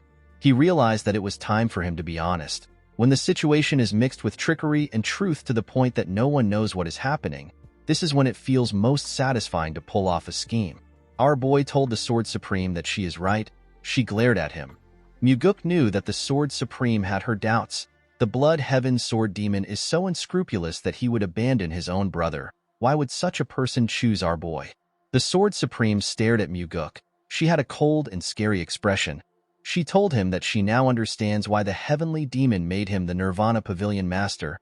Muguk was surprised to hear this. The woman took a step forward and closed the gap between herself and our boy. Muguk was shocked to see her so close to him. The Sword Supreme looked into his eyes. She told him that he has a strange way of being able to shake people's hearts. With a smile on her face, she told him that she will recommend Jang Ho for him. Muguk asked her if she is being serious. The Sword Supreme turned around. She explained to our boy that she wants to show him that the Blood Heaven Sword Demon isn't the only demon supreme that thinks of the cult. Muguk bowed his head and thanked her for her help. He assured her that he will never forget what she did for him. On their way back, Muguk thinks about what just happened. He already expected the Sword Supreme to help out with the recommendation. This is because the Blood Heaven Sword Demon will have a monopoly on him if he truly has the potential to become the cult's heir. The Sword Supreme wouldn't want this. She is a kind of person who doesn't want the Blood Heaven Sword Demon to have anything, even if it is horse poop that dropped on the ground. She truly abhors Kianpa. In fact, the first person she killed after becoming the cult leader was the Blood Heaven Sword Demon. In the next scene, we are taken to the Heavenly Demon's Pavilion. We see the chief advisor talking to the Heavenly Demon. He told his master that he never thought that Muguk would be able to persuade the Sword Supreme. The Heavenly Demon told his advisor that his son probably made use of the discord between the two demon supremes. He asked Myung to tell him what Jang Ho is like. He asked him if Jang Ho can be trusted with the position of the demonic army commander. Myung said that Jang Ho is an exceptional individual, but he is more of a martial artist. He is weak when it comes to politics. The chief advisor said that Muguk made a really wise decision to push Jang Ho for the demonic army commander position. The Heavenly Demon said that his son probably did not know how good Jang Ho was from the start. He believed that Muguk made an emotional decision. He said that our boy is more emotional than one would expect. Myung said that it is both a strength and a weakness for Muguk. With a serious look on his face, the Heavenly Demon said that it is a weakness. Myung asked his master about how he would like to resolve the issue of the demonic army commander position. The Heavenly Demon said that he will accept the recommendation since two demon supremes recommended him. He did this in order to not hurt the prides of the demon supremes. He announced that Jang Ho will become the demonic army commander. Myung bowed his head and accepted his master's order. The scene shifts and we see someone tell Muguk that he does not know how to repay his kindness. When our boy turned to the side, he saw Jang Ho bow his head. Muguk placed his hand on the structure in front of him. He told Jang Ho that he will not be able to repay his kindness due to his nature. The man was shocked to hear this. He asked our boy to explain what he means. Muguk revealed to him that there are two reasons he chose to make him the demonic army commander. The first reason is that he is the most suitable person for the position. He told Jang Ho that he gave him the position for the sake of the cult. The man said that he does not deserve such high compliments. Muguk revealed to him that the second reason he gave him the position is because he was hoping that the demonic army will become his strength. He advised Jang Ho to not let the first and second reason contradict each other. The man found this statement to be odd. Muguk explained to him that it won't be easy to maintain a personal relationship with him because he is an incorruptible person. He asked him not to worry about him using their personal relationship to force him to do anything. Jang Ho smiled when he heard this. He told Muguk that he is wrong if he sees him as someone who would throw away his personal relationships for the cult. Our boy was surprised to hear this. The man asked him if he remembers the first time they met. At that point in time, he sent Muguk an anonymous letter because his friend was killed. He wanted revenge for his friend. Jang Ho placed his hand on his chest. He told Muguk that he is an emotional person who treats personal relationships as the most important thing. Our boy was surprised to hear this. Jang Ho told him that he has already sworn his loyalty to him. He assured Muguk that he is still loyal to the cult and the heavenly demon. He promised to also work hard for the demonic army. He told our boy that he is the person who he is most loyal to. Muguk was shocked to hear this. He never knew that Jang Ho already saw him as a superior. He realized that he obtained someone who is much better than he expected. With a smile on his face, he told Jang Ho that he will be counting on him from now on. The man put his hand together and told our boy that he also looks forward to working with him. The scene shifts, and we see the Blood Heaven Sword Demon in Muguk's house. As he stepped into his building, our boy told the old man that the appearance of him standing upright in the building makes him look like a guardian statue that is protecting him. The Blood Heaven Sword Demon stared at Muguk. He asked him if he is trying to tease him for being hard-headed. Our boy told him that he cannot do something like that. Kianpa commended him for making Jang Ho the demonic army commander. Our boy bowed his head and thanked him for his praise. Muguk noticed something odd. The Blood Heaven Sword Demon was calm. He had expected him to be fuming because he involved the Flower Sword Supreme. Our boy knew that he could not yet relax. He knew that Kianpa was unpredictable. The Blood Heaven Sword Demon asked Muguk to tell him how he persuaded the Sword Supreme. Our boy told him that he will tell him what he wants to know if he promises not to get angry. Kianpa assured him that he won't get angry. He revealed to the old man that he told the Sword Supreme that he believes that he is the true Demon Supreme. He told the old man that he used this statement to provoke the pride of the Sword Supreme. He told him that he made use of him. Kianpa laughed when he heard this. He told Muguk that he has been tricked. He explained to him that the Sword Supreme would have definitely seen through his petty trick. He referred to the Sword Supreme as a fox and told Muguk that she must have pulled a trick on him. He explained to him that the Sword Supreme only helped him to prevent him from working with him. With a serious look on his face, he asked Muguk to tell him what he will do about their current situation. Our boy assured the old man that he is his top priority. The Blood Heaven Sword Demon reminded him that the Sword Supreme helped him with Jang Ho. Muguk told him that it is fine because he helped him first. Kianpa asked him if he will be able to say this when the Sword Supreme makes a proposition that he cannot refuse. The moment he said this, he took out a small box. He told our boy that the proposition is similar to the box. Muguk accepted the box and opened it. Kianpa told him that a promise is a promise. Immediately he said this. Muguk looked into the box. He saw something shocking. He saw an elixir. Kianpa told him that it is the Heavenly Divine Pill. Our boy was shocked to hear this. He could not believe that Kianpa gave him the Heavenly Divine Pill so easily. He assumed that the Blood Heaven Sword Demon would come up with a lot of excuses. He expected him to say that it was hard to find any good elixirs or something stupid. Kianpa said that he has kept the elixir for a long time. He told Muguk that even he wasn't able to consume it. Our boy asked him if he is really giving it to him. With a look of anger on his face, the old man asked Muguk if he wants him to take it back. He pushed his blade into the ground and sat on the huge rock in Muguk's house. He picked up a cup of liquor and drank it. He referred to our boy as second young master. With a serious look on his face, Kianpa told Muguk that he is betting the rest of his life on him. Muguk was shocked to hear this. He realized that the Blood Heaven Sword Demon has shown the strongest card that he has in his hands. He did this without any hesitation. Our boy remembered telling his father that the Blood Heaven Sword Demon has no value for him to keep him around. He realized that he has to change what he said. Due to how determined Kianpa was, Muguk believed that he has to do his best to keep him around. He put his hand together and thanked Kianpa for trusting him. He asked him if he can guard him. He told him that he wants to consume the elixir. The Blood Heaven Sword Demon was shocked to hear this. He asked Muguk if he has lost his mind.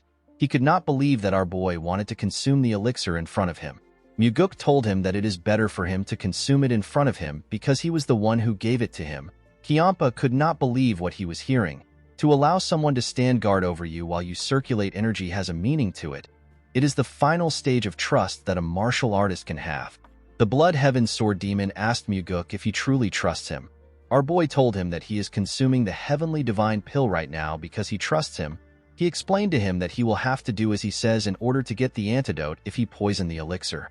The Blood Heaven Sword Demon asked Muguk to tell him why he believes he didn't poison the elixir. Our boy told the old man that he is not someone who would result to doing something that nasty. Kiampa told him that he can be quite nasty. Muguk explained to him that there are various types of nasty people. He told the old man that he is not someone who would go against his word.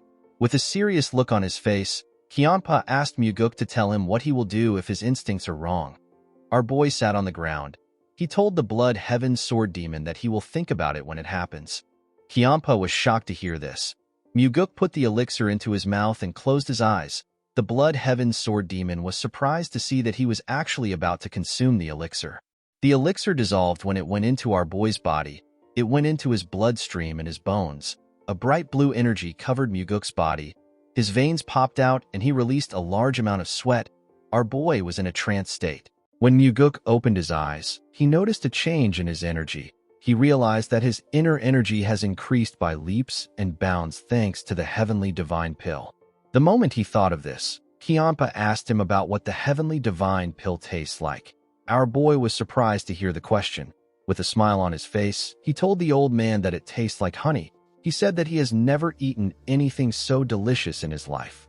The Blood Heaven Sword Demon was annoyed to hear this. He could not believe that he did not take the elixir.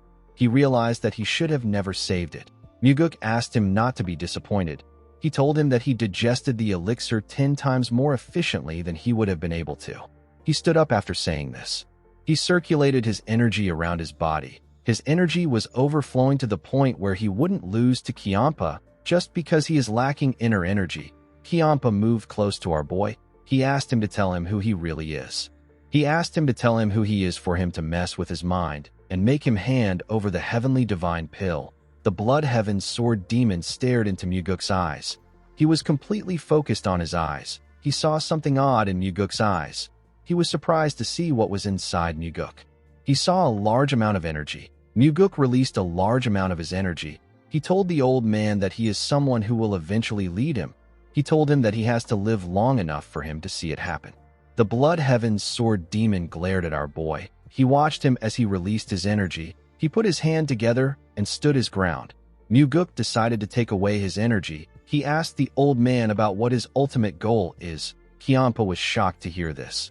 He raised his head up and looked into the night sky. He said that he is already very old. He told our boy that there is nothing he wants. He said that he wants to continue living the same way he has lived so far. Muguk told him that he is being overly passionate for something like that. Kiampa was surprised to hear this. He asked our boy to tell him how he is overly passionate. Muguk told him that he felt like he was a young man when he was putting pressure on him. He said that he could feel the flames of youth still burning strongly within him. Kiampa asked him if this is really how it looked to him. Our boy told him that it is. With a sad look on his face, the old man said that he is happy to hear this. He told Muguk that he thought he has mellowed off recently. Our boy noticed the look on his face. He could understand how Kiampa felt. No matter how many ambitions and passions he has, time will still mercilessly take them away. Muguk moved close to the huge rock. He picked up the bottle of liquor and the cup. He stretched out his hand and asked Kiampa to pour him a drink. The old man was shocked to see this. He reminded Muguk that he lost the bet. He did not understand why our boy wanted to accept his drink. With a smile on his face, our boy explained to him that he won the moment he gave him the heavenly divine pill. He told him that he will accept the liquor that he offered. The Blood Heaven Sword Demon could not believe what he was hearing. Although Muguk did not know if it was possible, he wanted to still make the Blood Heaven Sword Demon one of his people. Kiampa took the bottle and poured our boy a drink. He glared at him as he poured the drink. He did not believe that Muguk would actually drink the liquor. To his surprise, our boy drank the liquor. He gently smiled when he saw this. He told Muguk that they should work well from now on. Our boy accepted his offer. He told him that he can pull off any of his filthy tricks if he wants. He told him that it is fine as long as he can handle it. Kiampa was annoyed to hear this. He could not believe that our boy said that he pulls filthy tricks. He began to laugh like a crazy person. Muguk asked him to pour him another cup. The old man accepted his request. Our boy was no fool. He knew that even though Kiampa is laughing heartily now, he has not yet opened his heart. He knew that Kiampa was not the kind of person which he could understand by getting a small glimpse through the narrow crack of his heart's door. Not even Muguk knows what lies beyond the door.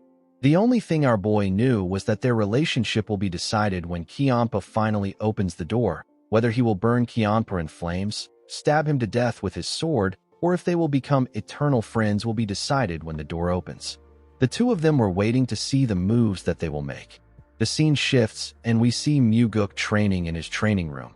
He covered his sword with his energy and carefully swung it around to understand his new strength. He noticed that the power of his attacks have gone up to the next level, and his attacks have also gotten faster thanks to his increased energy.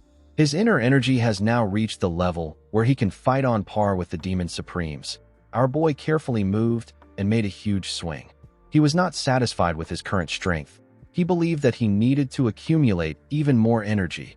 Inner energy is something that a person can never get enough of. While he was training, someone mentioned that his inner energy has grown again. When Muguk turned around, he saw his father, with a smile on his face.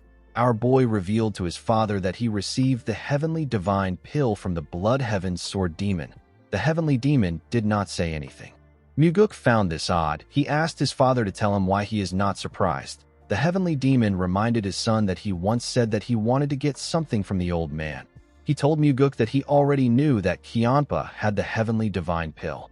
Our boy asked him about how he knew. The heavenly demon revealed to him that he was the one who gave Kiampa the elixir a long time ago. Muguk was shocked to hear this. He remembered the line the Blood Heaven's sword demon drew to show him how much his father loved him. He wondered if Kiampa was right. The heavenly demon asked his son to tell him what he offered in the bet. Muguk revealed to him that he offered himself. The heavenly demon said that Kiampa made a losing bet. Our boy told his father that he is just getting started. He said that he intends to rip off each one of the Demon Supremes. The heavenly demon did not say anything. Muguk found this strange.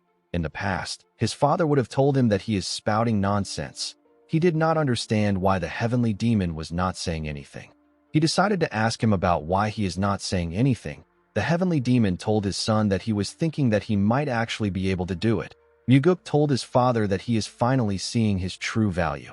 The heavenly demon turned around and asked his son to continue his training. Our boy thanked his father for making Jang Ho the demonic army commander. The heavenly demon told him that he did not do it for him. He said that he accepted Jang Ho because 2 Demon Supremes recommended him. Muguk told his father that he will become happier. The heavenly demon stopped moving when he heard this. Our boy said that he needs to be happy so that those around him will be happy. Then the cult will become happier as well. The heavenly demon turned around when he heard this. Before he could speak, Muguk said that it is a useless emotion that will lead him to his death. The heavenly demon told his son that it is good that he knows. He opened the door and explained to his son that he must forget things as trivial as happiness if he wants to walk down this path. Muguk said that he doesn't want to. He told him that he will be happy even while walking down this path. The heavenly demon left the room after hearing this. With a smile on his face, Muguk said that he will make it happen. In the next scene, we see the Sword Supreme tending to the flowers in her garden. While she was looking at the flowers, someone told her that they are pretty. Yeonrang said that people say that flowers become prettier as they age. She told Muguk that he still has a long way to go before this saying can apply to him.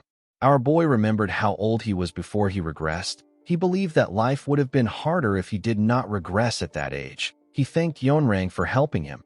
He brought her a bottle of liquor to show his appreciation. The Sword Supreme thanked him for the gift. She told him that she doesn't drink. She said that she quit drinking a long time ago. Muguk apologized to her for bringing such a gift. Although he apologized, our boy actually knew that Yeonrang doesn't drink.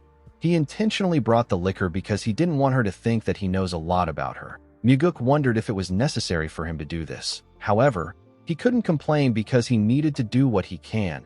He knew that relationships are built with all the small things in life. He told the Sword Supreme that he believes that help must be repaid. He asked her if there is anything he can do for her. Yeonrang told him that it will be best for him to cut off his relationship with the Blood Heaven's sword demon. Muguk asked her for a reason. She told our boy that the ideals that Kiampa pursues are far from his.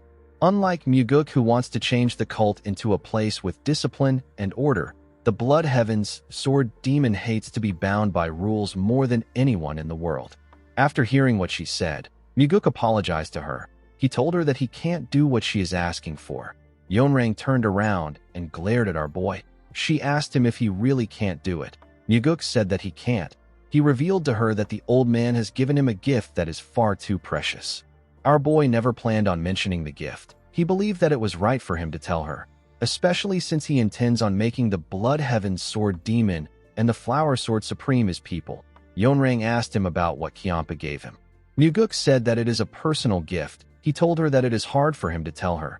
Yeonrang said that she assumed that they were close enough to share such details with each other. She asked him if she is wrong.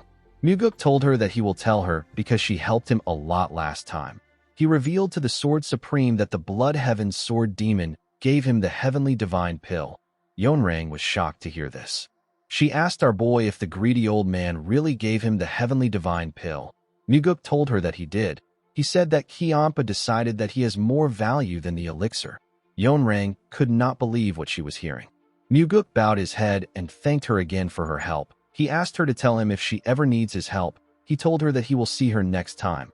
The moment Muguk turned around, Yeonrang called out to him. She asked him to tell her the kind of person Kiampa looks like to him. With a smile on his face, our boy said that Kiampa is bad-tempered, violent, and he does whatever he wants. He said that he disliked Kiampa at first, but he began to get used to him the more time he spent with him. Yeonrang asked Muguk if he is not just saying these things because of the Heavenly Divine Pill. Our boy said that the elixir is also part of the reason why he likes him. Yeonrang told him that the Blood Heaven Sword Demon is not someone he should work with. She told Muguk that he needs to cut ties with the old man if he wishes to continue receiving her help. Muguk asked her to prove it to him. The Sword Supreme asked him to explain himself. Our boy asked her to prove to him that she is someone who can help him more than the Blood Heaven Sword Demon. He reminded her that Kiampa has given him the Heavenly Divine Pill. He said that he needs a good reason to cut ties with the old man. Yeonrang told him that the fact that it will be good for the cult should be a good enough reason. Muguk said that some people try to buy over their subordinates with dreams, ideals, and loyalty. He told Yeonrang that he despises people like that. The moment he said this, Yeonrang released her energy. It was ridiculously powerful. It froze the flowers around her. Muguk told the woman that he does not know what she thinks of him. He told her that he is preparing something big. He revealed to her that he will be meeting numerous people from now on. He said that he is not confident that he will always make the right choice. He begged her to show him something that can help him make a decision easily. He stretched out his hand and asked her to give him something more precious than the Heavenly Divine Pill. Yeonrang did not like what she was hearing. Muguk never planned on letting go of the Blood Heaven Sword Demon. He believed that he must have Kiampa by his side. He looked into Yeonrang's eyes. He could tell that she was already wavering. The woman took away her energy. She asked our boy to tell her what he wants. Muguk clenched his fist. He told her that there is nothing he currently needs. Yeonrang glared at him when she heard this. Our boy already knew how she was going to interpret what he said. In her head, she heard him say that he does not need anyone else because he already has the Blood Heaven Sword Demon. Muguk bowed his head and told her that he will see her next time. He assured her that he won't forget what she did for him. He turned around after saying this. He smiled when he turned around because he said that he doesn't need anything. The Sword Supreme will become even more impatient. At night, we see our boy arrive at his house. He saw Kiampa waiting for him there. The old man referred to Yeonrang as a fox and asked Muguk about what she said. Our boy revealed to him that Yeonrang asked him to cut ties with him. Kiampa reminded him that he told him that the Sword Supreme would say this. He asked Muguk if Yeonrang gave him a reason. Our boy told him that she said that their ideals are too different and he is too free-spirited. The old man said that it is a load of crap. He asked Muguk about what he will do. Our boy said that he will work with the person who gives him the most benefits. Kiampa was shocked to hear this. Muguk told him that he is simply trying to weigh his options. He told the Blood Heaven Sword Demon that he would have done the same thing too. Kiampa glared at him. Muguk smiled when he saw the look on his face. He asked him not to worry about it. He told him that he is still in the lead. He said that it is impossible for her to give him something better than the Heavenly Divine Pill. Kiampa said that it is not impossible. He told our boy that Yeonrang is someone who would do anything just to destroy him. Muguk asked the old man about why their relationship is so strained. Kiampa stopped talking when he heard the question. Although our boy asked the question, He already knew the answer. The Blood Heaven Sword Demon told him that reasons aren't needed to hate another person. Muguk asked him if he wants to have a drink. He told him that he will feel bad if he leaves like this. Kiampa asked him if he knows the kind of person he is. Muguk said that he is calm-headed. He told him that it is not a bad thing. He advised him to act disappointed when he is disappointed. He advised him to talk things out when he is upset. Muguk told the old man that he will pay for the drinks. Kiampa grabbed his sword and jumped. He told our boy that he will wait for him at the demonic village. Muguk gently smiled when he heard this. In the next scene, we are taken to the pleasure bar. The people in the bar were noticeably uncomfortable. They were all fixated on some people. They focused their attention on the Blood Heaven Sword Demon and the second young master. Kiampa told our boy that he expected him to take him to a courtesan house. He revealed to him that he actually hates places where women are at. Muguk did not expect to hear this. He reminded Kiampa that his late brother loved courtesan houses. The old man asked him not to bring his brother up. He told him that it will ruin the mood. Our boy accepted the request. Muguk actually purposely mentioned Cheon-yang. He did not want the wound to fester in Kiampa's heart. The owner of the bar moved close to them. He welcomed them to the bar. With a shaky tone in his voice, he said that it is an honor to have them both in the bar. Muguk told him that they came there because the liquor and the food is great. The man thanked our boy for his compliment. He left after taking their order. Kiampa told our boy that he is being unnecessarily nice. Muguk told him that nothing bad comes from being friendly. Kiampa explained to him that there will inevitably be times when things go wrong because he got swayed by his emotion. He decided to use the bar owner as an example. He asked our boy if the food will taste better because he was friendly, or if it will taste better if he threatens to kill the bar owner if he makes a bad meal. He told Muguk that his older brother has an advantage over him in this aspect. Our boy agreed that life gets easier if a person lives cold-heartedly. He said that he doesn't want to live his life like that. Kiampa asked him for his reason. With a smile on his face, Muguk said that he believes that the food will taste better when it is made by someone who is happy to make it instead of trembling in fear while making it. Kiampa told him that one day others will try to make use of his friendliness to get grand favors. If he doesn't agree to help, he will be greatly criticized. The old man said that this is how humans are. Our boy told him that the person could also give him back several-fold of the friendliness he has shown. He said that it might even be what saves his life. With a serious look on his face, he told Kiampa that this is also how humans are. The Blood Heaven Sword Demon did not know what to say. He told Muguk that they will have to wait and see. While they were talking, they were served their meal and liquor. Muguk told the Blood Heaven Sword Demon that he sees him as someone who is more emotional than him. The old man was surprised to hear this. He asked our boy if he is blind. He told Muguk that he really sucks at judging people. Our boy smiled when he heard this. He believed that his judgment was accurate. Muguk noticed that in all the situations which Kiampa has gone through with him, he was more emotional than normal. Even in this moment, his emotions are involved as he shares what he thinks with someone else. This is something he has never really done before. Our boy decided to ignore the talk about emotions and face a pressing issue. He placed his cup on the table and told Kiampa that he needs to start managing his disciples from now on.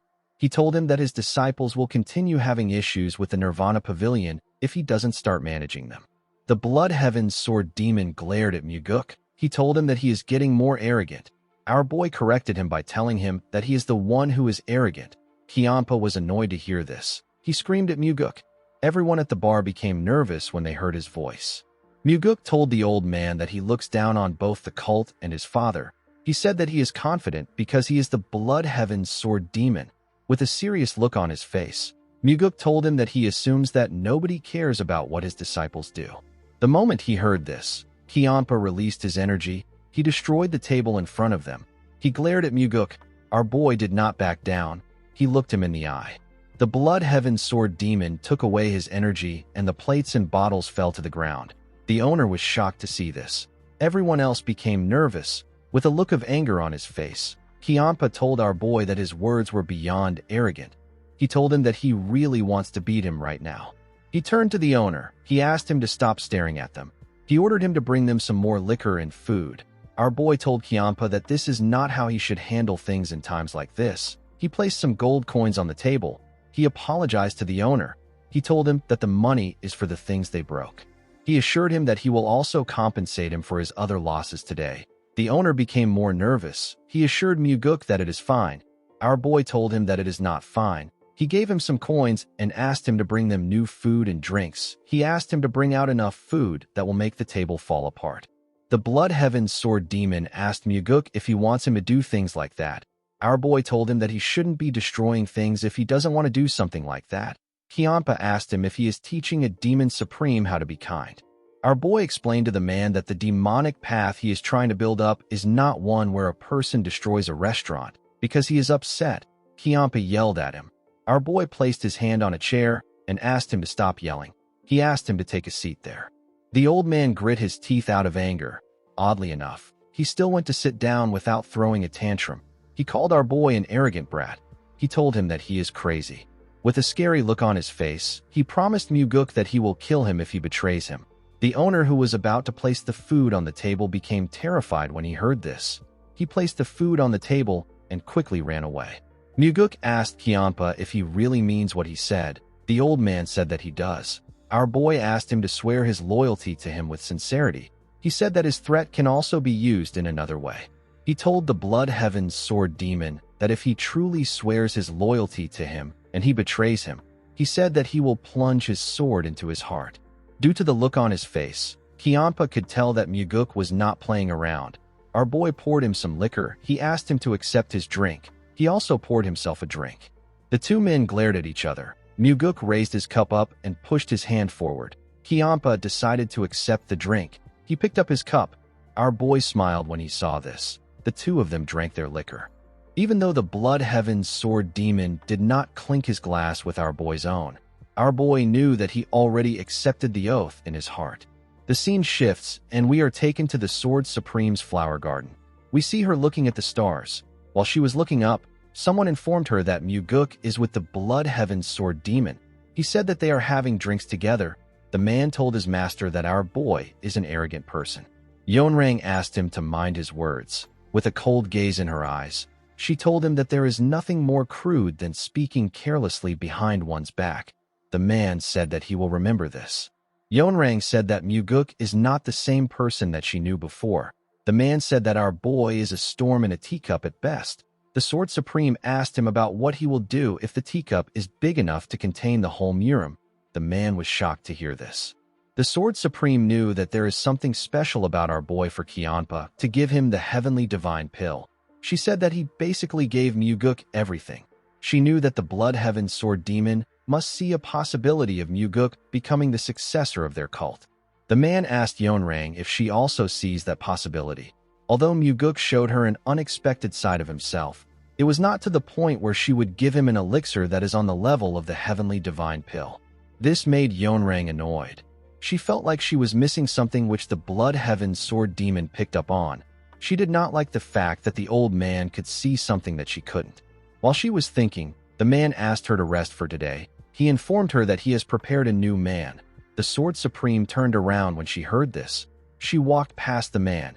After she passed by his side, the man raised his head up and turned around. He watched her as she went into her house. In the next scene, we see Muguk step into a large room. Our boy carefully looked around. This was his first time in his father's personal training ground. Our boy noticed a huge piece of iron dangling in the room. He quickly recognized this iron. It was the 10,000 years cold iron. Muguk noticed the marks that were left on the iron. He realized that his father was using it to train. He carefully looked at the marks. He said that his father is abusing the iron. The heavenly demon stepped into the room. He asked Muguk to not waste his time. He ordered him to use the 4 strides of the wind god. Our boy released his energy and began to move in a unique manner. Each step had its own meaning. The 4 strides of the wind god has 4 main moves and more than 900 changes that can be made. Depending on how a person interprets the changes and uses them, their movements will change slightly and the power of the 4 strides of the wind god would be different. Muguk looked like he was walking on water. Each of his movements were graceful. He was not wasting any moves. He gently landed on the ground and turned to his father. He noticed that the heavenly demon was looking at him weirdly. He wondered if something was wrong. He wondered if he made a mistake. The heavenly demon was actually looking at his son for a different reason. He asked Muguk if he has really learned it to this level. Maybe it was because his father acknowledged his skills. Muguk continued discussing about the martial arts with him. The heavenly demon gave his son some of his opinions and also quietly listened to Muguk's opinions. He didn't just listen, he even accepted some of our boy's opinions. The heavenly demon told his son that putting more strength into the right foot seems to be the correct interpretation. He told Muguk that he was right. Our boy never expected his father to speak so freely and act this rational when it came to martial arts. The heavenly demon asked his son to close his eyes. He told him that he will now tell him what he learned. Muguk followed his father's orders. When he closed his eyes, the heavenly demon began to speak to him. This made our boy begin to visualize everything in his mind. As his father spoke to him, he practiced the techniques in his mind. He slowly perfected his strides and movements. Through his discussion with his father, Muguk was able to take his 4 strides of the wind god to the next level. He opened his eyes and stood up. He bowed his head and thanked the heavenly demon for teaching him. He promised himself that he will repay this favor by killing Wamugi. He told his father that he will repay the favor by giving him more allowance in the future. The heavenly demon stood up and asked his son to stop spouting nonsense. He asked him to eat with him before he goes. Muguk was shocked to hear this. The heavenly demon asked him if something is wrong. Our boy told him that he has never heard him ask anyone to eat with him. The heavenly demon did not say anything. He turned around and told his son that it is nothing to be surprised about. In the next scene, we see some food placed on their table. The heavenly demon told Muguk that there is always more if this isn't enough. Our boy thanked him. He served himself and began to eat. The heavenly demon watched Muguk as he ate. He looked at him as if something was wrong with him. Our boy understood why his father was looking at him. He knew that the heavenly demon found it strange that he is not talking as much as he usually does. His father didn't know that the version of himself before his regression has never thought of eating with him before. However, now that our boy was eating with him, he realized something important. He realized that he has always wanted to eat with his father deep in his heart. The heavenly demon asked him if the food is to his liking. Muguk asked him if he is interested in changing chefs. His father told him that he will never do this. The heavenly demon asked his son to tell him the reason why he came to look for him today. Muguk revealed to him that he has a favor to ask. The heavenly demon asked him to tell him what he wants. Our boy told his father that he wants to have another family member. The heavenly demon did not expect this. He asked his son if he wants to get married. Muguk explained to him that he simply wishes to teach the soaring sword arts to his bodyguard. Our boy wanted to teach Lee on the soaring sword arts, which he has completely mastered. He believed that the woman needed to learn the soaring sword arts in order to protect her position as the leader of the Phantom Shadow Corps. The problem was that the soaring sword arts can only be taught to the blood relatives of the heavenly demon. The heavenly demon reminded his son that he treats his brother, who is his true blood relative, poorly, and yet he wants to elevate his bodyguard to the level of a blood relative. Muguk told his father that Leon is someone that is even more important than his blood relative. He said that she is someone who will achieve great things in the future. The heavenly demon reminded him that the soaring sword arts is his exclusive martial arts. He asked him if he is fine with this. With a serious look on his face, Muguk told his father that the 9 Calamities demonic arts will become his exclusive martial arts. Our boy knew that the 9 Calamities demonic arts is not something someone can learn just because they are the heavenly demon's blood relative. It is a martial arts that can only be learned by the successor. The heavenly demon found it odd that his son was this confident. He told Muguk that he can do as he wishes. Our boy was surprised to hear this. He didn't expect his father to allow it so easily. The heavenly demon told Muguk that he wants him to promise him something. Our boy asked him to tell him what it is. The heavenly demon told his son that he wants to be the first to know when he is determined to kill a demon supreme.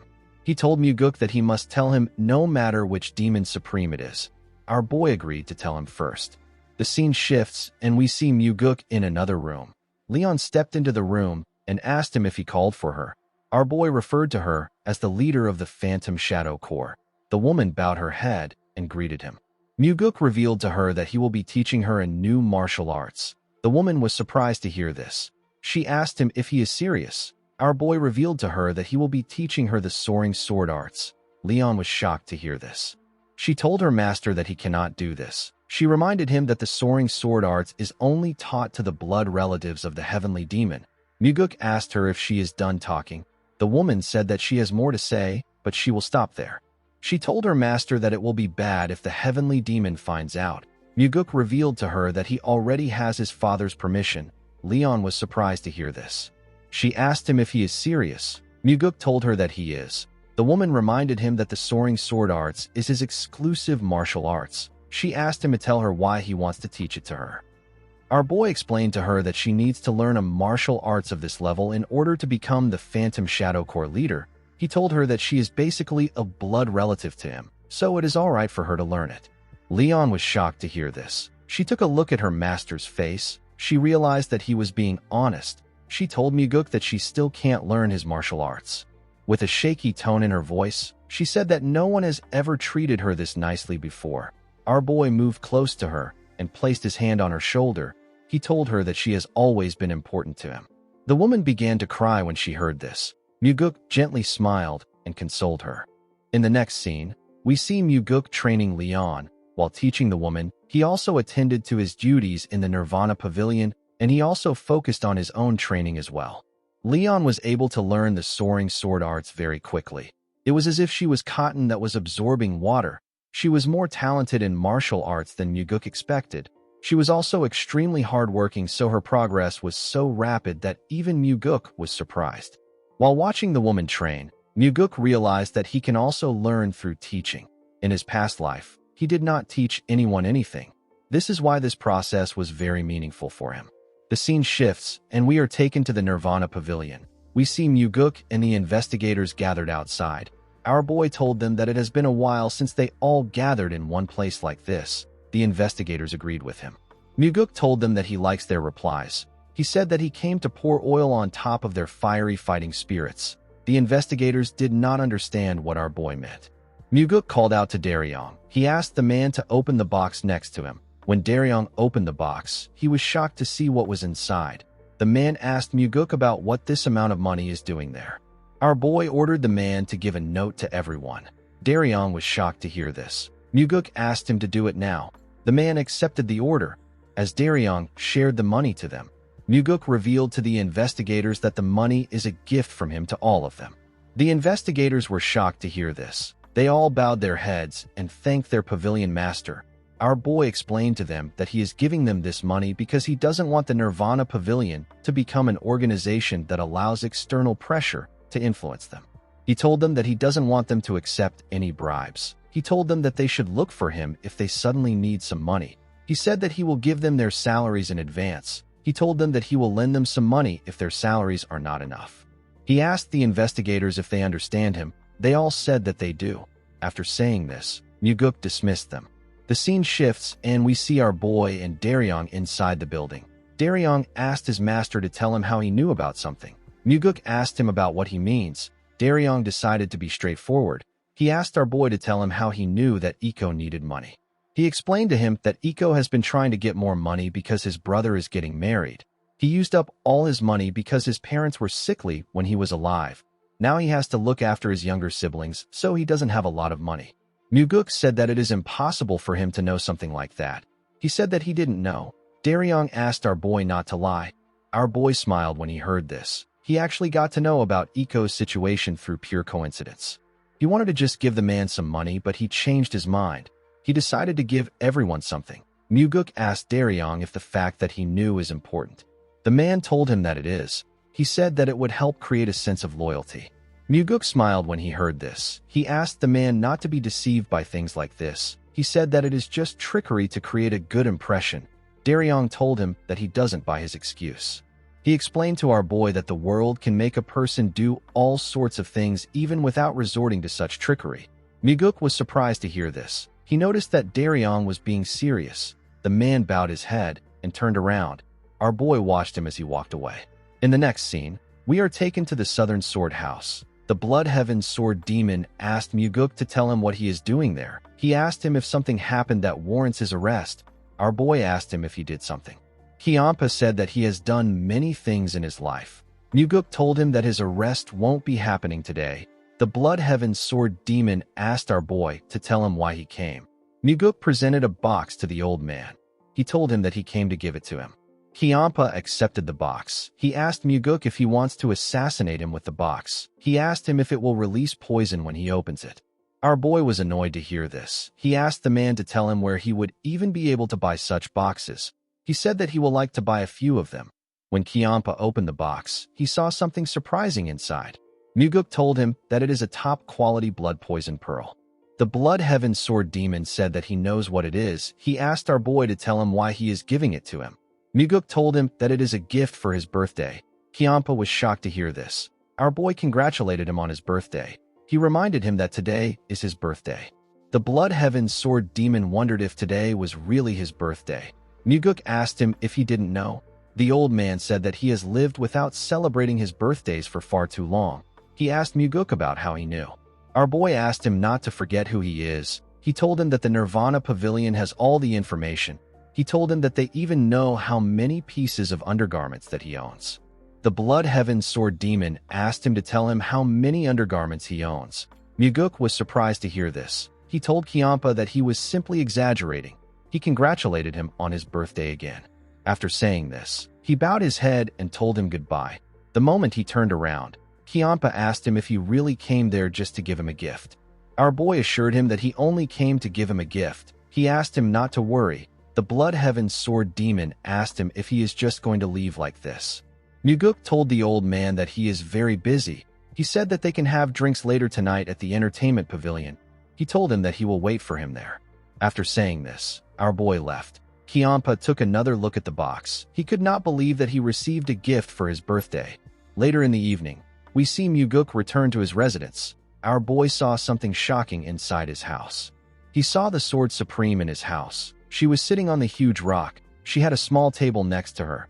The woman greeted Muguk. She asked him to have a drink with her before he goes out. Our boy stared at her. He did not know the kind of game she was playing. He decided to play along. He sat down in front of the Sword Supreme. He reminded her that she said that she doesn't drink liquor. Yonrang told him that the liquor isn't for her. She told Muguk that it is for him. The woman picked up the mug and poured Muguk a drink. Our boy thanked her and drank it. The Sword Supreme asked our boy if he considered the fact that the liquor could be poisoned. She asked him to tell her why he would drink it without checking. Our boy told her that he had countermeasures in place even if he did not check. The Sword Supreme was surprised to hear this. Muguk took out something from his mouth and showed it to Yonrang. It turns out that our boy had the blood poison pearl in his mouth. The blood poison pearl can prevent against poison smoke, and it can also neutralize poison if a person places it in their mouth while drinking liquor. Yonrang was able to tell from its size that it is a top-quality blood poison pearl. Muguk asked her to pardon him for what he is about to say. He told Yonrang that he is aware that she is not completely friendly to him. He told her that he wouldn't just drink whatever she gave him in this situation. The Sword Supreme asked Muguk if he also drank the Blood Heaven's Sword Demon's liquor with the blood poison pearl. Our boy told her that he did not. Yonrang told him that he trusts Kiampa, but he does not trust her. Muguk explained to her that a lot of things happened before he had his first drink with the old man. Yonrang told him that this is the same with them. Our boy told her that this is not true. The Sword Supreme reminded him that she recommended Jang Ho as the demonic army commander. Muguk asked her if that decision was made for his benefit. Yonrang was surprised to hear this. Our boy told her that she is right about recommending Jang Ho, but it wasn't for our boy's benefit. It was for her to try and force him to cut off his ties with the Blood Heaven's Sword Demon. Muguk explained to the Sword Supreme that he wishes to create a lot of history with her. He said that he will be able to drink the liquor she offers without using a blood poison pearl if they are able to do this. Yonrang asked our boy not to say things that he doesn't mean. She asked him if he hasn't already decided to go with Kiampa. Muguk placed the pill on the table and poured himself a drink. He drank the liquor in front of her and placed the cup on the table. The Sword Supreme glared at him. Muguk knew that Yonrang is someone who refuses to be even compared to the Blood Heaven Sword Demon. She is also someone who is confident that she will be chosen if people had to choose between the two of them. Muguk knew that she was not the kind of person who would use poison. Yonrang called out to our boy. She asked him to tell her what he truly wants. Muguk begged her to help him become the successor. The Sword Supreme was surprised to hear this. Our boy explained to her that he wants her to help him without asking him to cut off his ties with Kiampa. The Sword Supreme glared at him. She stood up and told Muguk that the only people who would help without any conditions are parents. Muguk revealed to the woman that he is having drinks at the entertainment pavilion later tonight. He told her that she can join him if she feels like it.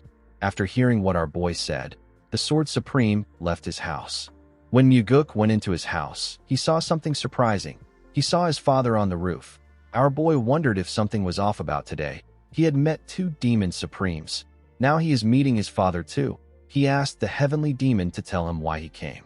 The heavenly demon told his son that he came to see how he is living. Our boy found this odd. His father has never come to his residence before. Muguk realized that he was able to go hunting and have a meal with his father for the first time in this life. Now his father has come to his residence for the first time. He was getting a lot of first-time experiences in this life. Muguk asked his father if he would like to come in. The heavenly demon told him that he cannot go into a room where a man lives alone. Our boy told his father that he can bring out a chair. The heavenly demon asked him not to worry about it. He told Muguk that he has sat enough for today. Our boy smiled when he heard this. He jumped to the roof. He told the heavenly demon that the demonic physician once said that sitting down for too long is detrimental to a person's health. The longer you sit down, the shorter your life becomes. The heavenly demon asked Muguk if he wants to live for a long time. Our boy said that he does. He said that there are many things he has not tried yet. He told his father that he wants to do everything before he dies. He asked his father if he also has something he wants to do. He asked him if he wants something else other than being the heavenly demon. The heavenly demon said that there is nothing he wants. Muguk turned to him when he heard this. Although he said that there was nothing he wanted to do, it sounded like he was trying to tell his son that he has too many things that he wants to try, but he can't speak of them.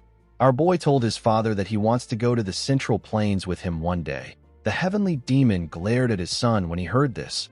Muguk explained to his father that he is not saying that he wants them to attack the Murim Alliance together. He revealed to his father that he wants to visit different places where various people reside. He asked the heavenly demon if he wants to see the world with him one day. He said that he has heard that the snowy mountains are really refreshing in summer. The heavenly demon did not say anything to Muguk. He simply watched the beautiful sunset with him. The scene shifts, and we are taken to the entertainment pavilion. We see the owner serve our boy some food. He asked him to enjoy it. Muguk thanked the man. The owner told our boy that he is the one who is supposed to be thankful to him. He explained to Muguk that after he set up a Nirvana Pavilion branch office in the alleyway, there has been fewer people causing trouble after drinking. The man said that there has even been less instances where people don't pay off their tabs. Muguk told the man that he is happy to hear this. The owner told him that he is not the only one who is thankful. He said that many people in the building have received various help from the Nirvana Pavilion. Someone told Muguk that he is quite popular. When our boy turned around, he saw Kianpa. Everybody became scared. Muguk announced that the Blood Heaven Sword Demon is someone with a noble personality. He asked them to drink in peace. He warned them not to move close to them to cause trouble after getting drunk. After saying this, our boy and Kianpa sat down. The old man asked Muguk to tell him why he is lying. Muguk said that this is a white lie. He explained to him that these people are paying to drink there. He said that it wouldn't be right for them to be drinking while being worried. Kianpa said that they should leave if they don't like being here. Our boy told him that he should compensate them if he is going to say this. He said that he can ask the people to go eat somewhere else with the money, and he also has to pay the owner for his losses. Kianpa told Muguk that he is acting kind again. Muguk explained to him that this is not kindness. He said that it is basic manners. The Blood Heaven Sword Demon asked him if a demonic cultist should act like this. Our boy reminded him that a demonic cultist is still a person. Kianpa was surprised to hear this. He told Muguk that he can't tell if he is from the Murim Alliance or the demonic cult in times like this. Our boy smiled when he heard this. He also didn't think of himself as a demonic cultist. In his past life, he left the demonic cult when he was young, and he was able to meet numerous people. Muguk raised his cup and congratulated the Blood Heaven's Sword Demon on his birthday. Kianpa quickly looked around. He asked our boy not to speak so loudly. He asked him not to do stupid things like that from now on. He said that there is nothing about becoming older that needs to be celebrated. Muguk told him that birthdays are meant to be an excuse to drink liquor. The Blood Heaven Sword Demon told him that he likes drinking more than he looks. Muguk asked the old man if he doesn't like drinking. Kianpa took a look at his cup. He said that he used to like drinking. He said that he has cut it down by a lot recently. Someone told him that he didn't completely stop. Kyampa was shocked to hear this person's voice. He quickly turned around. Muguk was also shocked to see the person. The person turned out to be the Sword Supreme. The woman glared at Kyampa. The old man also glared at her. The Blood Heaven's Sword Demon and the Flower Sword Supreme continued glaring at each other. Everyone in the entertainment pavilion was on the edge. They didn't know how things would go. Muguk stood up and pulled out a chair for Yeonrang. He asked her to have a seat. The Sword Supreme walked past Kyampa and sat in the middle of the men. The mood in the air was still quite weird. They were all cautious of each other. Yeonrang asked Muguk to tell her why he asked her to come there. Our boy revealed to her that today is the Blood Heaven's Sword Demon's birthday. He said that no matter how much hatred we have for another person, we ought to at least congratulate them on their birthdays. He told her that he gathered them there for a celebration. He said that today is a joyous day. Kyampa did not seem like he believed our boy's words. Yeonrang stood up and asked Muguk to only invite her when he is alone in the future. Kyampa asked the Sword Supreme to tell her what she is so unhappy about. With a cold gaze in her eyes, she asked him if he is seriously asking her this question. The Blood Heaven's Sword Demon glared at her and told her that he is seriously asking the question. He asked her to tell him exactly why she is so angry. The Sword Supreme told him that he is why she is angry. Kyampa asked her to tell him what he did wrong back then. Yeonrang immediately asked him to shut up. She said that she does not want to hear any more of it. The Blood Heaven's Sword Demon stopped talking when he heard this. He and Yeonrang simply stared at each other. The Sword Supreme called him a selfish bastard. Kyampa was annoyed to hear this. He stood up and asked her to repeat what she just said. He quickly grabbed his sword. Yeonrang asked him if he is going to swing his huge sword that is as crude as him. She said that they can have a go at it. She told him that he will get drunk and start spouting nonsense again. Kyampa squeezed his sword hilt out of anger. He could not say anything. Muguk did not know what to do. He simply stared at them. He knew that neither of them will attack the other. This is because there is an absolute rule that forbids the Demon Supremes from fighting one another. He told them that there is still some time before midnight. He asked them to calm down. Yeonrang turned to our boy and released a small amount of energy. She asked him to tell her why he started this. She asked him to tell her the amount of disdain he has for her for him to do this. Muguk told her that he asked her to come because he needs her. He said that he wanted the two of them to reconcile here. He told her that he doesn't know what caused them to hate each other so much. The Blood Heaven's Sword Demon and the Sword Supreme were surprised to hear this. Yeonrang calmed herself and asked Muguk if he thinks that their relationship would be strained if their issue could be resolved over a drink. Muguk told her that they need to keep meeting each other until it is resolved. He advised them to curse each other and pull out their hair until their issue is resolved. Yeonrang told our boy that he is being too greedy. She reminded him that she said that she will never work with the Blood Heaven's Sword Demon. After saying this, she turned around and left the building. Kyampa drank a cup of liquor.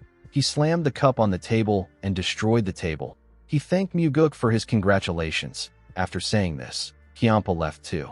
Muguk paid the owner for his table. He told him that the Blood Heaven's Sword Demon needs to focus on changing his habit of destroying things. With a nervous smile on his face, the man said that working as a carpenter these days really pays a lot. Our boy also stepped out of the pavilion. He already knew that this would happen when Kyampa and Yeonrang meet. He also knew that he had to keep at it. He wanted to drag out their buried emotions and make them scold and quarrel with each other. Muguk wanted to drag out those grudges that they have allowed to fester and gnaw away at themselves. He needed to make them realize that the issue is not serious if they take some time to think about it. The scene shifts and we see Muguk sleeping in his room. Our boy suddenly opened his eyes. He realized that someone was calling him outside. Muguk grabbed his sword and went outside. He saw the Sword Supreme waiting for him. The woman turned her back to him. Our boy did not expect to see her. Yeonrang knew that she did not exude any additional aura, and yet Muguk was able to sense her presence. She told him that his skills are extraordinary. Our boy said that he is simply a light sleeper.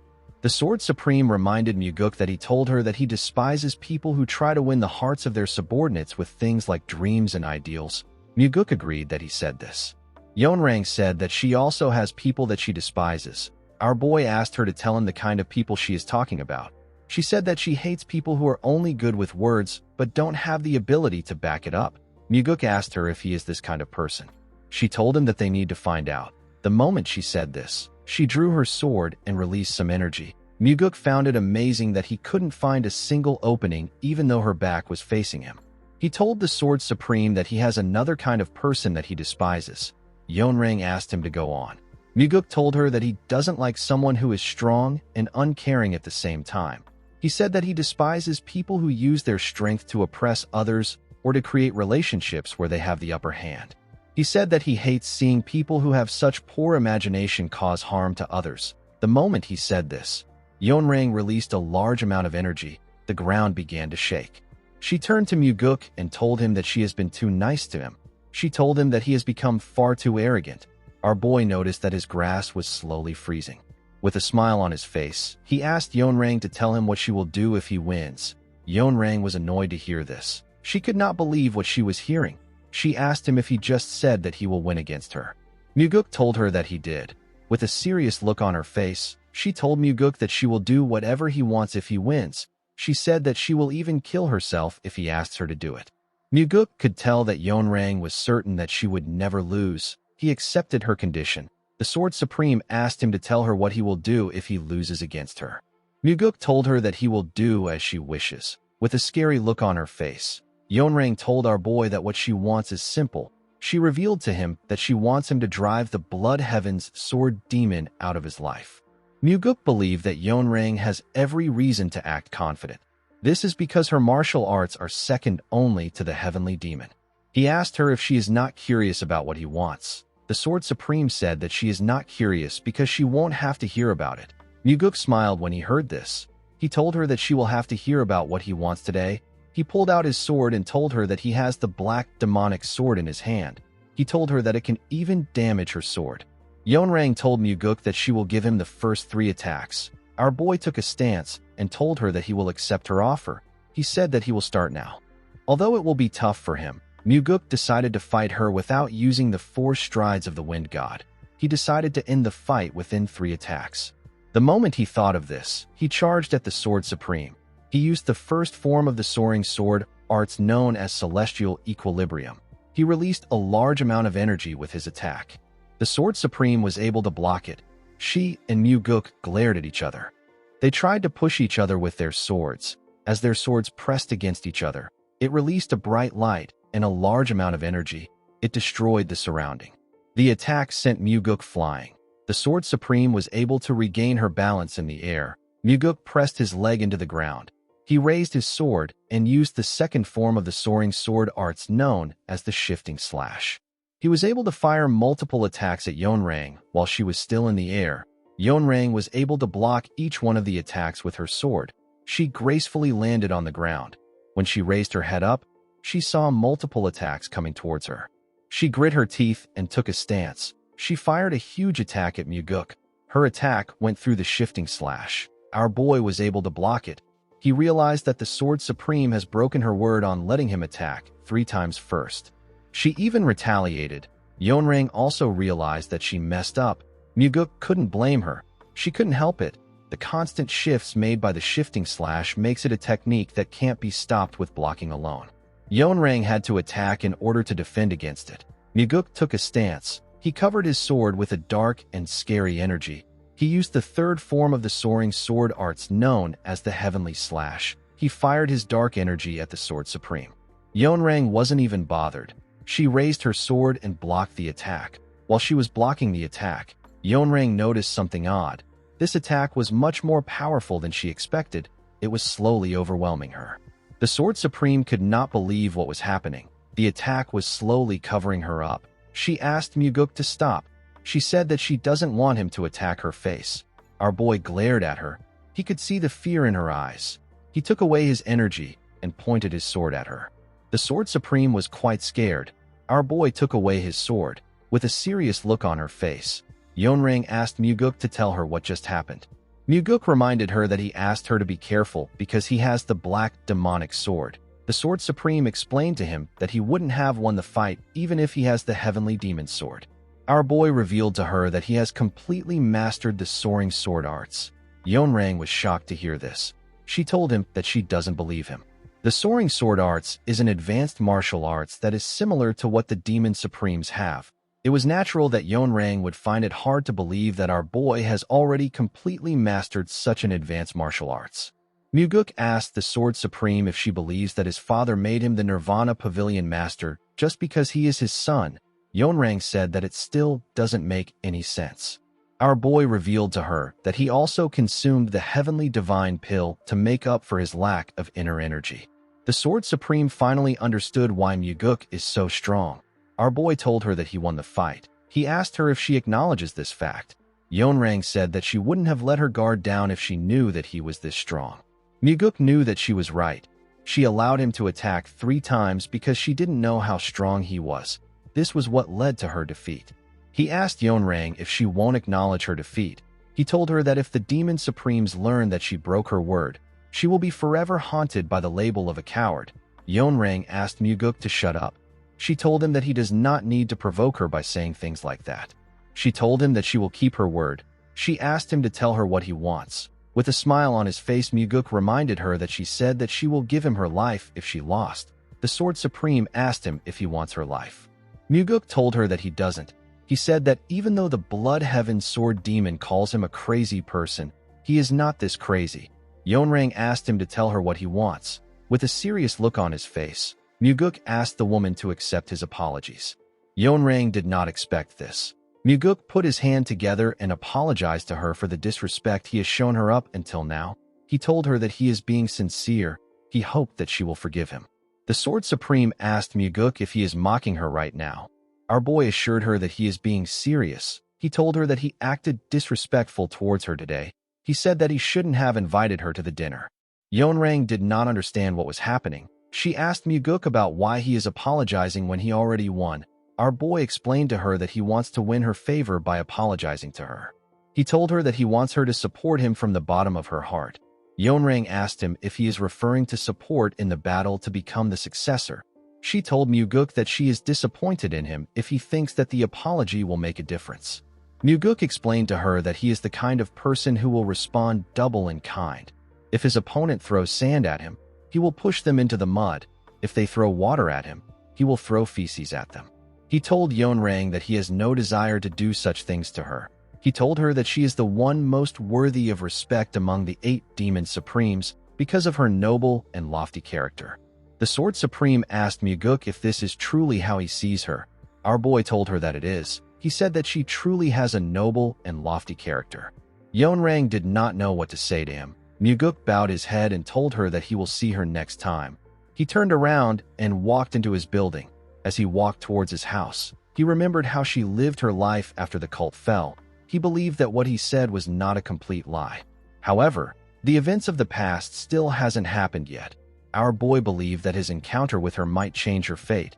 He hoped that the bloodbath she will cause in the future can disappear and a new life will appear instead.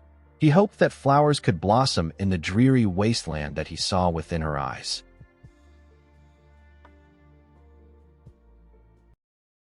Guys, we have come to the end of our video. If you guys want more of this recap, let me know in the comments section. Don't forget to like and smash that subscribe button for more recaps. See you guys later.